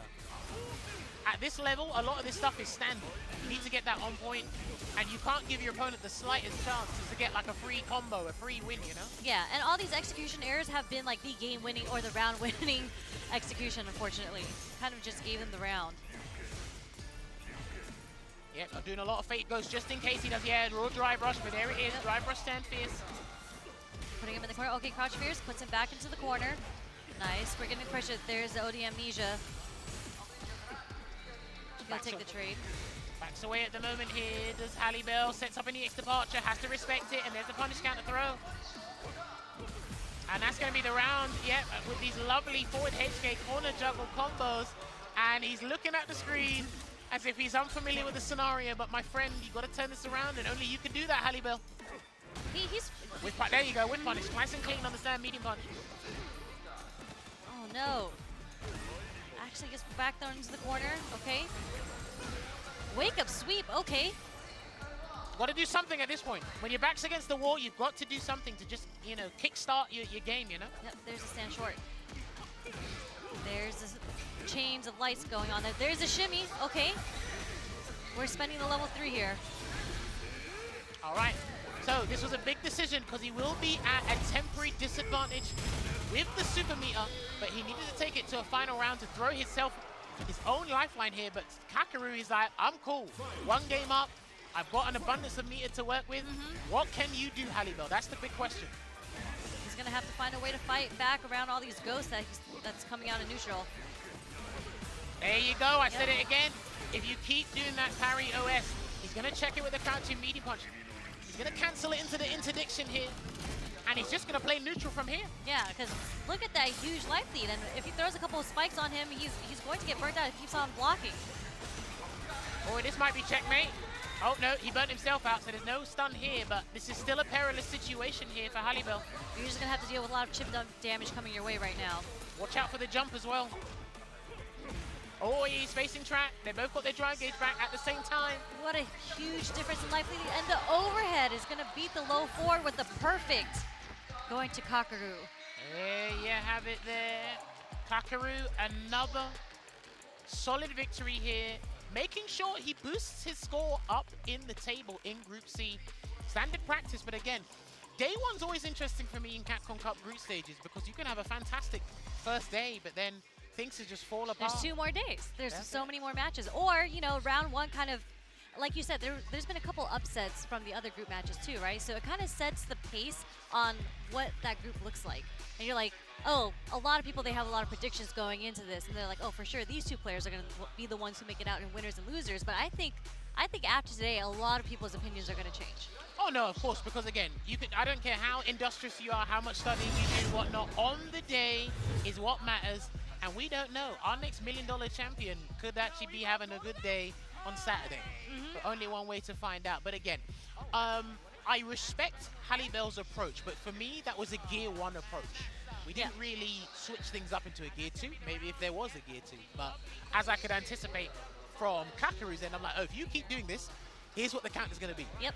And then I didn't really see any jumps, maybe because he's too deterred by crouching heavy punch. That's right. We also saw a lot of drive gauge pressure. Oh, sorry, drive gauge damage, which was high damage from Kakaru as well. And there was not much that Halibel could do to get out of it. No, he unfortunately, the worst thing to do against JP is really block. And unfortunately, that's what it is. And we saw him block all the level 2 and still get chipped out, right? Like, you just do not want to block against JP. Okay, yeah, you don't want to block against JP, but the thing is, we did see a lot of mileage off of his heavies. Like, we were seeing Dry Rush, Fierce Connect. We were seeing the stand Roundhouse Connect as a punish counter, and then getting Kakaru into the corner, but unfortunately, he wasn't able to capitalize off of that. 100%. That was very concise analysis there from Sherry. Really appreciate that. Well, listen, he's going to have to shake it off and go into game 2. But ladies and gentlemen, I do promise you, we do have Jabi M going up against Dual Kevin next. I didn't pull a magic trick on any of you, not at all. But yes, we're going to be seeing Terry going up against Rashid. I did try out these 2 characters for a little while. I'm not sure how much experience Dual Kevin has against Terry. I know, does he often play Riddles at all? Shoutouts to Riddles, by the way. He's played Riddles quite a bit of times through TNS Online. Shoutouts to TNS. He was actually practicing against one of these players out here, and speaking to the player and his experience against Terry, apparently Dual Kevin has a pretty good knowledge. Track record against Terry, mainly because of his fireball usage, as you mentioned. Dual Kevin has really good usage and timing of when and which one he should use, and that's really effective against Terry. Well, then here's the thing, right? I remember Safe, shoutouts to Safe, he had a recent, not epiphany, but he just said, yo, people are sleeping on Terry, just as a character in general. Jabi M completely concurs with that. Yep. Now, what you have to remember here is Terry has the closest thing to a traditional fireball, because Power Wave just literally goes across the floor. Yep. And because of that, everyone's got unique answers. Now, Rashid can do a medium Eagle Spike across the Power Wave to get a punish, and it will say punish counter, but only if you do against the right one. If he does a medium Power Wave, which we've seen JRBM like to use as a poke, it's not going to work. What you also have to remember as well is EX Power Wave. That's one of the most incredibly obnoxious moves in the game, because it's 2 bars and you are moving whether you like it or not. The way it slowly travels towards you, you are moving by force whether you like it or not. So the fireball usage from both characters is going to be imperative, but I'll also be interested to see who's going to flinch on defense in terms of shimmying. Because both of these guys have tried to do a couple of shimmies today. So. They both are pretty shimmy heavy players. I do think Windshot, look, there we go, with the whip punishes already with the roundhouse. And I actually think Kevin had mentioned that he plans on using roundhouse a bit more here because we don't get much of a punish. Well, even then, you only get the punish if you set up the situation. Lovely conversion of the punish counter there from JRBM, building that momentum into some double dash pressure there as well. Counter hit on the media, okay. Perfect parry on the Power Wave. Nice anti-air JRBM, keeping Dual Kevin in the corner here. See what I mean? I want to see you flinch on defense because of the shimmy attempts these guys are going to be doing against each other. Power Wave again. That's going to be the round as well, actually. Yeah. Full conversion. And no Buster Wolf needing, so it will be Rising Tackle to close this one out. Conserve that super bar, just in case you need to power guys in this round, Sherry. Okay, throw. We're getting that OD. Oh, wow! Rip EX spinning mix as an anti-air. And he's going to try and burn him out. Punish counter, too. Yeah, he's going to try and force the burnout here. Good choice there from Dual Kevin. I love it when he does crouch fierce into level 2. He's not afraid to do that, especially when you're low on drive gauge. Just making sure you get some sort of resources out of the level 2. There's a Buster shot. Someone's going to jump in a minute. And Dual Kevin's just going to firm it out here. Going to get that drive gauge completely refueled. The wake up DI once again. Hang on a minute. Forward throw. What's the backdash? Ah, there it is. I knew it. I knew a backdash was coming because he knew the round was coming. But did Dual Kevin know as well? Because that's what I think he waited for a DP or something. Oh, that's -5. That could have been punished. That could have been punished there, but Dual Kevin can still take this round, Sherry. There's the shimmy. Listen, what did I say at the start of this game? It's both players. They want to shimmy against each other. Both of them. Oh, man. It's almost as if we get paid to talk about this shit. Okay, there's a tick throw. Kevin willing to take the throw in that situation. Stand medium kicks across the board. Well, again, JRBM's got to be careful about the button usage because he's already got whiff punish before by a heavy kick. That's why he's using the projectiles once again. Low on drive gauge. And that's plus on block. And he didn't respect it. Still checked it and was still able to get the counter hit. Okay, Geyser. Yasar. Where's the Geyser? Overhead, not going to combo because he's too far away. And the perfect parry. And he what? Huh? A little too far for the throw. Safe jump coming. No, just about missed it. And that's going to be the game here for Dual Kevin. Oh, no. Okay, maybe not. Didn't want to burn the level 1. Yeah. It might not have been enough, so he wanted to keep the meter just in case. He's got to respect it. He's got to respect it until his drive gauge comes back. Oi! He's respected enough. Do you know why?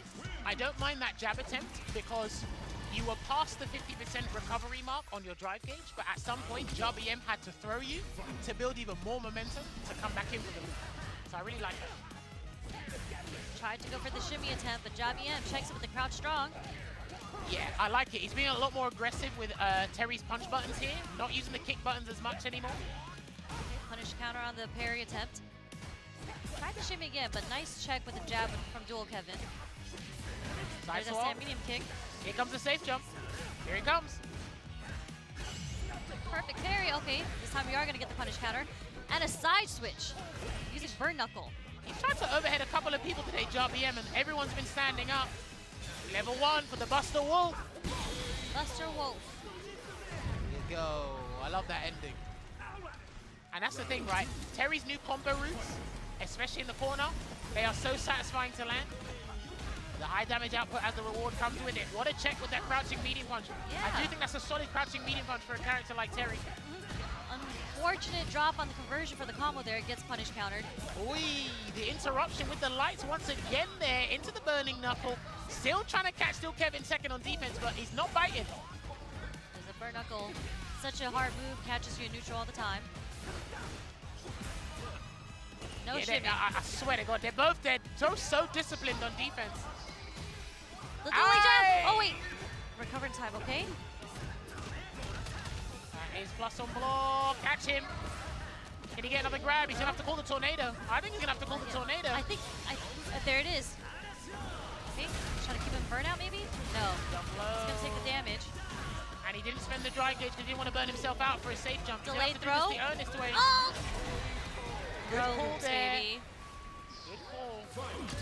All right, potential match point here for Dual Kevin. Darby M needs to try and turn this around. The Dual Kevin special. Third round start with the dry rush overhead. Does connect this time. Goes for a combo instead of setting up a safe jump here. But Darby M taking us back to the mid-screen. Oh, he tried to run away because that was +5 on block. You have to respect the second stand heavy punch. Walks into the power wave. Okay, nice check with the stand jab there. Another Yasar coming out. Can he grab him? No, he tried the perfect parry. That's going to be too much damage. And he's got a bar. He's going to set up the safe jump. Let's see if he gets it. No, he didn't get it again. Oh. And that's going to hurt. He's got to spend the level 3. He has to do Rising Fang. And this is going to be a crazy scenario because Dual Kevin's on wake up drive impact. He has a spinning mix-up. He can respect the scenario. What is the guess? Oh, trying to perfect parry. The throw is going to take it. Oh, man. Do you know how clutch you had to been to do that? Because Burning Knuckle, in Terry's previous fighting game, Burning Knuckle, when you sped up like that, frame advantage is there, but perfect parry kills that. So the fact that Darby M banked on that, when Dual Kevin tried to get the perfect parry, that could have lost you the game. Yeah. That was so audacious. These are the decisions that you have to commit to in fighting games. And it worked out in Darby M's favor. We're in game 3 now. It gave him a lifeline. It gave him a lifeline. Oh, no! Oh, what? No punish. Okay. Why you do medium punch, bro? He wanted to be optimal. Went with the heavy button with the roundhouse. He would have got more damage from the stand medium punch combo route, though. Power Wave is putting in work right now. Really good fireball game coming from Darby M. What a perfect parry. Right in the corner there is Dual Kevin, and yeah, he tried to catch him doing the throw tech again, but the whip punish with the standing heavy punch working out. Reversal from Darby M. Oh, that's the first time he's used round wave today. Not outside of a combo, of course.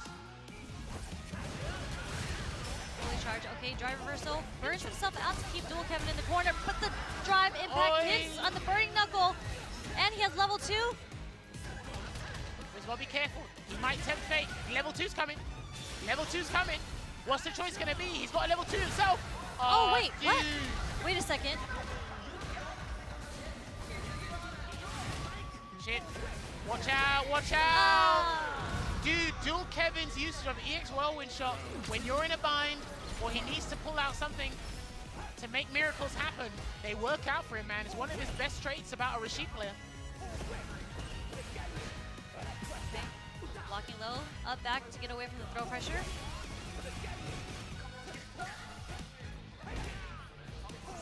Power wave again. Yep. Oh, what? Nobody perfect parries that. That was the very first one that Darby M decided to do too. The crack shoot, and he actually got perfect parry. Brother. How's he ready? How's he so ready? Well, he's ready to try and take this round here, and that's going to be yeah, he's done. Long combo, which is going to take it all the way here. The optimal stuff, building the bar. Didn't even need a super. There you have it. Dual Kevin taking it not only against Tokido earlier, but against Darby M as well. Well, he lost to Tokido earlier. That's it, my bad, forgive me. I mean, I wish it went that way. But, you know, we make up for it with the last match of Group C. Dual Kevin's able to take it 2-1 over Darby M. You know what? Again, Dual Kevin's come with a strategy. He's come with a strategy, and again, you got to think about the longevity of the strategy as well. It's not just one day. These guys have to think about it over time here as well. Again, looking at Darby's performance today, I can see where the confidence is coming from. And again, this is a good start. Of course, how things have worked out. Now, with what he needs to build on with this is when he's in situations where he is low on drive gauge, maybe reconsider a couple of options. I know there's one or two unfortunate situations for him because he done, I think Joel Kevin jumped out of the corner and he did a light uppercut. He did. But, you know, he didn't really get punished off of it, so not too bad. But I know his goal was to keep Joel Kevin in the corner. And again, we highlighted at the start of this, I was kind of like focusing on how often these guys will try and shimmy each other, but then they were both super disciplined. 95% of the time, one or two occasions, maybe a whiff grab here and there, but that was warranted because they were low on health, right?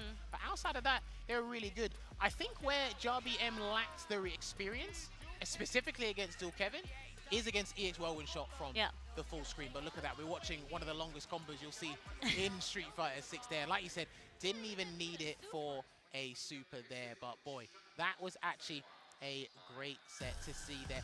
Great way to kick things off.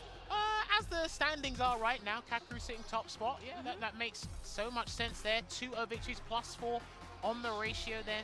Looking pretty good. Everyone else, 1-1, 1-0. Halibel, no victories to his name on day one. Not for today, but, you know, again, we still have 2 more days, and it does look like Kakeru is sitting in winners, and we still have Tokido sitting in second place. If that stays that way, that means Tokido is going to make it out in losers. Well, this is what a lot of people did kind of predict thus far, but hey, we've still got 2 more days of group stage action. Kakeru さんにお越しいただきました。おめでとうございます。Kakeru dominant in his group, 2-0, winning over Zangief Bolado and of course the Gigi Halibel from Germany. さあ今日は 2-0 とストレートで勝利いたしました。今のお気持ちを聞かせてください。やっぱりそのどんだけ事前に準備しててもやっぱり実際やってみないと分かんないっていうのがあるんで、しかもザンギでハリベルにちょっと何使うか分かんなかったんで、ガイルの可能性もあったんでちょっと怖かったんですけど、無事帰れてよかったですね。So he asked Kakeru how he feels about the win. Obviously 2-0, a dominant run, and Kakeru said that no matter how much he trains, no matter how much preparation he comes through with, it's hard to predict what the opponent's going to bring to the table. He had no idea what Bolado was going to come through with. In the same vein, he didn't know what Halibel was going to bring to the table as well. But he's very happy with the result and how things played out. そして明日以降も引き続き試合が続いていきます。他の選手の試合を見て、グループ C 警戒しているプレイヤーいればぜひ教えてください。警戒しているプレイヤーがいれば、はい。やっぱり時戸さんはすごい警戒していて、そうですね、ちょっと勝てるかどうかってところですけど、まあ全勝を目指して頑張りたいと思います。So he asked Kakeru, who's he looking out for in the group? Obviously, there's a lot of killers in that group of 6 guys, and he said Tokido is the guy that he's got the crosshairs on, basically. He's not sure if he can beat him. He's very interested to see how that one would play out. At this moment, he knows that that's going to be a big threat in the group. はい、インタビューは以上になります。ありがとうございました。明日も引き続き頑張ってください。ありがとうございます。All right, there you have it from Kakeru, the man himself. He's got his eye set on Tokido. Not sure what's going to happen. And again, with that mentality, these guys are gunning for top spot to go on the winner's side. So we'll actually be looking forward to that in the days to come. But ladies and gentlemen, that is going to conclude the Group C matches for today. Only day 1. We still got day 2 and day 3. So we're going to take a short break. And when we come back, we will actually be transitioning over to the Group D matches. Get a drink, because you don't want to go nowhere and miss these matches. See you soon.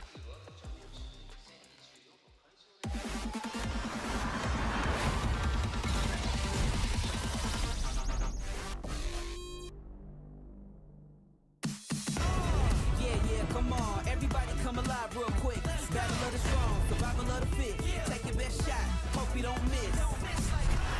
Yeah, come on, everybody come alive.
baby.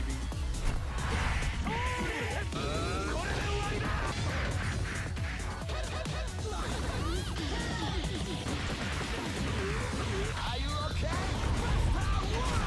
Next location is Osaka.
カプコンカップ11、これからお届けするのはグループ D の5試合となります。早速参りましょう。グループ D プレイヤーの入場です。 Now it's time to introduce the fourth group of the day. It's time for Group D. And we're going to have the 6 players come out. And we're going to have the introductions right now. グループ D、まずは英国のカピバラ卿ブロスキー And first up for Group D, it's the great capybara, all the way from the United Kingdom. It's Broski!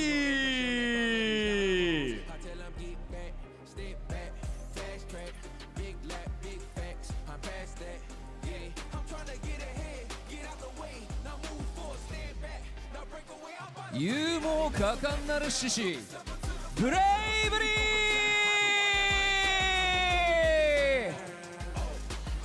Next up, it's the dauntless Bravery!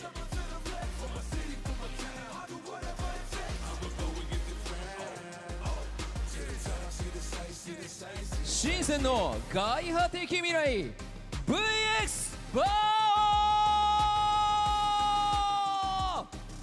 The futuristic supremacy BX Bow!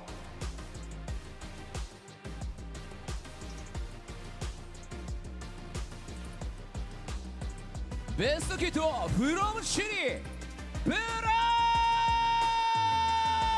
ース Next up, from Chile, the youngest competitor in this tournament at 15 years of age, the young karate master, it's Blaz!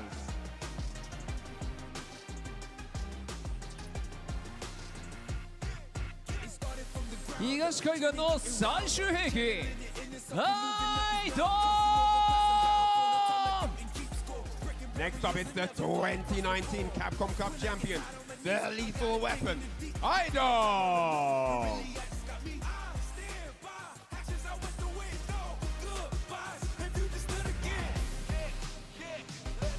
ソウルの腕自慢アンペラー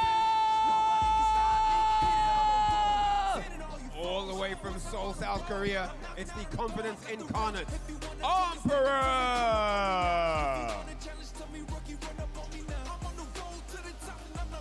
さあこのグループもかなり強豪が揃ってますが、これは見ものですね。その中でもブラズ選手がかなり若いと。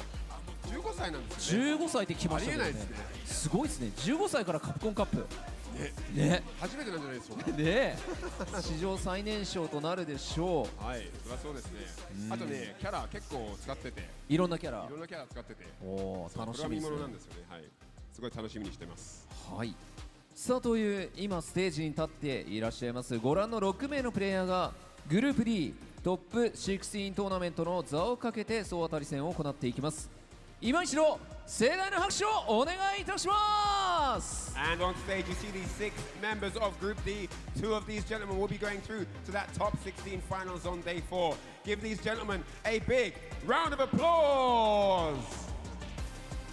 それでは選手の皆さんはスタンバイをお願いいたします。 All players be prepared on standby right now as the matches are about to commence. Thank you very much. さてここからは試合の模様を熱く伝えていただく実況席の皆さんにお渡ししたいと思います。よろしくお願いします。 And with that said, it's time to head over to our caster's desk to call the action. So let's take it away, boys. Thank you very much. You already know what it is, the introduction to Group D. This has been one of the groups that I've actually been wanting to focus on for a very long time because of the character diversity, but also the players themselves being as diverse in terms of the age range and in terms of their veteran status here in Street Fighter 6. My name is Vicious with the holiest of soft drinks, State Cola. How you doing, man? Well, fantastic. I'm with you in terms of diversity. Also, in terms of how they qualify as what we have an offline qualifier in this bracket. And the diversity of seeing new scenes explode on Street Fighter 6. Laz from Chile showcasing what they could do out there. We got a lot to talk about, a lot to go down. Here is Group D in totality. Broski, Bravery, VX, Bow, Laz, Idom, and Armper round things out. We're going to have these set up in terms of the matches real soon here. Let's mention diversity in terms of Aki, Manan, Ken, and who knows what VX Bow is going to play. Yeah, so looking at it overall, when you look at the diversity, in terms of like the veteran status, only half of them. So I actually misspoke just a little bit. 3 of these competitors are making their debut here in Capcom Cup 11 with Broski, Blaz as well, and Armper. So it's a really, really interesting thing to see in terms of the scenes and their evolution thus far in fighting games. We have Broski to start things off against Bravery. VX Pal followed up against Blaz. Idom versus Armper. Then, of course, Broski versus VX Pal to round it out. Bravery versus iDomination. Wow. To start things off, Broski will have to fight a very tough matchup and a Cammy pick aside of Bravery, who likes to get aerial, which is a difficult thing for Aki to deal with. However, he does have a lot of experience dealing with that character, the likes of Hurricane, and a few other Cammy players that are out and about in EU. But Bravery, it's just something about his jumps and how he established those dive kicks, a game plan that he has had since time immemorial. He's incredible. We'll see what happens, though. Here's the face-off right here. As we mentioned, Broski coming through in the finals, taking down Indian Walker. The other side of things, Bravery coming through on the side of points. A lot of consistency in Singapore. Yeah, one of the things I do like and enjoy about Broski is the attention to detail when it comes to certain matchups, right? You talked about the aerial kind of gameplay that Bravery likes to focus on. I think Broski has done a great job of trying to neutralize that in his progression towards learning Aki, or mastering Aki, I should say. Right. But other than that, when it comes to the ground game, Jammers had given me a heads up saying, Broski is really keen upon utilizing that crouching medium kick going into the super art for the confirm. But there were other normals that I like to talk about. His roundhouse, his usage of that to stuff out as an anti-air, stuffing out the dive kicks to lead into another critical art or super art has been very much so on point. And also his confirms on the ground with crouching roundhouse, right? Being able to use that and get into some key damage is going to be one of the things that I'm looking forward to as Broski. But one thing that I've learned about Bravery is that he's not one to shy away from his initial strategy, right? He'll always find a way to dominate you airborne and then make you fear him even more so on the ground. And some of this I've seen him play over in the green room with the other players, where some of them were like, okay, I took 2 games from him, and then all of a sudden he keeps adding more to his game plan, but sticks to the dive kick, sticks to the jumps at different ranges, slightly changes up the areas in terms of the jumps, like slightly minutely, like maybe walking forward or back, a little bit more ambiguous. But as you mentioned, sticks to what he knows. He's been like that. If you watch, I can't remember his name, but there was a YouTube video actually about Bravery just recently, detailing how he's been able to play like this, how he's been stubborn since Street Fighter 4. It's still with him in Street Fighter 6. So I do want to see what's going to happen. Is Bravery going to come through and stick to his game plan and win, or as you mentioned, will we see that just walk back heavy kick to bait out the dive kicks, get a nasty hit, and then optimize? Because Broski, if he hits you, it's going to hurt. No doubt. One of the things that have come across my mind also is Broski coming through as an EVO Award nominee for Content Creator of the Year, right? I wonder how much of that focus has kind of taken away from him building up his momentum as a content creator in comparison to getting himself ready for the Cup. But I got to imagine, man, he's had such a great mind for gaming and dissecting these games, even back in Street Fighter 5, right? I feel like it's all the same to him, right? Emotionally, mentally, I think he's done what needs to be done to get himself ready. Hopefully, Bravery has done the same coming in from that interview. But here we go. Game number 1 of Group D, Broski versus Bravery, Aki versus Cammy. Already checking the dive kick potential, right? Broski with the air-to-air, the jump back medium punch, and now drive rush past the bubble. All right, gets the snake kicks, heavy lash up by the poison. Walks out the side switch. I like that for the crossover. And the answer is there. That heavy kick, as you mentioned, is pivotal in the overhead. Flash from above. It applies even more poison. It's ambiguous with that jump over. Hey, heavy kick punish kind of in the corner. It's on defense.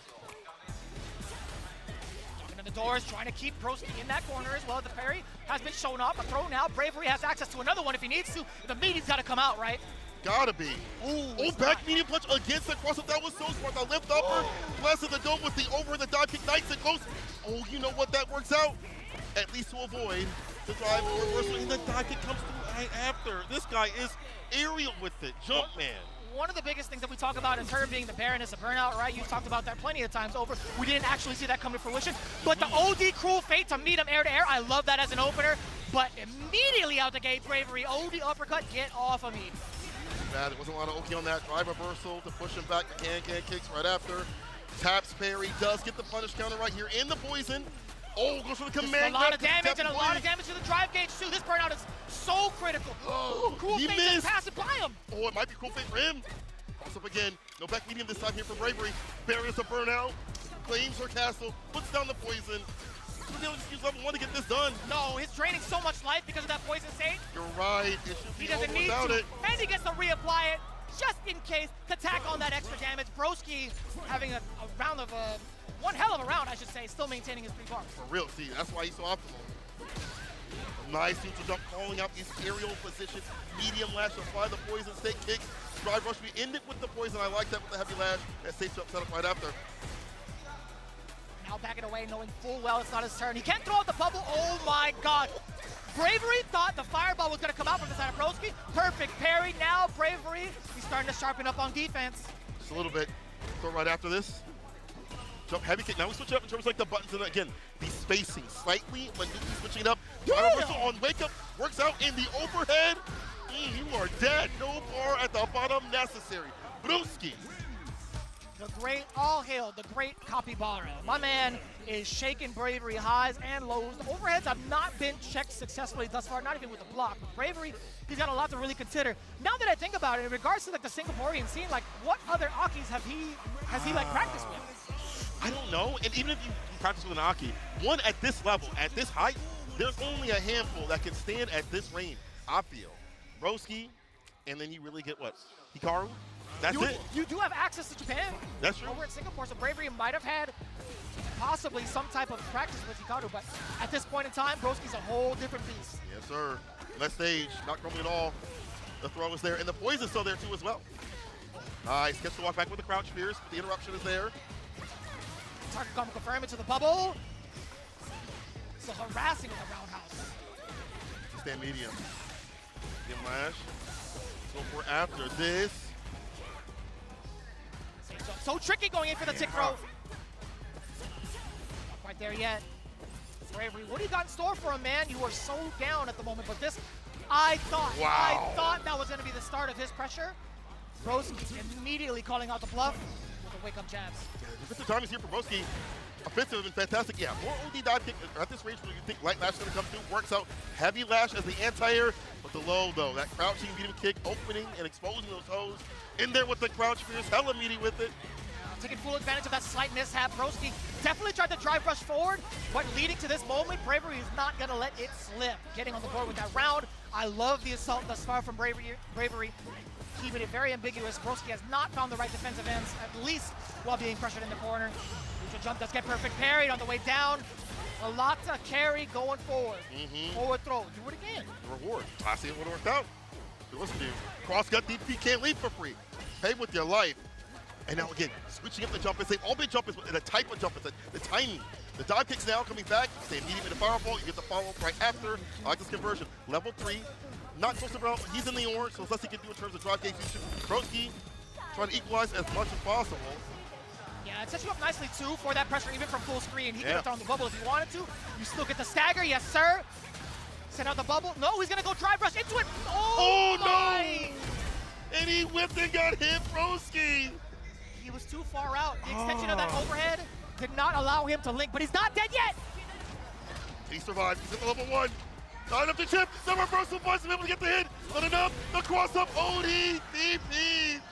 Bravery still is able to take that round and put a game on the board. Golly, I'm sweating. Bravery was shaking his head. He's like, I cannot believe that didn't kill. But he got a second lease at life. Yeah. Dear God. You know, I'm a little bit thankful that he gets a little bit of a breathing space here between games. Broski did not have the utility or the resources to really capitalize on that. And of course, oh my God. Air to air. We'll talk about that later. Yeah. We'll take that. Oh, yeah. Intentional or not, we'll take it. Of course, you know, again, that's where he likes to play. Bravery likes to play up in the air, meet you up there. Again, switching up the times. Now gets the spin knuckle in. That's going to make the ground game even worse to deal with. The more you're up in the air and the approach, you're worried about looking up high. Got to worry about the low, the crouching medium punch, able to hit the punish count, into level 1. You really see this like over and over again when it comes to like these types of statures between players. As soon as they get that first game on the board for themselves, and they get a little bit of breathing room, it's a whole different demeanor. Bravery is playing so much sharper, but Broski now with his chance at offense, get the Serpent Lash, Command Dash on in there, doesn't really get the Oki that he was looking for, I guess. He is plus though. Stand fierce, will be a throw, it will. Luckily, he was able to not be in parry position to kill that drive gauge. He's harassing continuously. Both and burn up, but better for Bravery. He's got to call up in the corner about to catch a case. Ran to the cemetery. Deep in the dive, kick the throw right after it. Another one. You might get chipped out here. Low forward. Damn. Are you sure that's not an evil award-winning button right there? It might be. Ooh, no way. That was sick. He used to like that right after that was sick. I thought he was gonna bump into the bubble. Honestly, no way. You see a cool effect to punish that dive kick. Broski, you gotta be kidding me. Level 1 this man. Dan Pierce, level 1 to finish his final game, final round, and what a way to go into it. This guy, he did the coil to make sure he was outside the distance of the dive kick. I'm geeking, bro. That was such a good call on as an anti-air too. Being able to tackle through and possibly get that juggle, but man, this punish counter is huge also for Broski. Driver crouching, medium kick again. Goes for Command command grab. Smart. You set up the cool in front of him? No, you just dash up on in there. Cool fake. Gets the bounce. He's lit up. Level 3 is attacked. Broski can end it all right here. He does so with a big cast on the level 3 and a perfect PSA public service announcement. That man is dead. That girl is poisoned, and that's a perfect Broski taking over Bravery. What a match and what adjustments against that very consistent and stubborn game plan of jumping at certain ranges, meeting up in the air continuously. He had to find options that were somewhat risky, but works out for Broski. Very well done. Wow. The overall presence of his offense is just so difficult to manage, especially if you're not really in tune with high level, or at least like masterclass level of Aki. Like, yeah. He is the epitome of Aki master. Now, I gotta say too, Bravery did a fantastic job when he had his offensive opportunities. Of course. Being able to continuously oppress, off on the ground, he had earned his right to do so after coming through the air continuously. But the wake-up decisions from Broski were really good, like the wake-up jabs we saw, the slight little coil that we saw avoiding the dive kick. Those minute decision-making moments led to Broski being optimal, cash out the damage that we expect him to with Aki. Yeah, I think there was also plenty of times where Broski kind of forced the issue against Bravery, especially after like the coward crouch situations. You could go for the kicks, but also kind of showing off that command grab. It instills a little bit of fear upon Bravery. Also, as that poison adds up, it's like, man, you are getting yourself closer and closer to that checkmate. Yes. Also, I think makes it like where it's very difficult for you to like tap parry even more so, to go for like a defensive tap parry if they try to like drive rush up or whatever it may be because of the command grab. You're like, well, I don't want to get gripped up, bro. I don't want my drive gauge to get depleted. And at that point, kind of froze it in place. And Broski plays around that idea so well. That was so godlike. Towards the end, too, again, we talked about like his attentiveness to the dive kicks, right? Being able to catch at the last second, the landing frames, the punish counter for the appropriate punish. He's been so on point with that exact thing. We prefaced the whole thing with Broski being able to sniff out all of the airborne approaches from Bravery. But I will say, I think I would have loved to see a little bit more of the hooligan shenanigans that Bravery is known to get into. Yeah, that was kind of missing from his element. I feel like we saw a few of that, like he did the hooligan slide full screen, and it actually worked out because of the variance of where he was standing. So I would like to see that later on, but we'll see right now. VX Bao and Blast, now they both play a rotation of characters. Blast, I've been seeing a lot of Ryu. He has the Ken, he has the Ed, of course. But VX Bao is a mystery. Bison, how he qualified, but he has the JP. He's got a Ken, he's got a Cam, he's got a Blanca, he's got whatever he wants. Also has a Honda for certain matchups. He has an Ed and a Cammy. Yeah, you're right. Oh my bad, I forgot the Ed. He's got the whole shebang. Right? We've I've been able to kind of like peer into some of his training regimen, at least while we were here in Tokyo. I did talk to Chris Wong. He's like, VX Bao, he feels like he's pretty confident with his E-Honda currently, but that's only going to be coming out for certain matchups. Yeah. But as it stands right now, he might be locking into the Bison. Bison is for you. I like that, though. I like that. Oh, absolutely. Oh, yeah. Blas coming in, 15 years of age, representing Chile. Man, when we got to see him over at Blink Respawn, he was like both fanboying out and locked the hell in. Like as soon as all of like the pre-show stuff was over, he's like, I'm here to play. And he's ready. So impressive, man. Like his understanding of the game and understanding of players have been so top-notch. Like, this is, I think, Ringe and I harped in on this when we talk about generational talent. I think Blas is the start of that. Oh, 100%. I'm glad it's worldwide, right? Like we have it in EU, we have it in Japan. We're seeing it in other places that don't get represented even as much, and doing so well. You even watch it in his play. I think it was Prophet that said recently, he was like, I'm so inspired by how his Ryu is. When I watch his Ryu, he has these odd but good decision-making moments.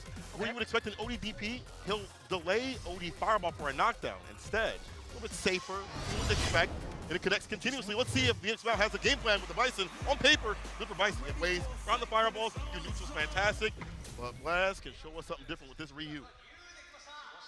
I'm sure Chile is going nuts for their young man right now. I mean, like, when was the last time they really had like a champion like this kind of represent themselves? The last time it was probably Kane Blue River, to be honest with you. True. Evo champ.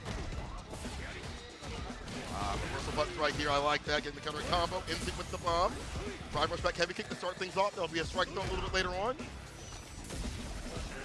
And it's so difficult, right? Trying to play defense against somebody who could continuously get Oki, run their game with throw loops. But when the mine is planted, I feel like there's that extra layer. The OD coming out. Bust out. Ashikeki delays it a little bit. That allows VX now to strike back. Drive rush jab to enter in. And again, the bomb is on. Perfect parry to deal with the explosion and gets him back to positional advantage. Fantastic here from Blaz. In the overhead. Working out to be able to finish the Shin. Damn! Shin Hashogeki. That is so much extra damage on top of it. All of the effort from VX Bao continuously running his offensive game only to get thwarted by a level 2. Oh boy. Blaz not happy with his own decision making. He shook his head on that one. VX Bao planting the bomb. What do you do? Killing the frames, trying to steal a little bit more after the back roundhouse.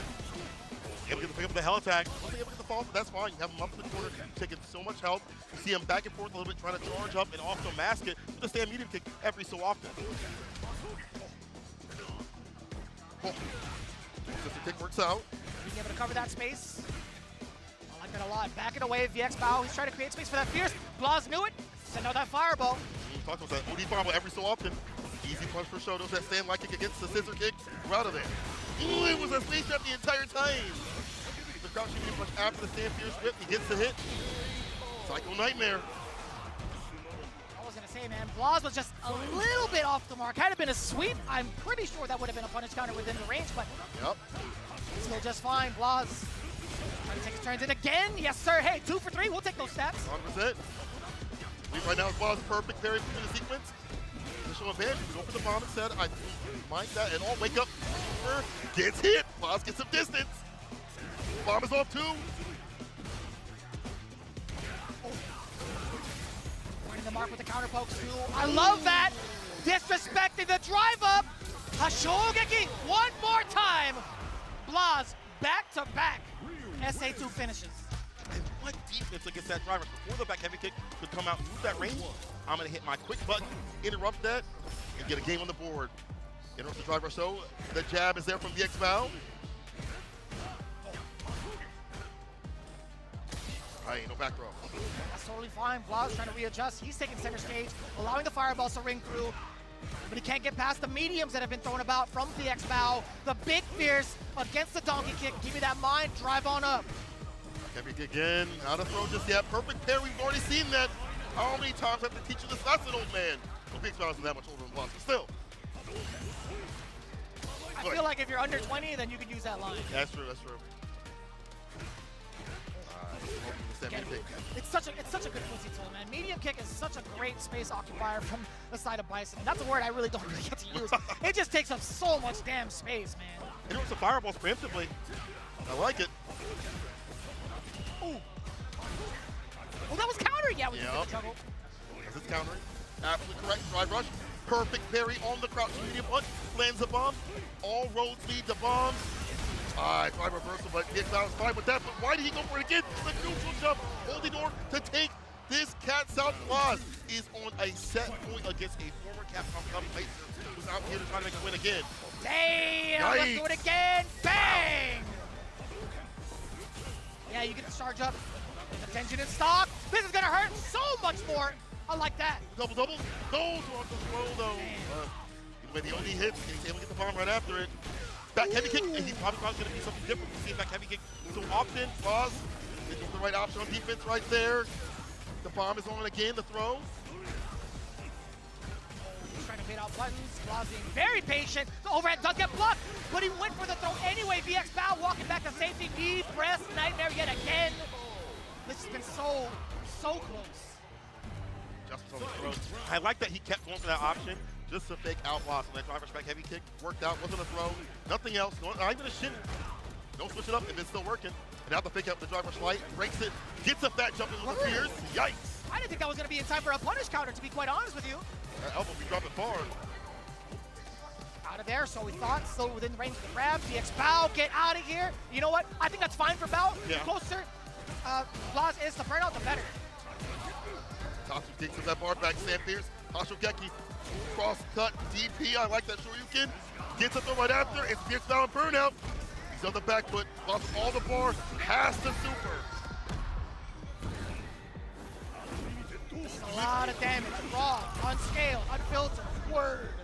One more touch. What's at the overhead? Oh, this is rough. Puts himself in a burnout. Oh, flipping the night. What do you mean? Goes for the super. He blocks it out, and VX Bao's gonna take it. That scramble scenario. Oh my God. I almost ripped Cola's arm. Bro, I felt the spirit of Steve in you for a second. I got so scared. I'm so sorry. Happy shaking, please. The spirit of Tasty Steve has dwelt upon me. Yes, Brother. 5 more days. 5 more days. Oh. All right. Game to game right now. Yo, the micro step backwards against the throw. Blaz, you are insane. Young kid, old soul, when he playing this week.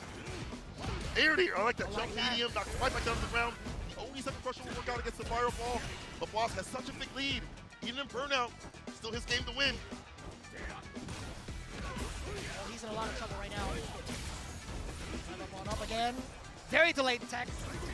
That jump is everything. Blaz has been calling those out so well. Those Psycho Crushers have not landed the way that VX Bao had wanted to this entire set. At that point, I think play around that idea. Like walk up throw, walk up jab, whatever it may be. Force them to interact that way instead of going for the most obvious option. Wakes up with the buttons, gets the counter in. Tatsu, empty nothing, into the drive rush. He caught the tap parry. Blaz hunting him. Oh, minus you can't do 20. that. Oh, this is huge. You gotta go. You gotta go into it. Bang! This is a lot of damage incoming. I'm not even sure. There's so much scaling. He's gotta be living. By a pixel, by a hair. You need fireball? No, dash with him, right kick into donkey kick. I like that sequence. Puts him in a burnout, VX Bao. Goes for the super. This time Blaz blocks, and VX Bao drops. 2-1. That's actually kind of wild. It's wild that it went in that fashion, right? I feel like Blaz, he tried to steal his turn in the previous game with the level 3. VX Bao trying to do the exact same thing towards the end in a desperation call. But the patience of this young man and the assessment in regards to the overall presence of VX Bao, he's been walking out with the micro steps against the throw pressure, against some of the normals that VX Bao's trying to stagger with. He has been so impressive to watch throughout the entire Very set. solid, man. At such a young age, too, as well. The way he plays, again, it feels like an old soul. Like, I don't know if he played Street Fighter 2 in like a past life. I'm not sure, but what I am sure of is things like this, overheads, a lot of wild style that we see, but also, as you mentioned, the micro set walks, the adjustments in terms of neutral, the air-to-airs, the anti-airs, things that a classic Shoto player would do, all mixed in with that wild style. It creates this absolute beast of a player. It really does. And like, majority of the matches between the two had pretty much gone through in the middle of the screen, right? He didn't have to rely on any sort of throw loops, right? He just made the proper reads and the proper assessment towards VX Bao's strategy offensively. But again, those Psycho Crushers were really wild in my opinion coming in from VX Bao. Well, too obvious, right? Like at some point he was going for that option way too much. Why not drive rush, throw, button? He did so well with drive rush back heavy kick and switching that up, or not switching it up for a mix-up. It didn't work out. And of course this happened. That was actually kind of rough. I mean, there was a punish counter. Yeah. He did see it happen, but he had already committed to the crouching short either way. But again, there have been so many great assessment calls from the side of Blaz, even while in burnout. This was that would have been so dangerous. But even so, like unscaled critical art, I think Blaz would have been just fine regardless, honestly. I mean, he would have had like a significant amount of life. Bison really didn't have any resources behind him to do much afterwards, so I did like the way that turned out regardless. I'm gonna like this next match. We have Mr. I Domination himself on the screen. Damn! The lethal weapon? Why are you playing me like that? I love that. I love that. What The you say? confidence incarnate. These names are actually godlike. Yo, the confidence incarnate is crazy because he did walk out with that fist up, ready to fight Armper, and he should have that confidence, winning the last offline CPT event. That's right, Kings of the World, getting that first placement. You know, we had watched that. We had stayed up overnight to see how it all went down. Not gonna lie to you, man, Armper was possessed. Oh, yeah. The way that he was running through everybody, he was absolutely possessed. On the flip side, Idom, Man, he was stressed out of his mind, boy, let me tell you. Wait, Gabi, his World Warrior runs were the most stressful thing. Watching him on stream and the things he was saying. Oh, yeah. Brother. Can't repeat here. We'll see, though. Idom. He loves this game. Oh, yeah, exclamation mark. Game's great. Idom, though, despite that, I think he gets the game on his lips behind closed doors. And I think that there's an element of this game that he does that he likes. And I think part of it's control. He's not the type to lab things out heavily. He's just the type to really play around the player-to-player aspect. Like that in 5. See how it works in 6 right now. Those are the command grab. That would have been a sick read, but it doesn't work out. Reads against each other. My man Arbor backdash as well. He's like, you backdash? I got you. I'll be there. Oi, one cancel Tatsu. DP Ender. Arbor very aggressive, active kid. Gently letting away from the corner pressure. Arbor trying to reassess. Idom getting smoked up by that medium kick too. A slight delay on the counter. I like that. Emperor knocking on the doors, getting the first round.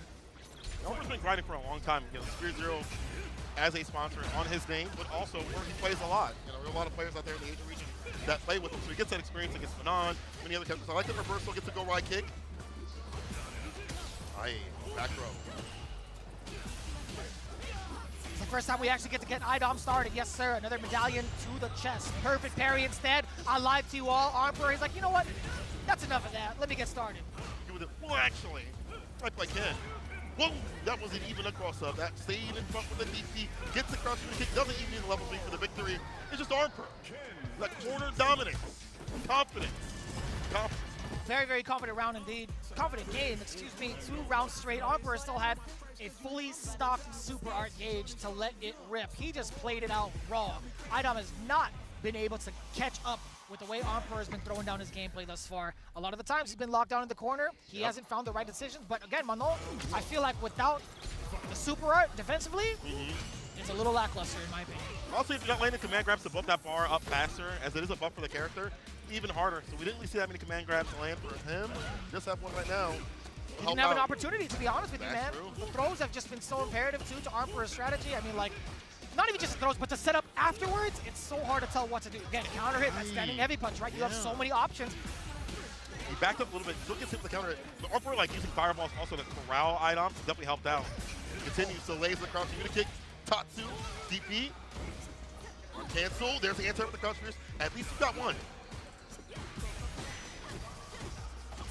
Oh! Not gonna catch anything right now. Emperor willing to trade, and I like that. Oh, my God! He thought to himself, if I get you within this threshold, if I get you within this space, best believe I'm gonna command grab you. 4 medallions to the chest. Works out. 4 stars. See if he wants more. Does get the counter hit, like the Jinrai. Buffers the crouching medium punch. Caught up duck to get that extended damage. The Jinrai Ender. Nice. This is arm for all damn day. Can a little bit of bar, but unfortunately whips the throw. The punch counter. Five rush crouching unit kick as the entry point here for Idom. 5 medals. I like that. Olympian gold medalist status. Swings and a miss. As soon, you know, classic commentator's curse. My man was getting ready, but you know, our bad. 5 medals to his name. There could be some really impactful command grabs if Emperor's not careful. Miles will be 5 bars at the bottom. With that stock took that extra damage at level 3. Command grab lands. There's 1. Damn! Look at the damage. That's a quarter of your, or excuse me, a third of your life gone. Ah, so you get versus this to get a big lead right here. One more command grab is gonna kill. That changes the landscape of this matchup. Emperor gonna be super careful now. Any command grab will hit. It'll kill. He's backing away from danger. He's totally fine with that. Counter hit. Okay. What do you do? Oh, I like that too. Being able to punish counter with the mediums just within the space. Out of there with grace too. The jumping light kick. I'm loving this from Idom. Fighting right back into Emperor's face. I like how we got that big lead. Driver's crouching medium kick into the super. Instead of just waiting for like a level 3 opportunity and getting that lead, forcing Emperor to come to him. Very good stuff. Game to game right now, we have some long games right now in this bracket. I like that. Brother, it's been like a lot of 2-0s from the entirety of today, I'll tell you what. Yeah, it has been. Keeping a block down, forward throw yet again. What's the normal decision? It was a throw. Idom completely ready for it. What a jump out. Command grab as well. Dash up, checking the low. Yes, sir. Can't leave it. The double OD. OD? Command grab. Oh, I thought he was going to do it. He was going to do it! It was just a matter of time. He set him up so nicely. Emperor didn't opt to go for the forward jump. He went for the neutral items like hook, line, and sinker, boy. It's order to come out of this character. The crescent kick hits from such a long range. Emperor says, it's my turn to party. It has Satsu. Now you're up in the corner. Oh, that was easy. Yeah. Off the bone. No vegan option. Aye, driver's command grab wins. That's 5 middles. Where's my hug at? Just one. Nice and easy, nice and steady with the anti-air, forward throw, drive rush on in there. What are you going to do? Trying to tempt Idom into pressing buttons as well. The throw does it, secures around, all tied up. 3 bars apiece on both ends as well, but Idom looking a little bit stacked up there on the top left. Yeah. Being able to enhance all of his command grabs for max damage. Repairs of the fireballs, disallowing that approach right after the Ross actually worked out. Gets a big jump, Theo's right there, ends it with a DC aerial approach. Emperor not stopping despite the fact that Idom has shown good answers with the crouch spears, the crescent kicks, all the options he has. Emperor don't care. We got bar at the bottom. 1 hit, level 3 with his victory. What's the entry point? Oh, Emperor is a little reluctant to even try to go for the throw loose, right? He backed away immediately to check, but now it's Idom's turn. Yay. No, sir! More than enough damage! Reducing the scaling, just immediate level 3 after the fears. Emperor taken down, former Capcom Cup champion. Domination 2-1 in the very last round of the set. Confidence is key, and we saw in that match, bringing it back from the brink and, again, utilizing a lot of that pressure up in the corner. But even getting there was like, I'm going to poke you with fireballs and then go with something afterwards. Stand fierce, sweep, whatever it may be. To kind of corral you and harass the character where she can't really operate. She has an issue with fireballs. She can spin, but it's not like the best thing compared to other anti-fireball tools other characters have. Look at your replay. Lee. Even outside of the fireballs, I think Emperor has done a great job of keeping himself a very big threat. Yeah. With that medium kick as well, being able to check the counter poke as well. Medium kicks have done a lot of damage overall, whether it's a standing one, crouching one as well. Idom had been caught off guard multiple times where a bunch of counter hits against him throughout the entirety of the set. Granted, there were some shining moments for Idom, but I think in regards to like a 2 out of 3 set, he hasn't really had time to really train Emperor to fear the command grab as much, or at least in a different way, because Emperor had done a little bit more prior, like with his backdashes and kind of reassess, let go of the corner just to like not be overzealous with his pressure, even like before the command grabs had come out. So he had already had the intention in mind to reset the momentum against Idom because he thought to himself, you know, with Ken, I think I can outshine Manon in neutral. Yeah. I think that also is why we see him win in the end, like having that confidence of like, maybe I'll get command grabbed or whatever, but I'm going to press the issue continuously. Don't give Idom too much room to breathe and think and reassess how I want to play. Because Idom is really much that player to player and corralling and puppeteering how you want to play. Emperor's like, I can't play that way, or let him play that way and have that confidence. I have my own confidence, keep you up in the corner, make you catch a case. That Sam medium kick also, at the perfect range, you saw that punish counter, as you mentioned, great button. How it leads into so much off a punish counter or counter hit.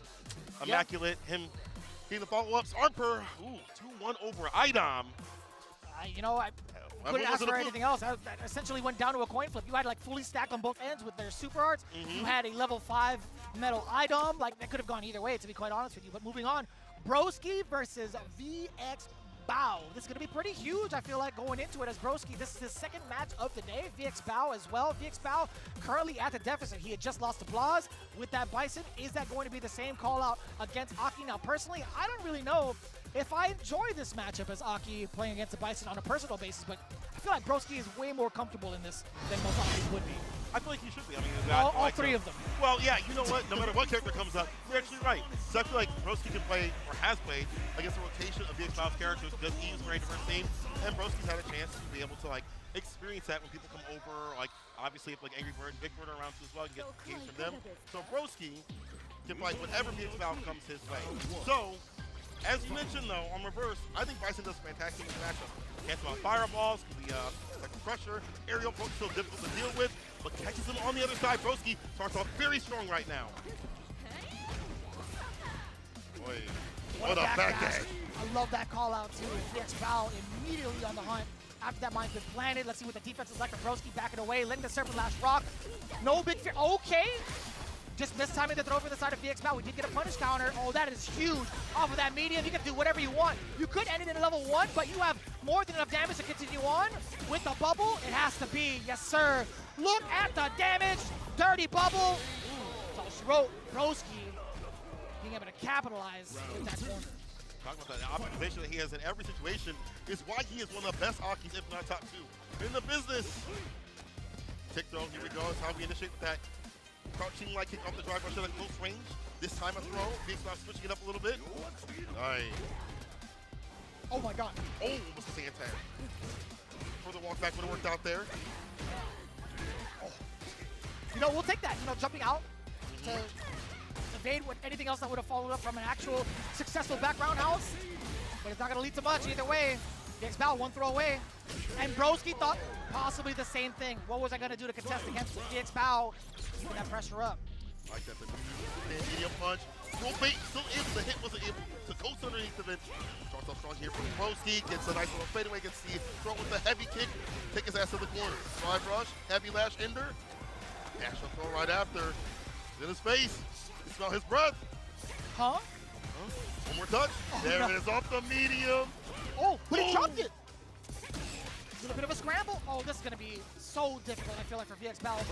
Yep. Yeah. Even in that poison state, he was going to get that damage dwindled on to a point where there's no return, really. But VXPOW suffering from that. Dude, that's the same exact way that Broski ended up his game against Bravery. GSA again.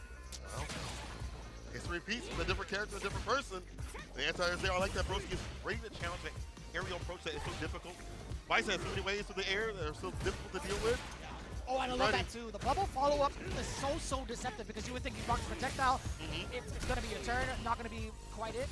The line, oh boy. Not too bad. Not too bad. Took away work. Exploded, we got a conversion. Still VXPOW able to layer it on again. Now it's bad. Now it's bad. Now it's 0. Oh, it's critical.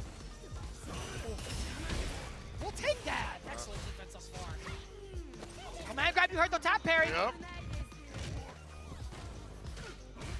Not a counter combo, unfortunately. Drive reversal again from Broski. Just get that distance. Work out with the fireballs. Perfect parry. Will VXPOW hold it for an OP cycle pressure at any point? The light lash might interrupt that continuously. The overhead. Broski with the big bets puts on the poison. The jump back fadeaway and play. Broski on a set point with 2 bars to his name. It is not VXPOW's day. When it comes to OD Cycle Crusher, he has not found the success with it. Put that away. Very important. Yeah, that's still within range. I like that. And straight punish to layer on the poison and the corner carry. I like that even more so. Safe up setup. Out the corner, but for how long? Right back into it, or so I thought. VXPOW drive up on in there. The pressure. The drive gauge is so important for both ends. The burnout does occur for VXPOW. Broski, how do you take advantage of this? This is your time to shine with this character. The lockdown. No way. He hit the brakes, he did. And Broski went up to 3. It's an easy victory. Poke, prodded, and punctual. Broski with a 2-0 with a quickness against the VXPOW. I play the pop rock. He is looking so confident. I've been talking to a lot of the commentators throughout the last couple of days, even like weeks prior, man. When we talked about this group specifically, I'm like, yo, Broski has a pretty damn good chance of making it all the way through. Funny enough, though, I was thinking about VXPOW and his overall training regimen and being able to sort of kind of pick apart some of like the CFN matches, some of the YouTube matches. Of course, he goes by a different like CFN name. It's not like, it doesn't say VXPOW. It's like something in his language. But I'm like, all right, well, I think I had found him and I got to confirm for it. He has been, I feel like, in a weird spot with his character selection, right? Like he's trying to find out certain characters for certain matchups, etc. He's been practicing with his E Honda over in the practice lounge. I'm just very kind of concerned at this point because VXPOW is one of my favorites. I think he's been such a powerful force in his area, but also in the realm of Street Fighter 6 as being one of the top contenders here. So seeing him fall short in this regard, I think it tells me just one significant thing, that he does not have the Aki matchup just yet. Yeah, and that's kind of different when you're rotating so many different characters. Have those matchups all drilled down versus someone that's been playing and mainlining that character for this long is a difficult thing. I think it's going to hurt him in the long run. Hopefully he can kind of slim down his character selection and kind of work on what he needs to work on. But Broski, though, in return of everything, so ready to call out Cycle Crushers. The spacing has been fantastic for him. His optimization in every situation, with the poison especially, how he's ending in heavy lash into like just heavy punch right after for safe top setups because of drive gauge. He is always ready to maximize whenever given the chance. And look at that. A little bit too much obviousness in terms of the approach here from VXPOW. We've seen that continuously in his matches. Hopefully he scales that back. Yeah. I can't necessarily just give it to like the lack of matchup knowledge from the side of VXPOW. Broski's decision making while the mine was on him and also off of a knockdown had been so good, right? He didn't take any really critical damage or critical openings against him that led to his demise necessarily. So I got to give it up to him. His defense has been so top-notch throughout the entirety of his last 2 matches, honestly. But moving into it now, Bravery versus IDOM. Yeesh, our last match. You know, we're already at the last match? We're already there, brother. I'm sorry. Even though we've had 2-1s, 2-1s, and 2-1s and things like that, this is almost over. It's almost I just want to see more games, bro. We could be on here all day. Can I get the next block? Can I make that special request? Can I get the next block too? No, I'll that would be unfair Yeah. to everybody else. I don't want to do that. It's just been so fun. But either way, let's talk about it, right? Bravery versus IDOM. Now, let's talk about some of the obvious things. I feel like Manon, she does have an anti-air, surely. Yes. But I don't know if it's going to be consistent enough to catch something like the way that Bravery's been doing with his hooligans, the way that he's been throwing out some of his dive kicks. It's very difficult to assess, in my opinion. Ward is just so much in Cammy's favor for Oki for damage. They can crouch fierce and crescent kick as an anti-air, but the damage that you get is not comparable to what Cammy's going to get. Corner carry, putting you where you don't want to be. You don't have a reversal. In fact, that's where we're going, to the east side. It's not your hood item, you better leave. Oh, man. Could set up a throw here if you wanted to for more pressure, but no, I like this. Just attacking straight on. Raw normals, baby! He is in there, he is not leaving.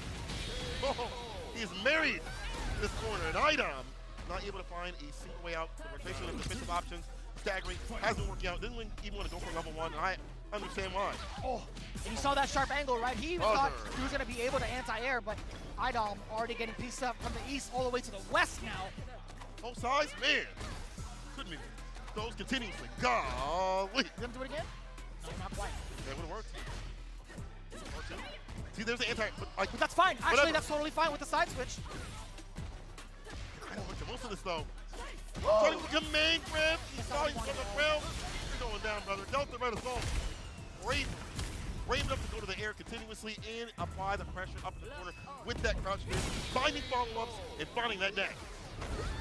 As soon as that command grab had rung out, IDOM immediately shook his head. Not what he wanted at all, but Bravery, he's going to take that one piece against them totally.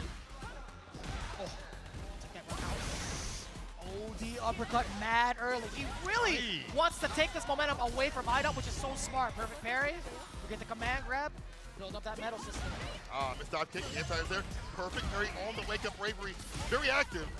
That defense, yes, the counter hit on the crouch fierce. Final extension right here. Double lift into the super. It's not enough. One more touch. Such a big lead here for Bravery. Okay. He press the kick back, fierce drive, impact. Gets the sweat. Not gonna be able to kill. More interaction after this, Will. Oh, yo, damn! IDOM, are you kidding me? Wow. Withstanding the pressure from the DI, getting rid of the armor with the confirm. I love that. Routing fantastically. Cut IDOM. Stays alive. He's awake. He's awake. Breaks the throw again. Anti-trade does not get the when he press the kick. At least you got the distance though. He's making the right decisions on the anti-airs from IDOM. He's getting it right, but he's not getting rewarded for it. Yup. Story of her life. Back throw happens though. Looking for that back fierce, which is the same range when he hits in the back fist as well. 7 point here for Bravery. It's rough. It really is rough to watch, to be quite honest with you sometimes. Okay. Started something beautiful. 4 metal. Missed dive kick. Leads to a punish counter, leads to corner. Get the cross fierce. This one more tough because you're nice and close. Fortunately, the OD, that's fine. Bravery losing a lot of drive. Damn! Yes, and the super to burn him out. That's totally fine for IDOM. He read him like a book. Yes, sir. Counter hit off the counter hit. With Bravery at pretty much at heaven's door, there's nothing else he could have really done. Try to press buttons instead of burnout, 0 bars, going into game 3. IDOM, right? The momentum right now is more active. Round start aggressive. He's dog rush crouching medium kicks, but here's the dive kick. Resets with the throw. The knuckles right in. The anti is there with the crouch fierce. You only get like 1 hit. And Bravery with the bust out. Feels bad. It really does feel bad. I don't know why. We'll take that. Man grab ender. There we go. Drive rush command grab. Command grab? No. It's what it said. Trying to go for the crouch fierce, gets a dive kick. It didn't work out. It was too deep. Oh, he missed, but still able to recover and stay fine. Call for recovery. The button hits him with the super to seal it. faster there though, but still, yikes. This could be still a pretty big turnaround for IDOM, right? 3 medals to his name, 2 bars as well. Oh, that was a counter hit. That wasn't an anti-air. Or at least I think, I think Bravery landed first, but either way, get the back thrown out. Hooligan with the scissors too. Answering, you said, I'll do more of that. Which is good. And that variance. Size with the super. Oh, yeah, you can't whip that in front of him. Big hurt spot. I love that. I love the Bravery peak shown on display, but it's not going to be enough. IDOM staying alive. Final game, final round between the two. Bravery, how are you going to try to close it out against IDOM? He is looking pretty confident in the neutral. That's fine with him. Yes, sir. Command grab, bang. Go for the corner, drive rush, try to go for the button. The ODDP is there. Again, but IDOM still has the room he needs to work with. Anti-air, nice and close. Takes it on the back line. ODDP again. Keep wasting that bar, says IDOM.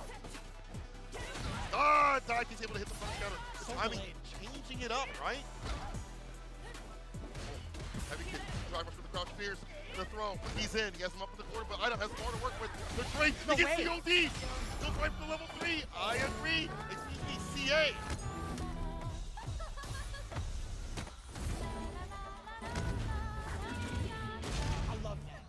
So, one more touch.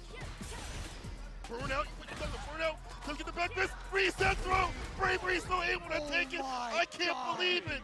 I cannot believe he was still able to get the throw right after the back fist. We'll take that regardless. Bravery. That was too close. That was way too close. I saw the counter hit off of the jab. I thought that was going to be a conversion, but that was mad smart. Bravery immediately walked up for the throw to secure it. I love that. That was so dangerous. My man is truly living dangerously. He is living by his name. My man truly is the bravest one here. That was crazy. And he looked like he just got done with his taxes, bro. You don't even, not even a sweat on his brow, but that is the way Bravery plays. Does he get a tax return on that one? Yeah, actually, he'd be making money with some of these buttons, I'll tell you what. Actually, he could be. So he is taking down IDOM 2-1, and he is going to be further up in his group. The fact that he was able to adjust so well, you saw that delayed dive kick, see a little bit earlier on, later on, in the replay. The way he was playing in terms of the variance, despite good moments like this where IDOM to eat through the armor, having some good matchup knowledge as well, was really great.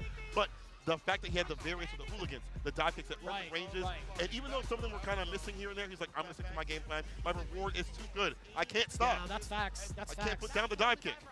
I couldn't disagree more, man. I think, we talked about that. We prefaced it, Bravery, he can get thwarted in the anti-air department, or at least, the airborne department, but he will still continuously find ways to mix you up, hit or miss on the dive kicks. He has been so adamant about his game plan. It's worked out, too. Granted, it still could have been a toss-up towards the very, very end of it, but, I mean, he did a great enough job to put IDOM in that position, right? The counter hit right here. Man, that was so pivotal. I feel like IDOM, I don't know if there was a counter hit. I don't know if there would have been enough of a gap for him to actually get a trade against Bravery because he had such a sliver. That. Yeah, I mean, that would have been a great choice to even try to get that trade. I know it's a frame trap, but still, it's like, man, that would have been so much different if that would have occurred. But taking a look at the overall standings, Broski looking like he's big chilling. The great Capybara, the spirit animal, 2-0 with a +3 game differential. Bravery following suit afterwards. I like that too, but overall, Blaz, he got 1 and done. Emperor, 1 and done in a good way, obviously. Bravery, 1 and 1. IDOM 0-2 along with VX Bao. Could you have called that? No, I definitely couldn't have. Not even close. But Broski being in the top spot is fantastic. In fact, we're going to be hearing one of the words here from Broski. おめでとうございます。Congrats. We've got Broski here for an interview after his solid 2-0 run in the group today. さあまずは、お話を聞いていきたいと思いますが、今回ですね2勝0敗ということで、現在のお気持ちを聞かせてください。So he wants to ask about his 2-0 dominant form today. で、質問とは何でしょうか？Okay, so 2-0 dominant run. Tell me, what was the thought process going into the matches? If you had a strategy for the group entirely, and maybe we should start there. Okay, so there's quite a few people in Europe who play those characters, so I had good training and preparation. Hurricane's a really strong Kami player, Problem X on Bison, so I feel like I've got good representation for practicing and preparing those matchups. でヨーロッパではやっぱりその今日出てたキャラ、練習できる相手と結構いまして、ヨーロッパの中でプロブレックスとバイソンとかは、あとブレイブリーキャミ戦が結構多くて、そうネット対戦でやっても結構相手いますんで、すごい準備も立ててて、今日はフォーカスして準備してたということで、はい、ただ今日大逆転がありました、試合中、特にそのブロスキー選手ピンチに陥った時に何かマインドセットで考えていることがあれば教えてください。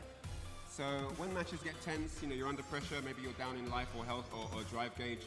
What sort of mindset do you have in those situations that bring you back from the dead? I think that this is quite a volatile kind of environment. So even when you're getting pressured in this game, it's really important to think that like one hard read on defense can instantly flip the situation. So like you're always just one guess away from switching the momentum completely. So you just got to keep that in mind.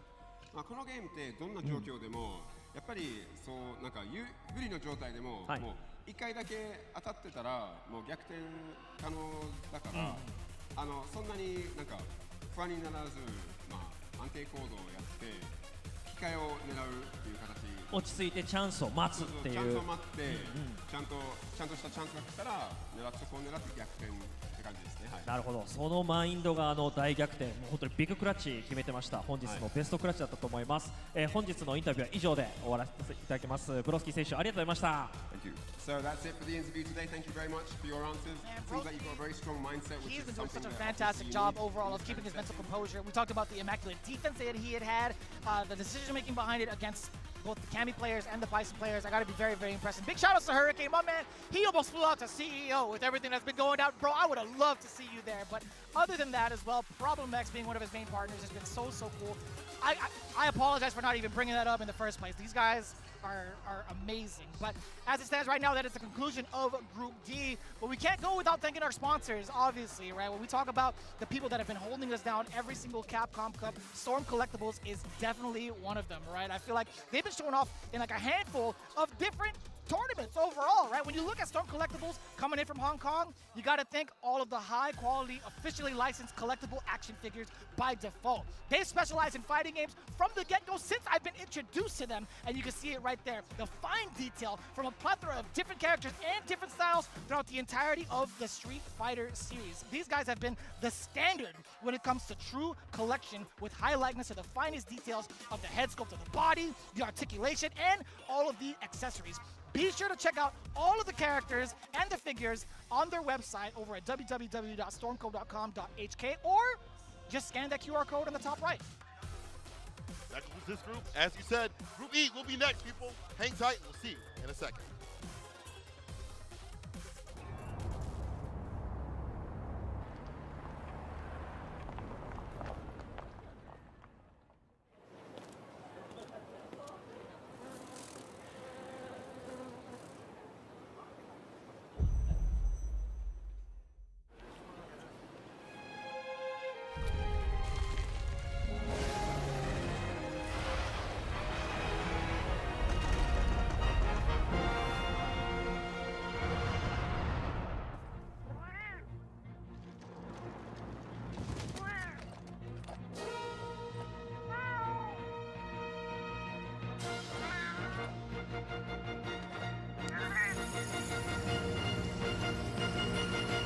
Where dreams become reality.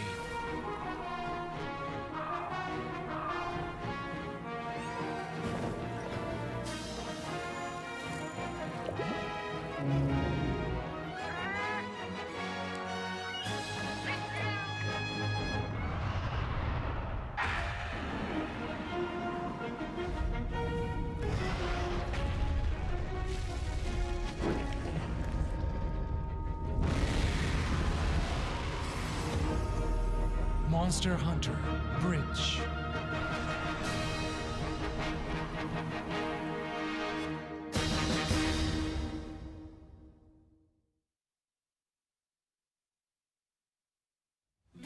Show me what you have. What?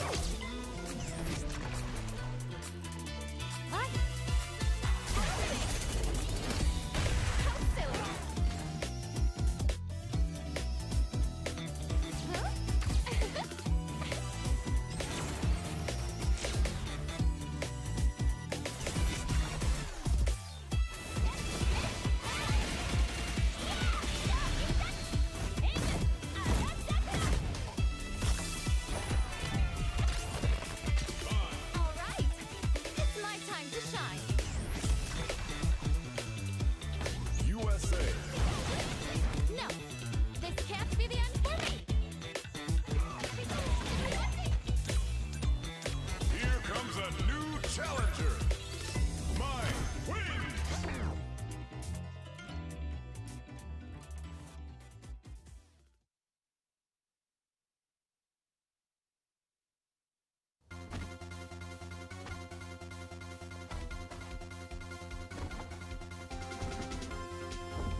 カプコンカップ11、続いてはグループ E の模様をお届けしてまいります。グループ E、プレイヤー入場です。 Capcom Cup 11, it's time for Group E of the finals. Let's introduce the 6 players. まずはグレンに燃える父親、ミスタークリムゾン。 Hailing from Leon Bronze, it's the family man, Mr. Crimson. So I'ma tell the truth, I get my grind on. You know the pressure make all of these diamonds. I tell them get back, step back, fast track, big lap, big facts. I'm past that. カナリア諸島からの刺客、ダイバー。 The assassin from the Canary Islands, it's Diver.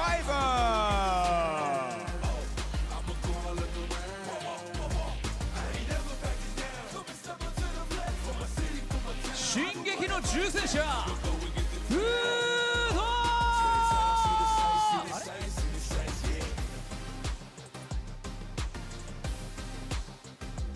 And the rough diamond, it's Limestone.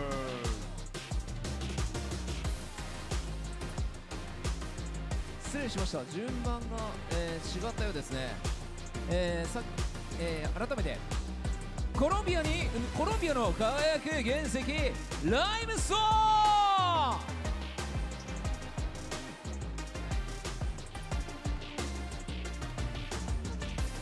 そうだね。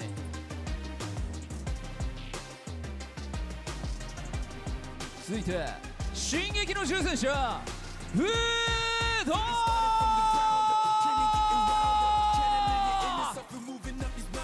And next up, it's all the way to Japan, the rough diamond, it's Budo.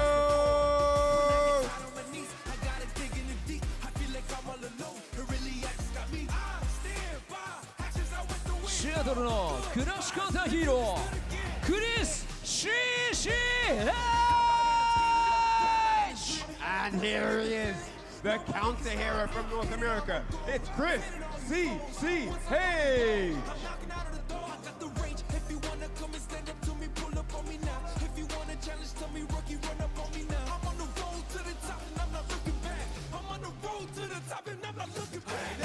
The strongest bird, man of the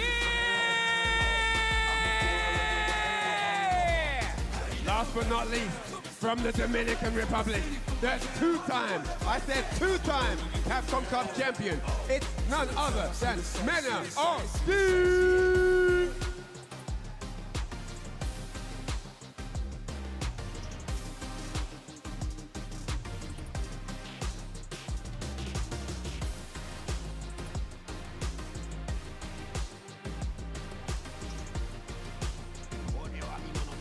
これは見ものですね。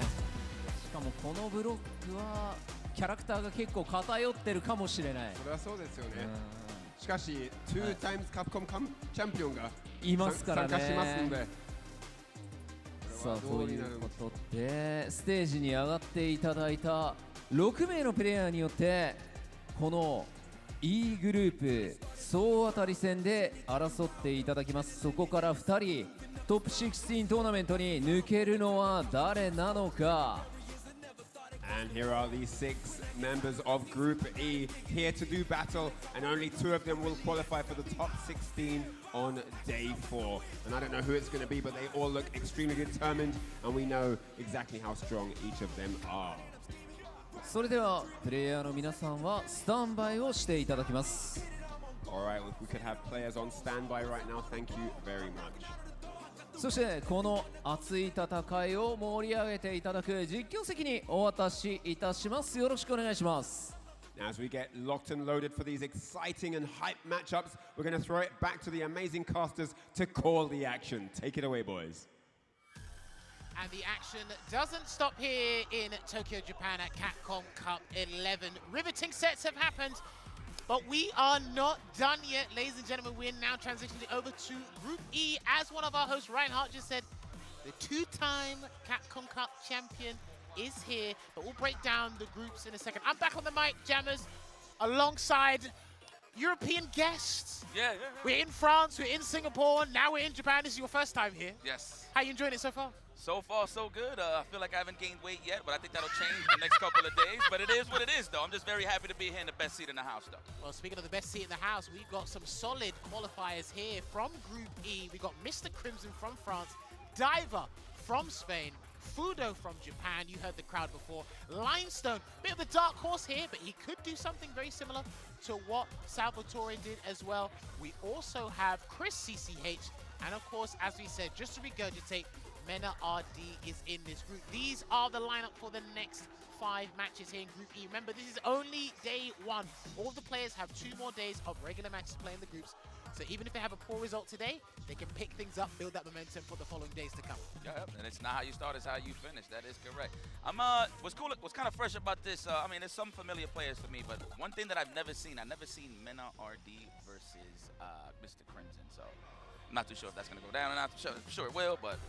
Well, right now we got to talk about our inaugural match here for Group E. The Family Man going up against the Assassin from the Canary Islands. That is quite the long moniker, but I'm pretty sure he thought long and hard about that. But Dalsin versus Ed, we're no slouch to this one. We watched it a fair bit in Europe. We saw it in SFL Japan for quite some time as well. So I am really looking forward to this one because Mr. Crimson, the guy on your left, French commodity, he streams to a massive audience in the French community as well. Runner-up of SFL EU 2024. Facts. We saw that with Team Aegis as well. I'm pretty sure the Aegis guys are up early streaming or restreaming whatnot as well. The only Dalsim user in the tournament, I believe. You are correct. If I'm not mistaken, I think he's the only Dalsim user in the tournament. That's a fact. I didn't even really look at it like that. Okay.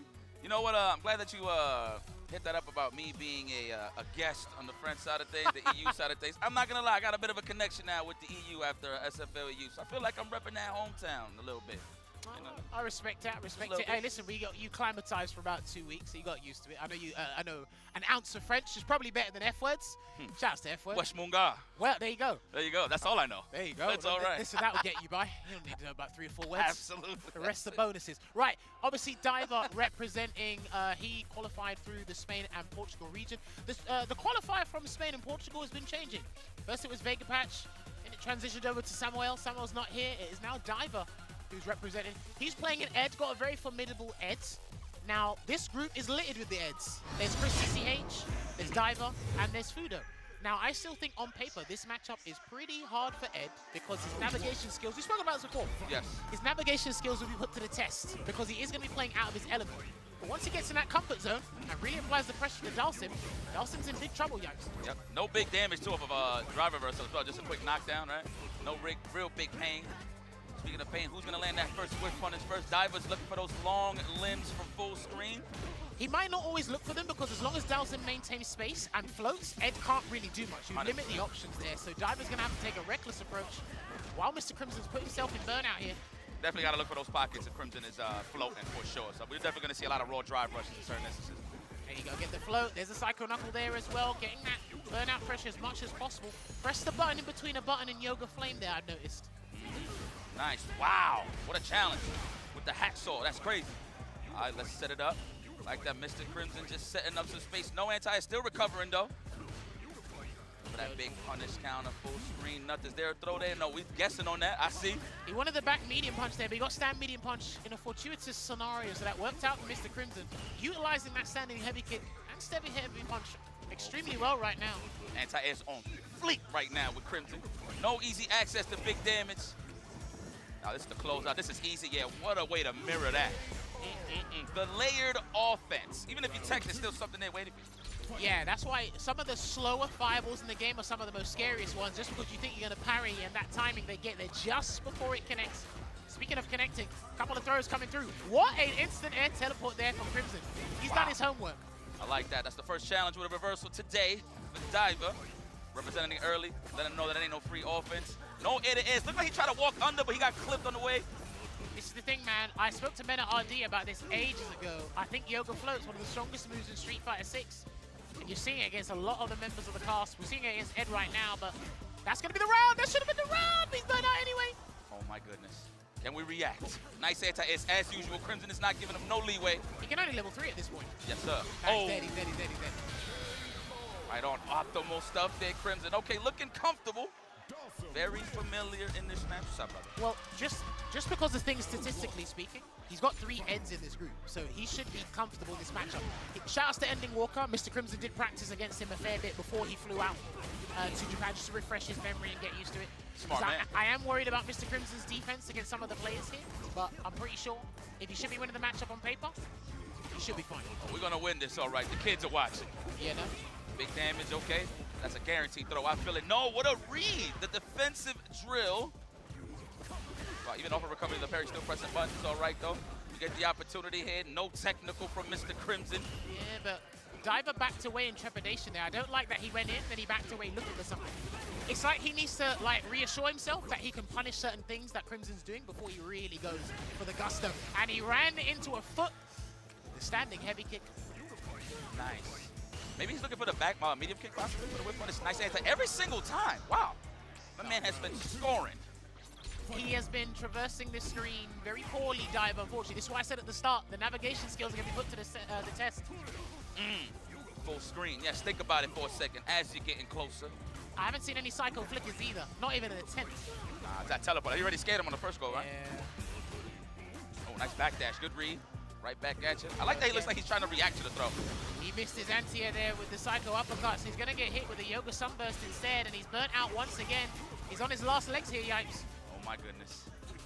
Doesn't have no, well, he got 2 balls to play with, but can he land the, yeah, wow. That was guaranteed, that was free. That was absolutely free. And speaking of free, 2-0 for the obvious. Mr. Crimson, Aegis on. Moving forward, never backwards, right? Well, you are right about that. The Triverse is so important. I mean, you did say that as you think that's one of the cheapest things. I mean, he's actually one of the only characters, well, the only character that can actually play air neutral. Here's my thing. If your tool set it has that horizontal dominance, you're in trouble against him. Yeah. He's just going to float. If you got the traditional fireball, I float over it comfortably. When you try and attack him to sort him out of the sky, most people don't get an air-to-air conversion or have difficulty anti-airing him anyway, so you're just going to get hit by my favorite name, the rubber band. You're just going to get hit. And it just goes from bad to worse. And if you don't come here with a game plan and then find adequate experience, it's not good. Because the only other guy Diver could have practiced with is Garnet. That's the only other guy he could have practiced with. And on top of it, it's like he's trying to reel him in, knowing that he's leaving that pocket for the drivers, just in case, right? For divers to try to get in. I get it. It's definitely annoying, though. Man, credit to Mr. Crimson, all right. That was pretty rough there for Diver. Diver still has another match to play, so he'll be actually playing the 5th fixture going up against Chris CCH. So depending on Chris's result against Mena RD, could swap things around here, but you don't want to be ending day 1 in an 0-2 position, because that means your following matches for the preceding days, you've got to win every single one, basically. Speaking of winners, we spoke about this off stream, myself, Yipes, and Ringe. Shoutouts to Ringe. Fudo's in a very interesting situation, because he reminds me of September Margot. Okay. For those of you who don't know, Fudo qualified via Japan Regional Final. You see it on your screen. But to get there, he won the 4th World Warrior in Japan, and then he proceeded to win the World Warrior Regional Final, which means he's in hot form right now. I know his wife's in the crowd, somewhere up on the upper floors there. Now, he, in comparison to what I saw with Diver, this is one of the more aggressive Eds. Okay. He's not afraid to burn himself out. He loves a good tussle. He'll do EX Psycho uppercut if need be. Like, Fudo is very aggressive, and the aggro meter is probably broken at this point. Different looks at all times, okay. Oh, of course, of course. Okay. And what I really respect, I mentioned this before about one of the players. A lot of the players' journey, the character journey, because remember, Fudo started with Dalsim, went to DJ, now on Ed. And remember, he's been playing Ed from Topanga Championships 5. So if you go back to, what, April, May? Okay. And then look at the journey he's had up until this point, using Ed and sticking with the Ed, I gotta say it's pretty impressive. Okay. Yeah, man, don't fix it if it ain't broken. I get it. I want to know if he does still have the DJ in the pocket for guys like Mena RD, but I feel like Ed does well against Zangief. And I'm only highlighting Menace because I'm sure Mena don't want to deal with no DJs in this pool, so see what happens. He got to pretty much got some business to attend to here. Now, the thing is as well, in comparison, we don't have as much accolades or as information as we'd like to on someone like Limestone, but he is a dark horse. We did see Salvatore cause a little bit of an upset in Group A earlier in today. If you are just joining us now, we are in Group E. Now, Limestone, there's no weight on his shoulders here. It's going to be nerve-wracking because you qualify for Capcom Cup anyway, Right. but all the eyes are on one of the hometown heroes here in Fudo because they are playing on home turf. But you are playing Ken. Ken is ubiquitous. You can find him anywhere and everywhere in Japan, so we're not in short supply of that. Promise. I want every arcade there's a Ken everywhere. 100% Oh, of out of course. this. Right. Let's go. Let's see what Limestone's got to say about a fearless but elusive Ed in Fudo. And already with the perfect parry, he's come to play, Yipes. Let me get that double dash into the throw. Yes, condition him early. Feel like that's another one incoming. Okay, meaty throw just to recover enough. That was a trade. I'm pretty sure that was a cross cut. We'll take it though. What's interesting about Ed this season is the developers made the Ed players better. By toning him down and kind of reeling it in certain areas, they made all the Ed players better. Right, I like that. That's true. Did hear a couple of complaints here, but it looks like it ain't deter anybody from really switch. Nice to wake up. Got the backdash. Wow. Right, he didn't throw a fireball though. Going to be very interesting there. Just throwing it out with the flickers, spending the bomb. I love Fudo's elusiveness, and that will be round one in this game one, Yipes.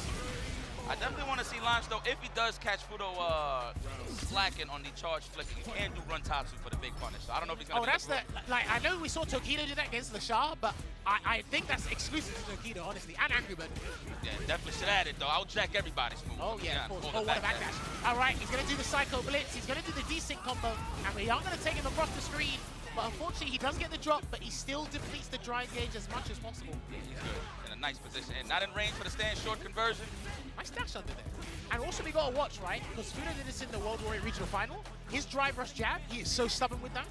And Ed's stand jab is not really that good to me, but how Fudo uses it, I'm like, yo, watch out. There you go. Watch out. Yeah, we get a throw. No, looking for the shimmy. Credit to Limestone defense, though. He ain't cracked yet. Nice. Wow, you get something like that? Not dead. He's not dead. Oh, my God. I tell a lie, he is. Oh! That was ridiculous, and the crowd goes wild. Probably can't hear it, but they all rooting for the boy Fudo right now. I thought there would have been a lot of scaling on the Psycho Cannon from that, but hey, he actually didn't even use that much to begin with. So he's practiced that one, I'll tell you that. Condition him early. Okay, that's so scary dealing with Fudo with a lead. I feel like you're just gonna walk into every button, just trying them out offense. There you go. Oh, there you go. Instead of walk, I'll run instead. Spacing out the jab this time too. Nice. He's ready. Nah, he's on smoke. I promise you. This guy's on smoke. He's on smoke. I agree. Why not? Close to the burnout. Go on your own terms. Oh no, that was an unfortunate parry attempt. That should be enough. Hell yeah. Man, pack this up. And the EX Psycho Blitz gonna get the chip. Fudo looking to make this in record time in Group E here, Yipes. Let's go. I feel like he is looking for like maybe a standing medium kick four, stand roundhouse punish on Limestone side. Still trying to figure him out, man. I can only imagine dealing with Fudo the first time in your life. This is what's interesting, right? Okay, I was about to say, he does drive rush throw this time because he's been doing drive rush jab, and Limestone's been trying to perfect parry. He's got to be careful trying to react. Oh! I actually thought he was going to cross under there. Very fortunate for Lime, for Fudo, actually. Right, he's going to do a button into the blitz. Yeah, he's looking for the button into the blitz. Right on time. Switch sides, please. No, not even. Watch out. Forward throw. Careful on the backdash. Stagger the jabs. I feel like it's coming. He's going to wake up with it. No, not yet. Yeah, he can take one more throw before he really thinks about it. There it is. Here it comes. Is he going to burn himself out? No, he will go and not cancel into a Super Art 3, though, because he wants the kill here. Oh, there it is. Can't wait for that. That's it. It's over the button into the level 2, as we've been highlighting this whole time. And that is enough. Fudo, dominant performance, staying healthy, and didn't drop a round. This guy's a professional. I think it's the wife, man.